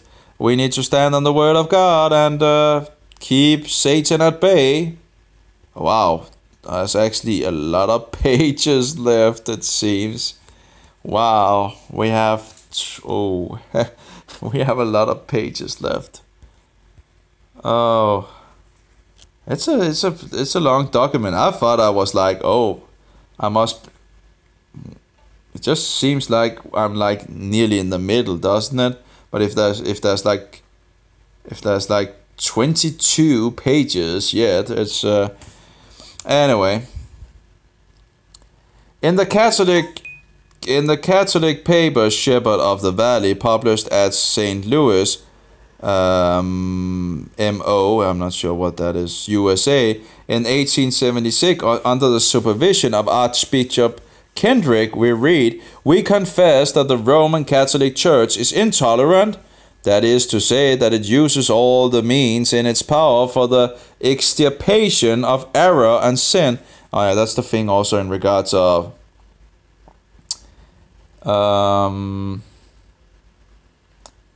yeah, again, where they say, "Shall I hold out hopes to my errant Protestant brother that I will not meddle with his creed?" Well, they say the Protestants are in error.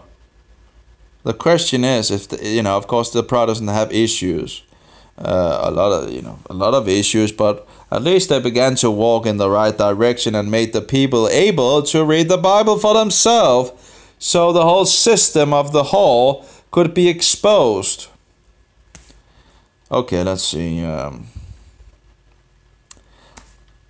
We confess that the Roman Catholic Church is intolerant, that is to say, that it uses all the means in its power for the extirpation of error and sin. And again, the question is, maybe she should start with her own door, because the Catholic Church is filled with error and sin and whorehouses, whoring with, it's just this system. It's just beyond, how wicked this system is.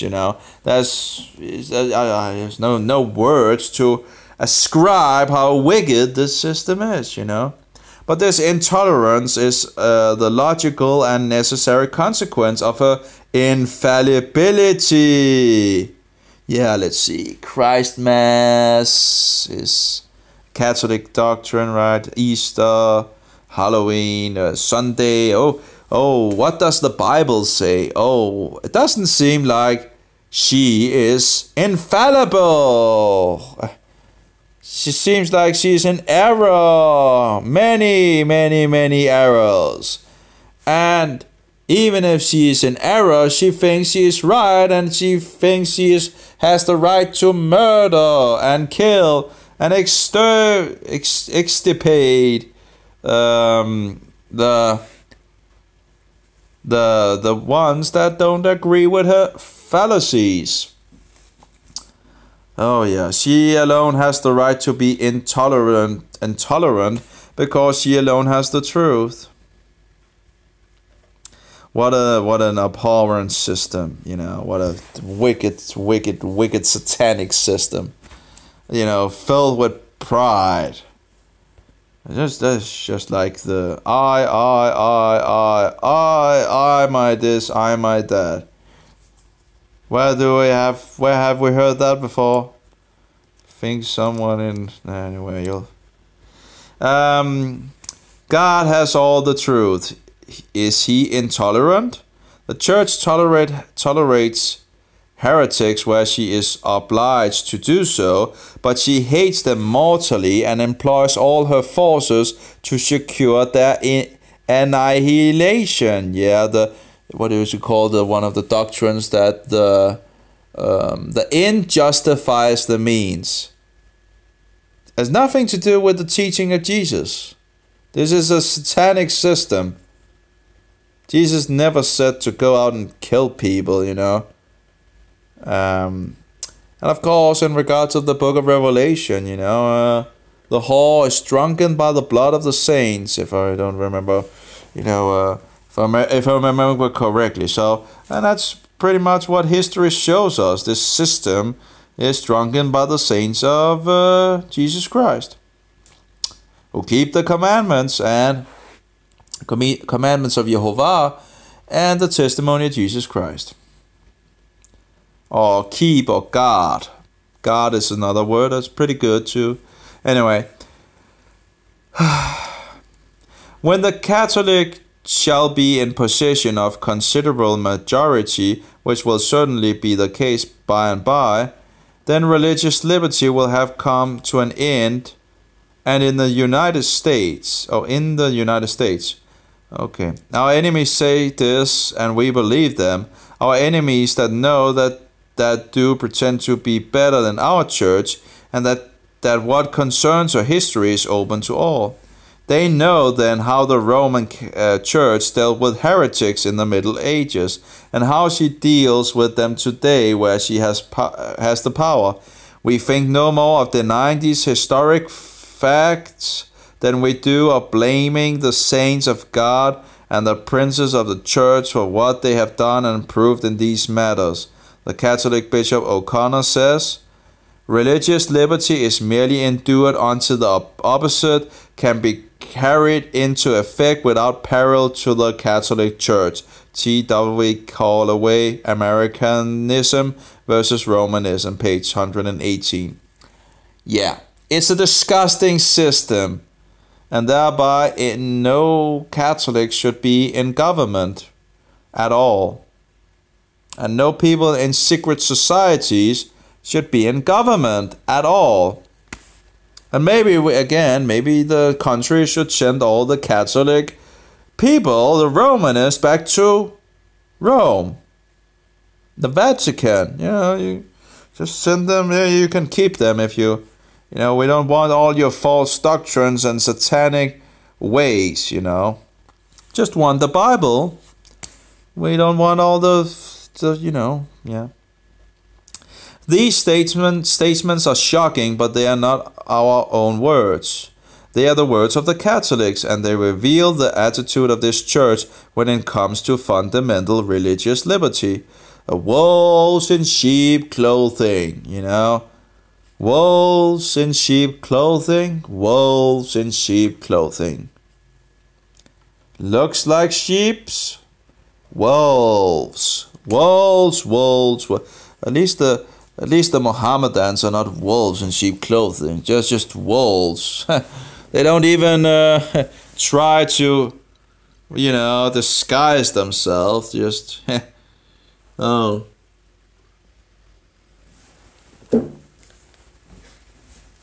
At least it's maybe in some way they actually do, but trying to make us believe they believe in Jesus when they believe in a false version of Jesus. They don't believe he's the Son of God. Well, there you already go, you were just... Anyway. History reveals that the Catholic Church does not respect religious freedom.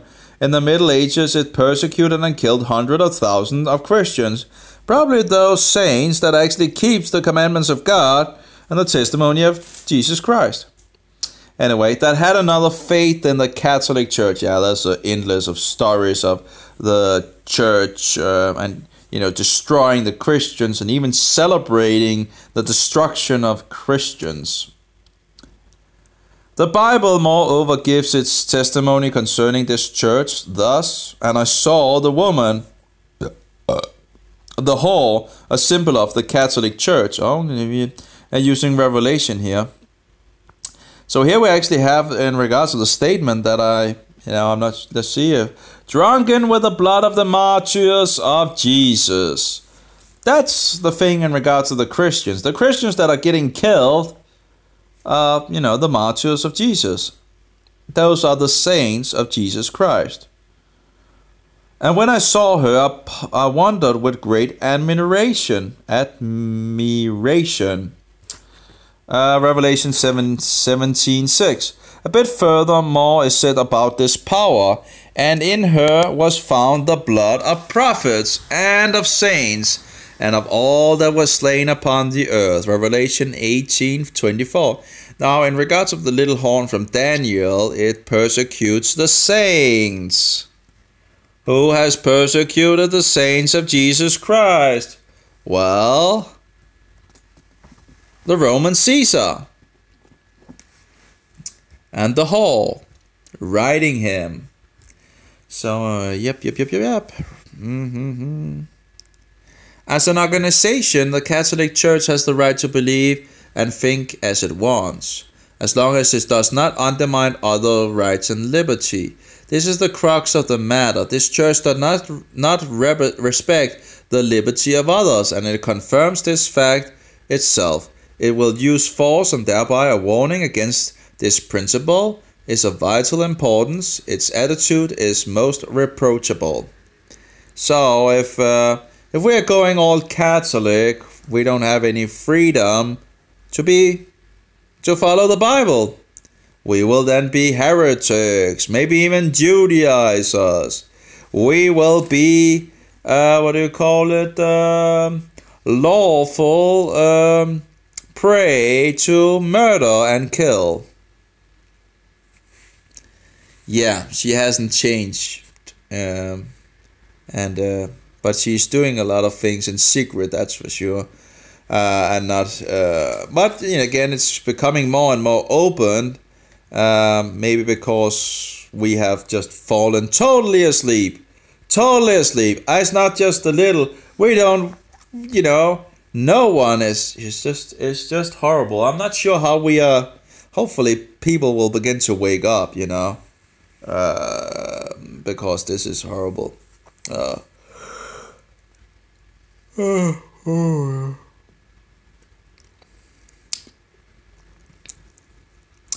We are dealing with a model of government that is not based on biblical principles. God loves man. It is his desire that every person shall make his own decisions about what to think and believe. It is from this idea of religious liberty is derived. The love of God is the source of the view of man. Here the respect for the individual is crucial. Only if the system is based upon this principle can the highest possible degree of freedom between individuals and nations exist on earth. Today, peace is an international agenda. Liberty, of course, is necessary. And that's the the Christians out there, oh, you shouldn't offend the Catholics. Oh, you shouldn't say this to the Catholics. Oh, they are our brothers in Christ and all that and blah, blah, blah, blah. Oh, really? Well, I wouldn't think my brothers in Christ would bow down before idols, statues, and images. Yeah, just, well,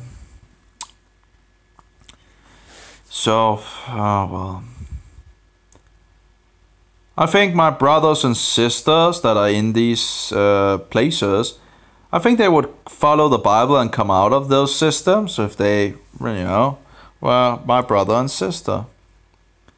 Because how can anyone be in that, such systems when finding out that there's so much abominations that, yeah, it's just, anyway, just, yeah,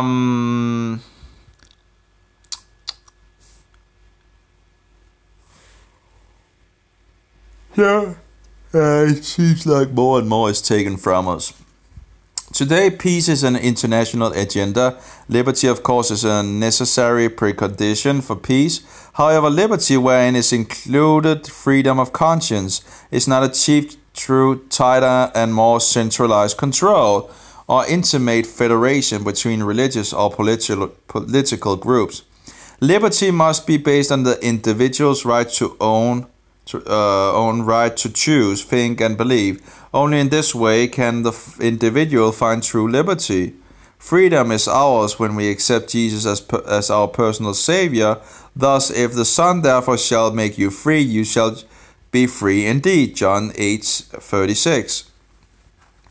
Why would we not surrender our lives to Christ Jesus and accept His gift of salvation? Jesus gave His own life so that you and we should not be lost forever.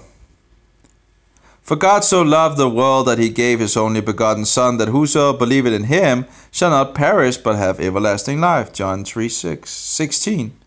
Jesus also says, Peace I leave with you, my peace I give unto you, not as the world giveth, give I unto you. No, not as the world giveth, give I unto you. John 14:24.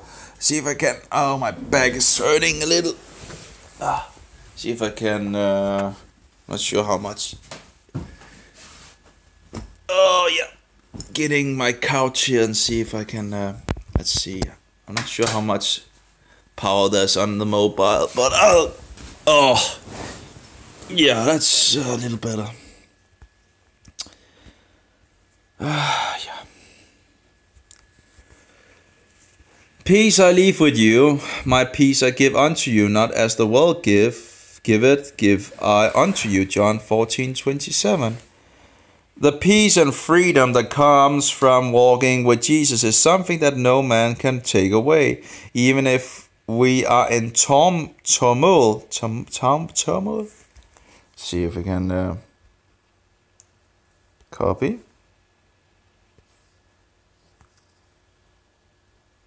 No. Turmoil.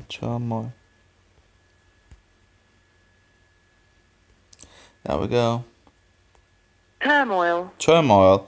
A violent disturbance, violent agitation. Yeah. Okay. So, even if we are in a turmoil, we can still have peace of mind. Have you experienced this peace? Jesus Christ has truly showed what genuine love is. Although himself God, he humbled himself and came here as a man. He was a servant and a fellow human. He was called a friend of sinners and customs officials. He went about doing good. He cared about every suffering person.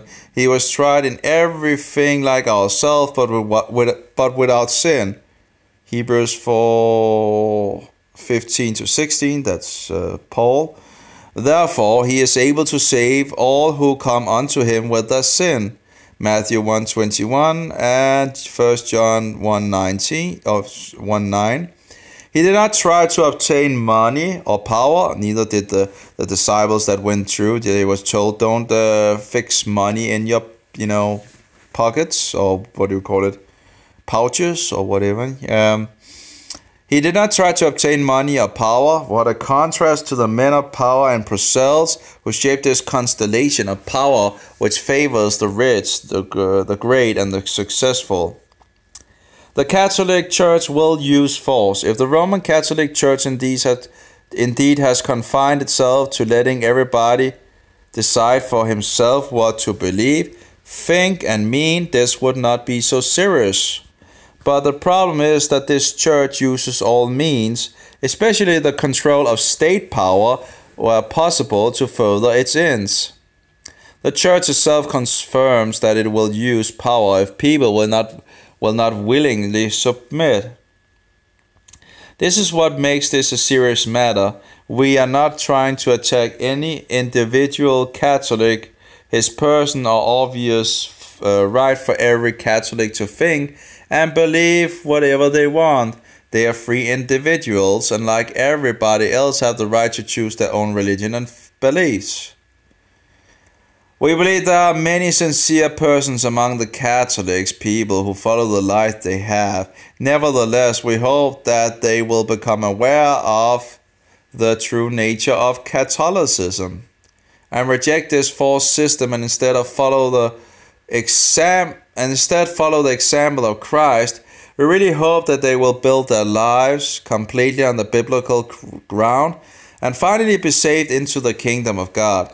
Our intention with this pamphlet is not to focus on persons, but to point out the destructive and intolerant principles that are inherent in the system and what the consequences of these will be for Europe.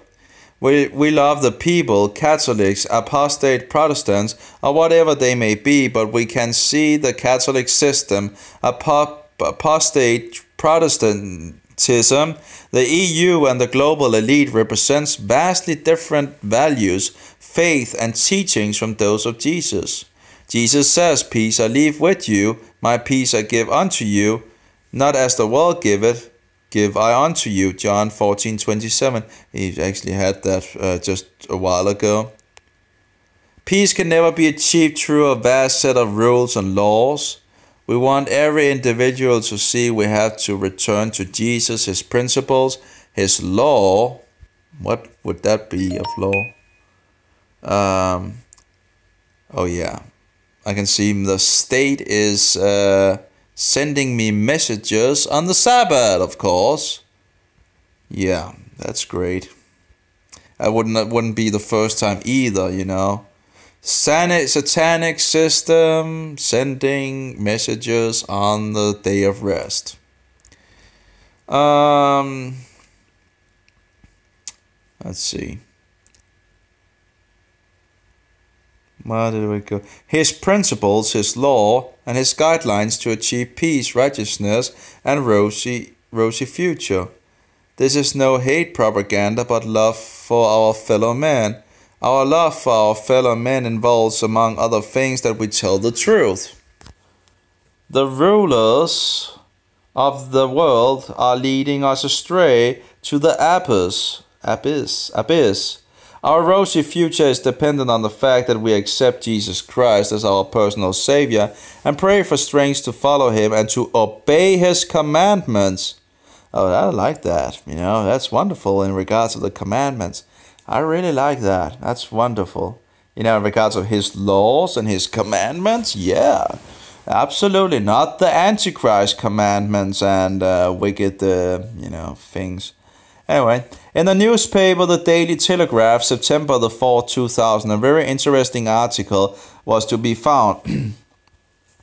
It was a letter from Cardinal Joseph Ratzinger to all the bishops' conferences worldwide. The heading was as follows: "Ours is the mother of churches," says Vatican. Well, I would disagree on that. Well, maybe mother of the Satanic Church. But anyway, the article quotes Cardinal Joseph Ratzinger, now Pope Benedict the Antichrist, Benedict 16.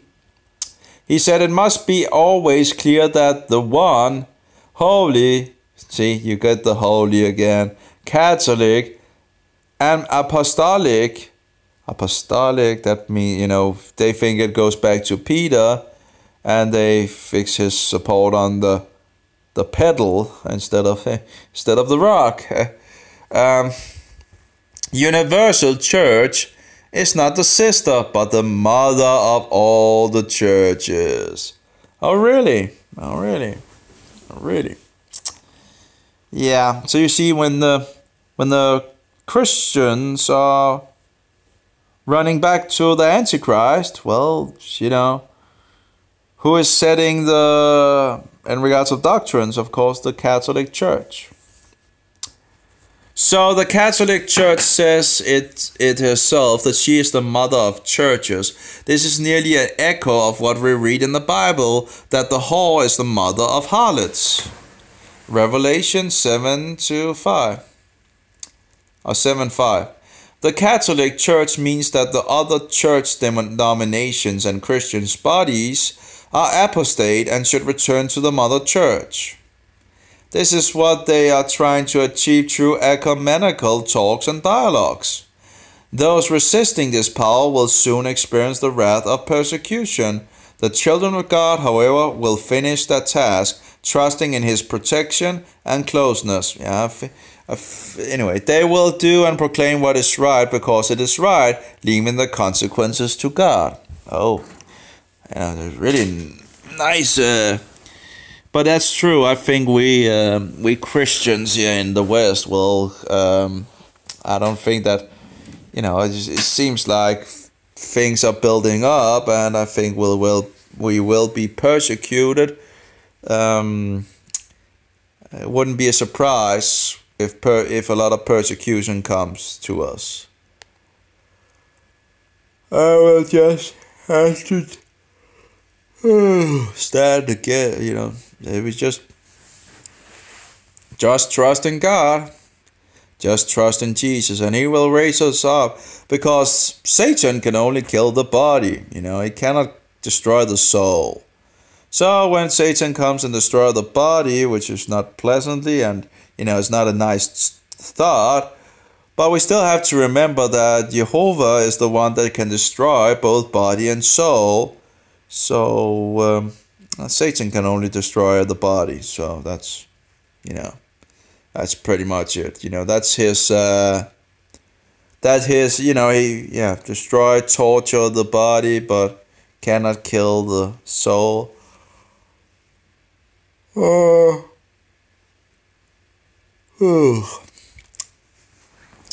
We agree with the reformers. We agree with the reformers who betrayed the Roman Catholic Church as the great anti-Christian system, the whore that makes all nations drinks of her wine. Revelation chapter 17. The whore is fornicating religiously, spiritually, that with the fallen Protestant churches. It is cooperating in its fornication with the fallen Protestant churches. It is seeking to establish a common creed through church alliances and ecumenical councils. And again, as I understand it, three have already fallen in some sense. The Lutheran, Presbyterians, I think, and the spiritual group thing, which I apparently seem to, I think it's the group with the tongues, so-called tongues, the Babel tongue, the blah blah blah. What was it called? I can't remember. But anyway, the whore is fornicating religiously, spiritual with the fallen Protestant churches. It is cooperating in its fornication with the fallen Protestant churches. It is seeking to establish a common creed through church alliances and ecumenical councils, a common creed that is based on Catholic traditions and not on a biblical foundation. There has been a change, but the change is not in the papacy. Catholicism indeed resembles much of the current Protestantism, because Protestantism has greatly degenerated since the days of the reformers. Yeah, apparently at some, you know, it seemingly it's stopped to go in the right direction, it seems, and Luther, ended actually stopping a lot of the the Reformation when he came back to Wittenberg, but that's just how it is. But we have different Christian groups that still went forward, and yeah. In addition, I'm so tired. In addition, it seems that the papacy is cooperating openly or undercover. Yeah, undercover, that's for sure. Covered operation, that's the Catholics. With everybody that can be of help in its quest for European unity and world dominion. This cooperation includes political parties, secret organizations, church alliances, etc. Unfortunately, all too few are aware of the strategy of the papacy. Too late they will discover they have been tricked by the deceptive delusions of the Great Hall. The Bible says, "For thy, the halls, merchants, were the men of the earth, merchants were the men of the earth, for by thy sorceries were all nations deceived." Revelation 18:23. And of course, if it's, God's word is true, right? So we should expect these things to happen. So it's just sad to Independent nations destroyed. It should be obvious that we are here dealing with a deceptive power that intends to wipe out Protestantism and all independent nation states. Before those in the militia of the Catholic Church,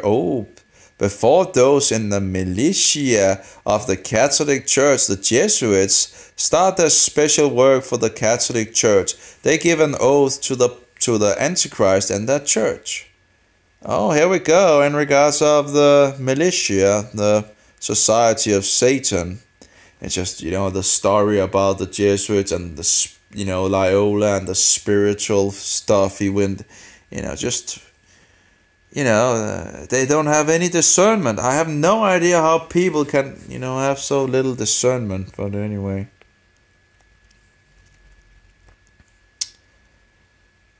Before those in the militia of the Catholic Church, the Jesuits, start their special work for the Catholic Church, they give an oath to the Pope, to the Antichrist in that church. Here you have part of this oath. And of course, Jesus said, don't take any oath. I do further declare that I will help, assist, and advise all of any of his so-called holiness, that again in the Antichrist, agents in any place wherever I shall be, Switzerland, Germany, Holland, Denmark, Sweden, Norway, England, Ireland, or America, or in any other kingdom or territory I shall come to, and do my utmost to extirpate the heretical Protestants or liberal doctrines, and to destroy all their pretended powers, regal or otherwise. Regal, I'm not sure about that. But of course, let's see, copy.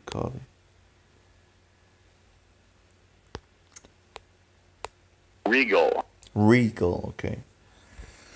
Why am I so tired already? It just seems to... Oh, I went... Did I? Yeah, okay, it's... Romanism versus Americanism, T.W. Calloway, pages 58 to 61. But anyway, in regards of the Jesuits... As something in regards, there is no salvation without the blood of heretics. Who would the heretics be? Well, me, for example, and many other Christians that don't accept the Catholic Church. And points to it as the Hall, riding the beast. And the beast would be the so-called Pope. So she's riding on his dominion and authority. A similar oath we also find in the Congressional Record, USA, February the 15th, 1913, pages 3215 to 6. Also in the Engineer Corps of Hell by Edwin A. Sherman, pages 180 from 1883. Library of Congress, catalog card 66 thing, what do you call it, line 43354.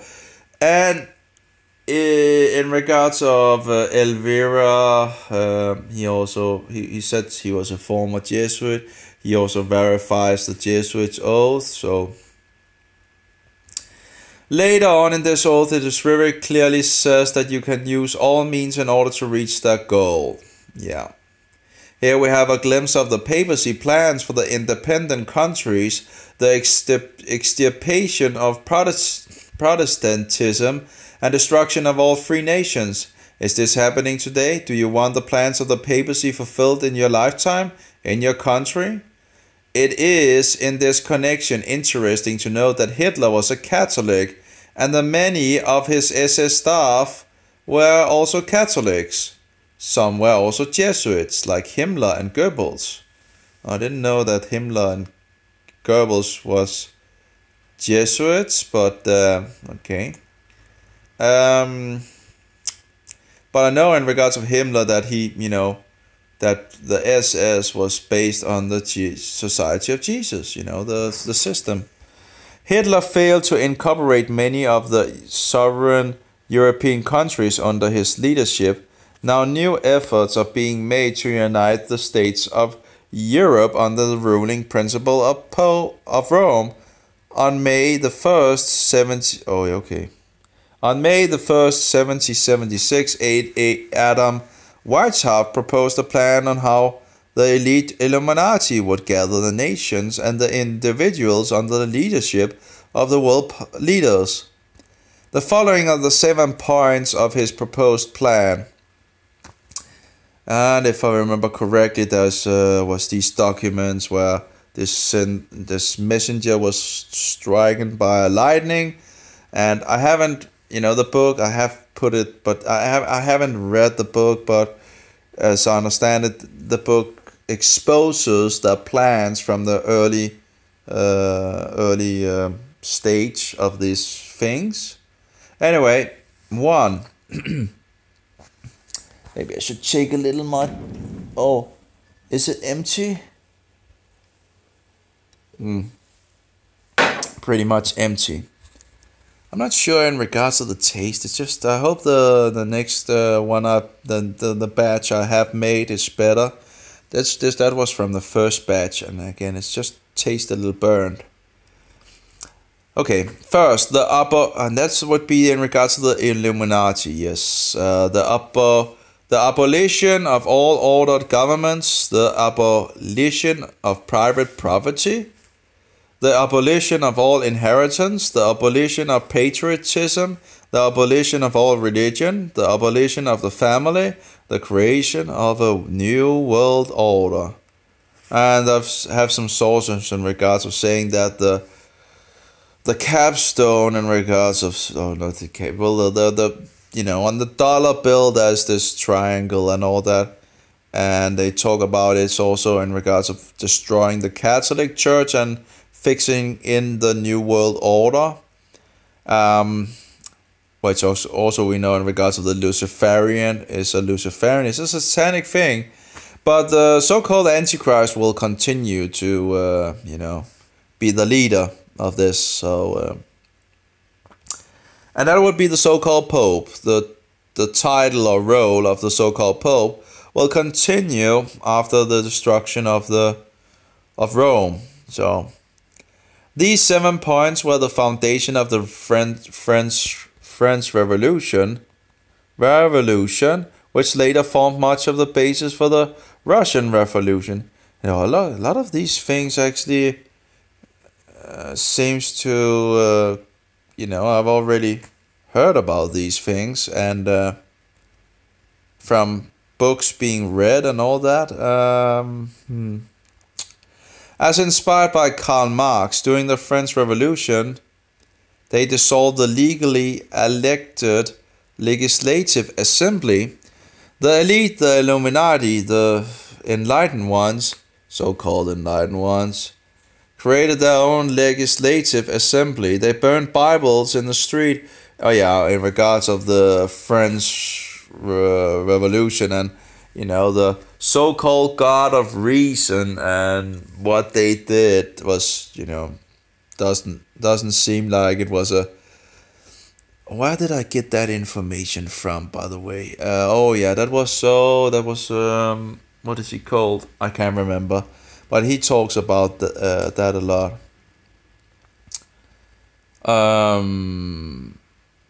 I still wonder in regards of this information if it actually comes from Seven Adventists, but that doesn't look like it's actually. That doesn't seem like it's actually have anything of that nature. Anyway, where am I? I'm on page 14. Maybe I should take a break now, and because I'm getting tired and I need to sleep. That's also great, sleeping in a good time. And ready for some things tomorrow.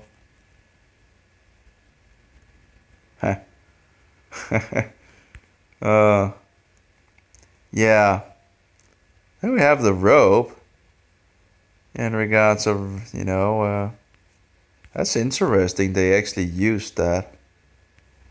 I usually use the analog, or what do you call it, the metaphor of the rope thing, in regards of taking ropes from Satan.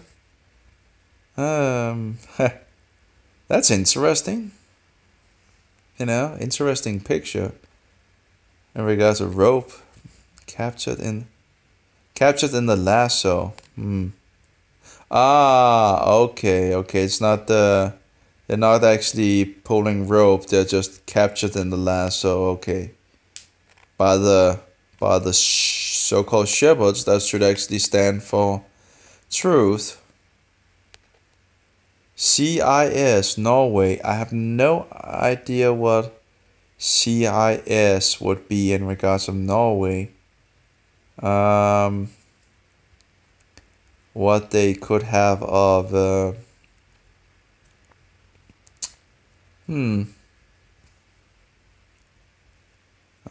let's see. End times copy. Let's try to have a look on the paste.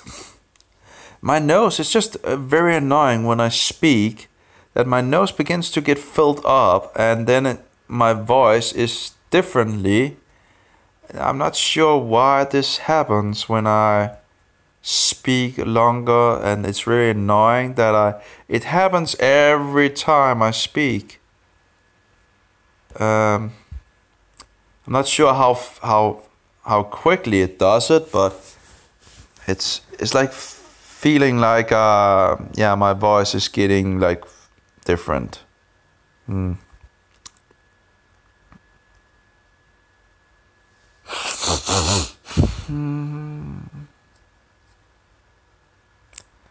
Oh, there seems to be a lot of things.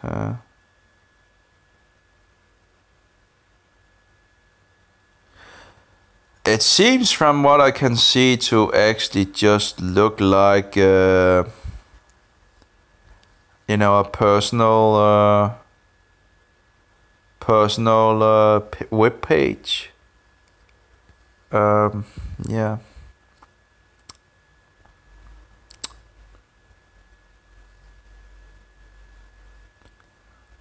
Let's try to take a look at that.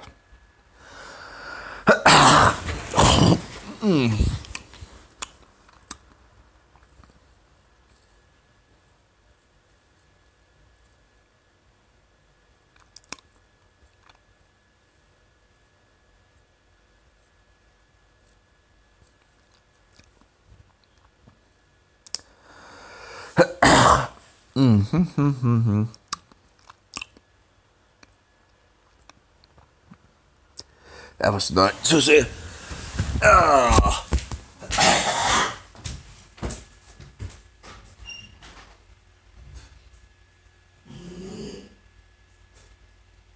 Yeah. At least that helped a little. Oh yeah. Let's get some peppermint.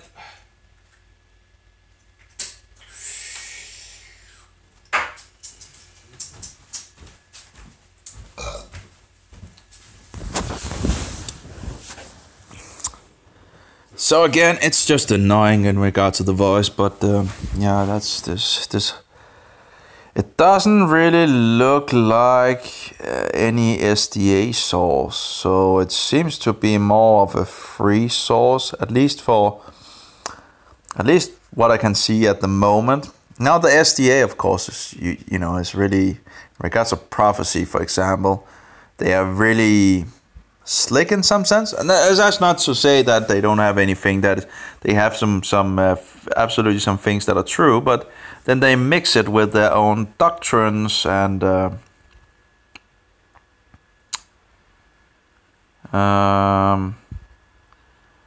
about the 1260. I'm still not sure about the 1260. Of course, they talk about when the Pope ruled, so it's 1260. But we have different numbers in regards to Daniel and Revelation, and I'm not sure if that is actually like prophetical years as such, but something to study more into. Here we have something in regards to the numbers. At least they seem to have a lot of information that seems to here we go. Yeah, I think we have and that was actually something I was looking for. Sunday, because the Seventh-day Adventist believes that the Sunday is the mark of the beast, which I don't find in the Bible. But in regards of Sunday, but you can go to church on any day, but the holy day is the Saturday. Let's see what it has to say. But all these verses are removed from the Catechism. Did you notice that these verses contain a command about holy time, the exact thing that the papacy would think to change? We read that we should keep the 7th day holy, and neither place God or another place God says that this day the Lord calls the Sabbath should be a sign between him and his people. But the mark the Catholic Church has removed, and instead they have substituted it with their own day of worship, Sunday. Do you know that they themselves say about this? Of course, the Catholic Church claims that the change was her act, and their act is a mark of ecclesiastical authority in religious things.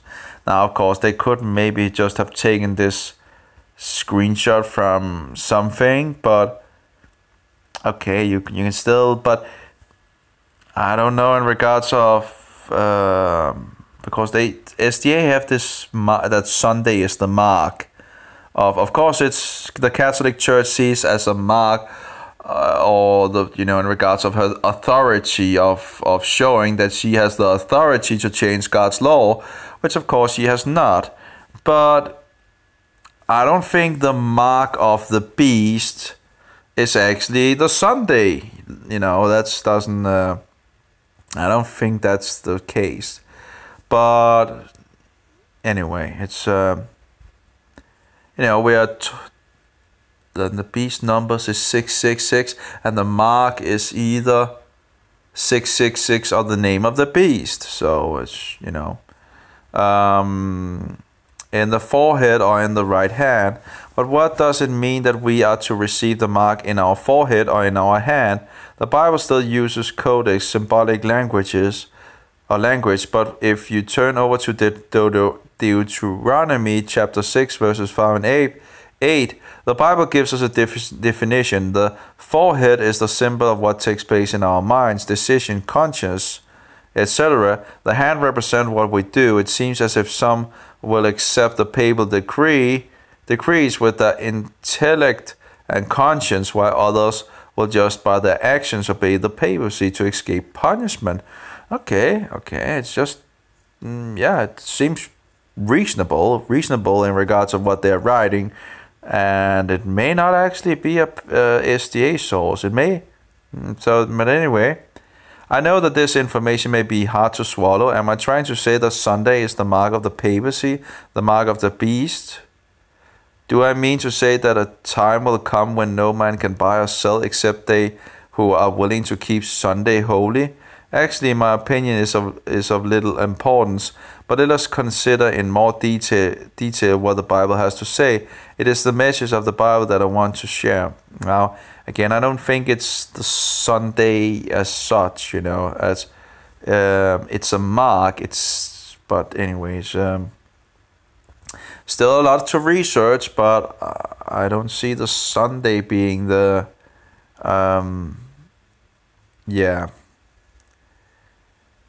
In the second part of the 13th chapter of Revelation, we suddenly discover a new beast. We're told that it is this beast that will work for the papacy, and I would think that beast is most likely the U.S., but of course that's my best guess, at least, because the U.S. is the sword of the hand of the Catholic Church. And when the U.S. controls the world, the Catholic Church, controls or rules the world. We have a quote from a Catholic bishop or whatever, but anyway, a high-ranking Catholic. At first glance, the beast looks quite harmless. It has 2 horns like a lamb, young, cute, and innocent. Jesus is actually symbolized by a lamb. This power nation must have had good Christian principles to begin with. The question is if that is actually, it doesn't say in the text. It just say it has lamb-like horns. It doesn't say what animal it is, So that may be a little stretch to. But anyway, this power nation must have had good Christian principles to begin with. Now, again, I don't know about that, but the U.S., in regards of the horns, it has 2 horns, and what I've looked into, you have the South and the North in regards of the U.S., and they still have some dividing things in regards to this. So you have, in some sense, 2 that are on the same beast. That was what I was looking if there was anything in regards of that. In regards of like 2 kingdoms and being joined, together in one beast.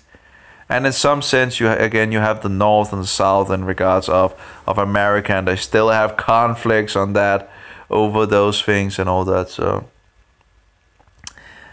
but I could be wrong on that, of course. But Christian principles to begin with, the way in which it appears, it also completely different from the other beast, kingdom, powers, nations, that the Bible describes. Usually they're sent out of a tempestuous sea, like the beast that we have identified as the papacy. In contrast, this beast is sent out of the earth. We found out that the sea was a symbol for multitudes of people. That's true. It still seems like some of the things is still a little SDA, but yeah, I get it. It's still again, not all the things from the SDA are wrong. So it's The word used for coming out we found that the sea was a symbol for multitudes of people, and so the opposite has to be an unpopulated area. The word used for coming out of the earth actually means to grow forth like a plant. It looks like this nation would gradually develop in a scarcely populated area. It cannot be a nation in the old world, And they will probably come to the conclusion that they're talking about the United States. There is no other nation except the United States that fits this description. And I would, at this very point, I would agree that it absolutely seems like it's the United States. I think it fits, and it uses the power from the Antichrist to do its will. But in regards of it had 2 lambs, horns like a lamb, it might actually be, there's some different ideas. Some believe it actually is because if it had been a lamb, John would most likely have said it was a lamb-like beast, but he doesn't. He just say they have like lamb-like horns. So some believe that it's the bison, or I think it's called the bison, that he's maybe seeing, and that would, of course, but John wouldn't know what a bison was. So seeing this animal, he's just it has lamb-like, because if it was a lamb, again, he could just say it was a lamb with 2 horns. Let's see, in regards, what do the 2 horns then represent? We know that America has 2 important principles: republicanism and Protestantism. The foundation laws also promote... No. I don't agree with this, that's for sure. In regards of horns, we have 2 horns. 2 horns represents a kingdom. Each kingdom, so it's 2 kingdoms. And we see the same thing in regards of... let's see, the 2 horns in regards of Medo-Persia, if I don't remember, where is it, those 2 horns? I think those 2 horns in regards of Medo-Persia. Oh, is it? Let's see if I can remember the beast. My brain is not working at the moment, apparently. We have the lion, which is the Babylonian beast. Then we have the bear coming up, but that's not the thing I'm thinking about, because that's just... Is it the bear? No, I should have... Where do we get the 2? There was something in regards to Medo-Persia. Why can't I remember it now? That was like 2, but that beast doesn't have 2. Is it maybe it's the ram? I don't know. I don't remember where I get the 2. But there was something in regards, 2 kings in regards of Medo-Persia. I have to read Daniel again. But so I was looking for what do you call it? Two nations in some sense. And if you look at the south and the north, they were like divided, and the South had made its own constitution. So they're pretty much two what do you call it? 2 nations in some sense. And of course the North won over the South, I think it was. But again, you still in the US, if you look it up on the internet or whatever, you still see this line. And I didn't know in regards to, I was researching this, and I was like, okay, that seems like, finding out these things in regards to the South and the North, and okay, that seems, reasonable in regards to the 2 horns. The 2 horns are still in existence. It is the North and the South, and they're working as one beast. So... that's the best that I can do anyway, but I agree that it's the US, The foundational laws also promoted civil and religious liberty, but spoke like a dragon. Yeah, this speaks like a dragon. That's, yeah. Despite its good beginning, to our astonishment, we are told that the lamb, again, it never says it's a lamb. It never says it's a lamb. It says it has lamb-like horns.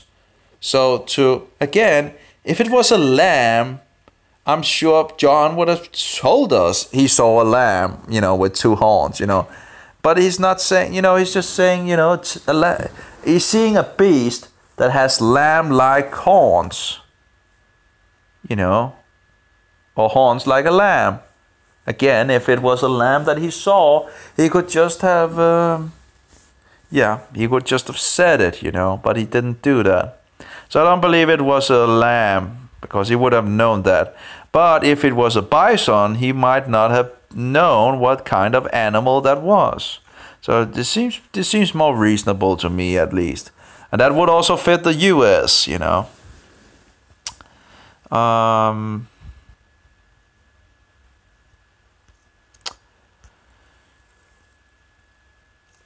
It seems like a pretty. We're trying the best that we can, and we all, just. So it seems like the sources are pretty good. Seems to have some good some good things. That's for sure. Let's see if we have the.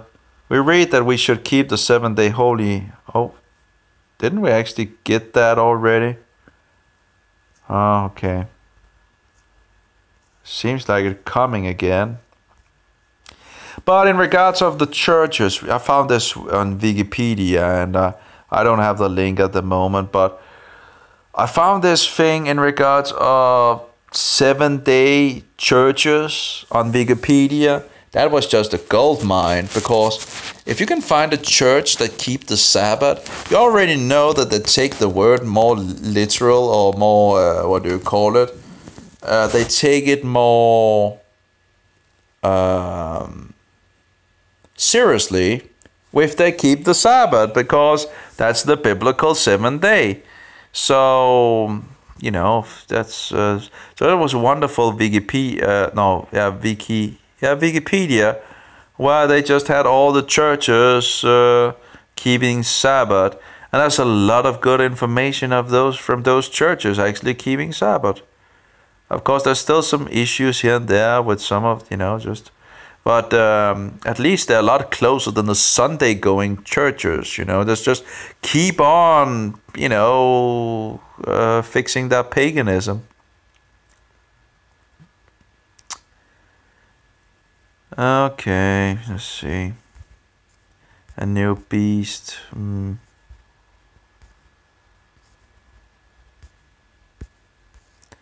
Oh well, it looks like a pretty good website to, it looks like it's more private owned web page, and that's not bad. It seems. Wow, that's a lot of topics. That's for sure. Don't need to cover the microphone, of course.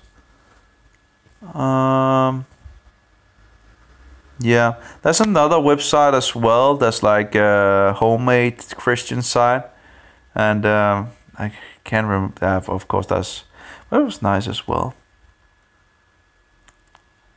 Oh well, we have here. Let's see. There we go.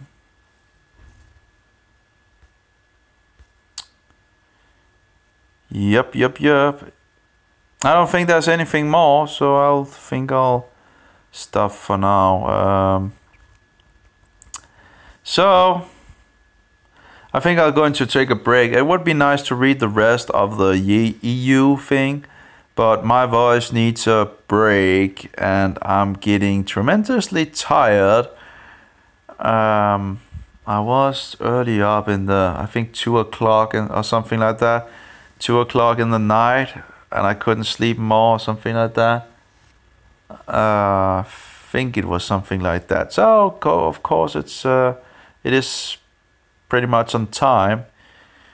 I would like, a beef before going to bed. Some food would not be bad. So anyway, Shabbat Shalom, and may the Father bless you, and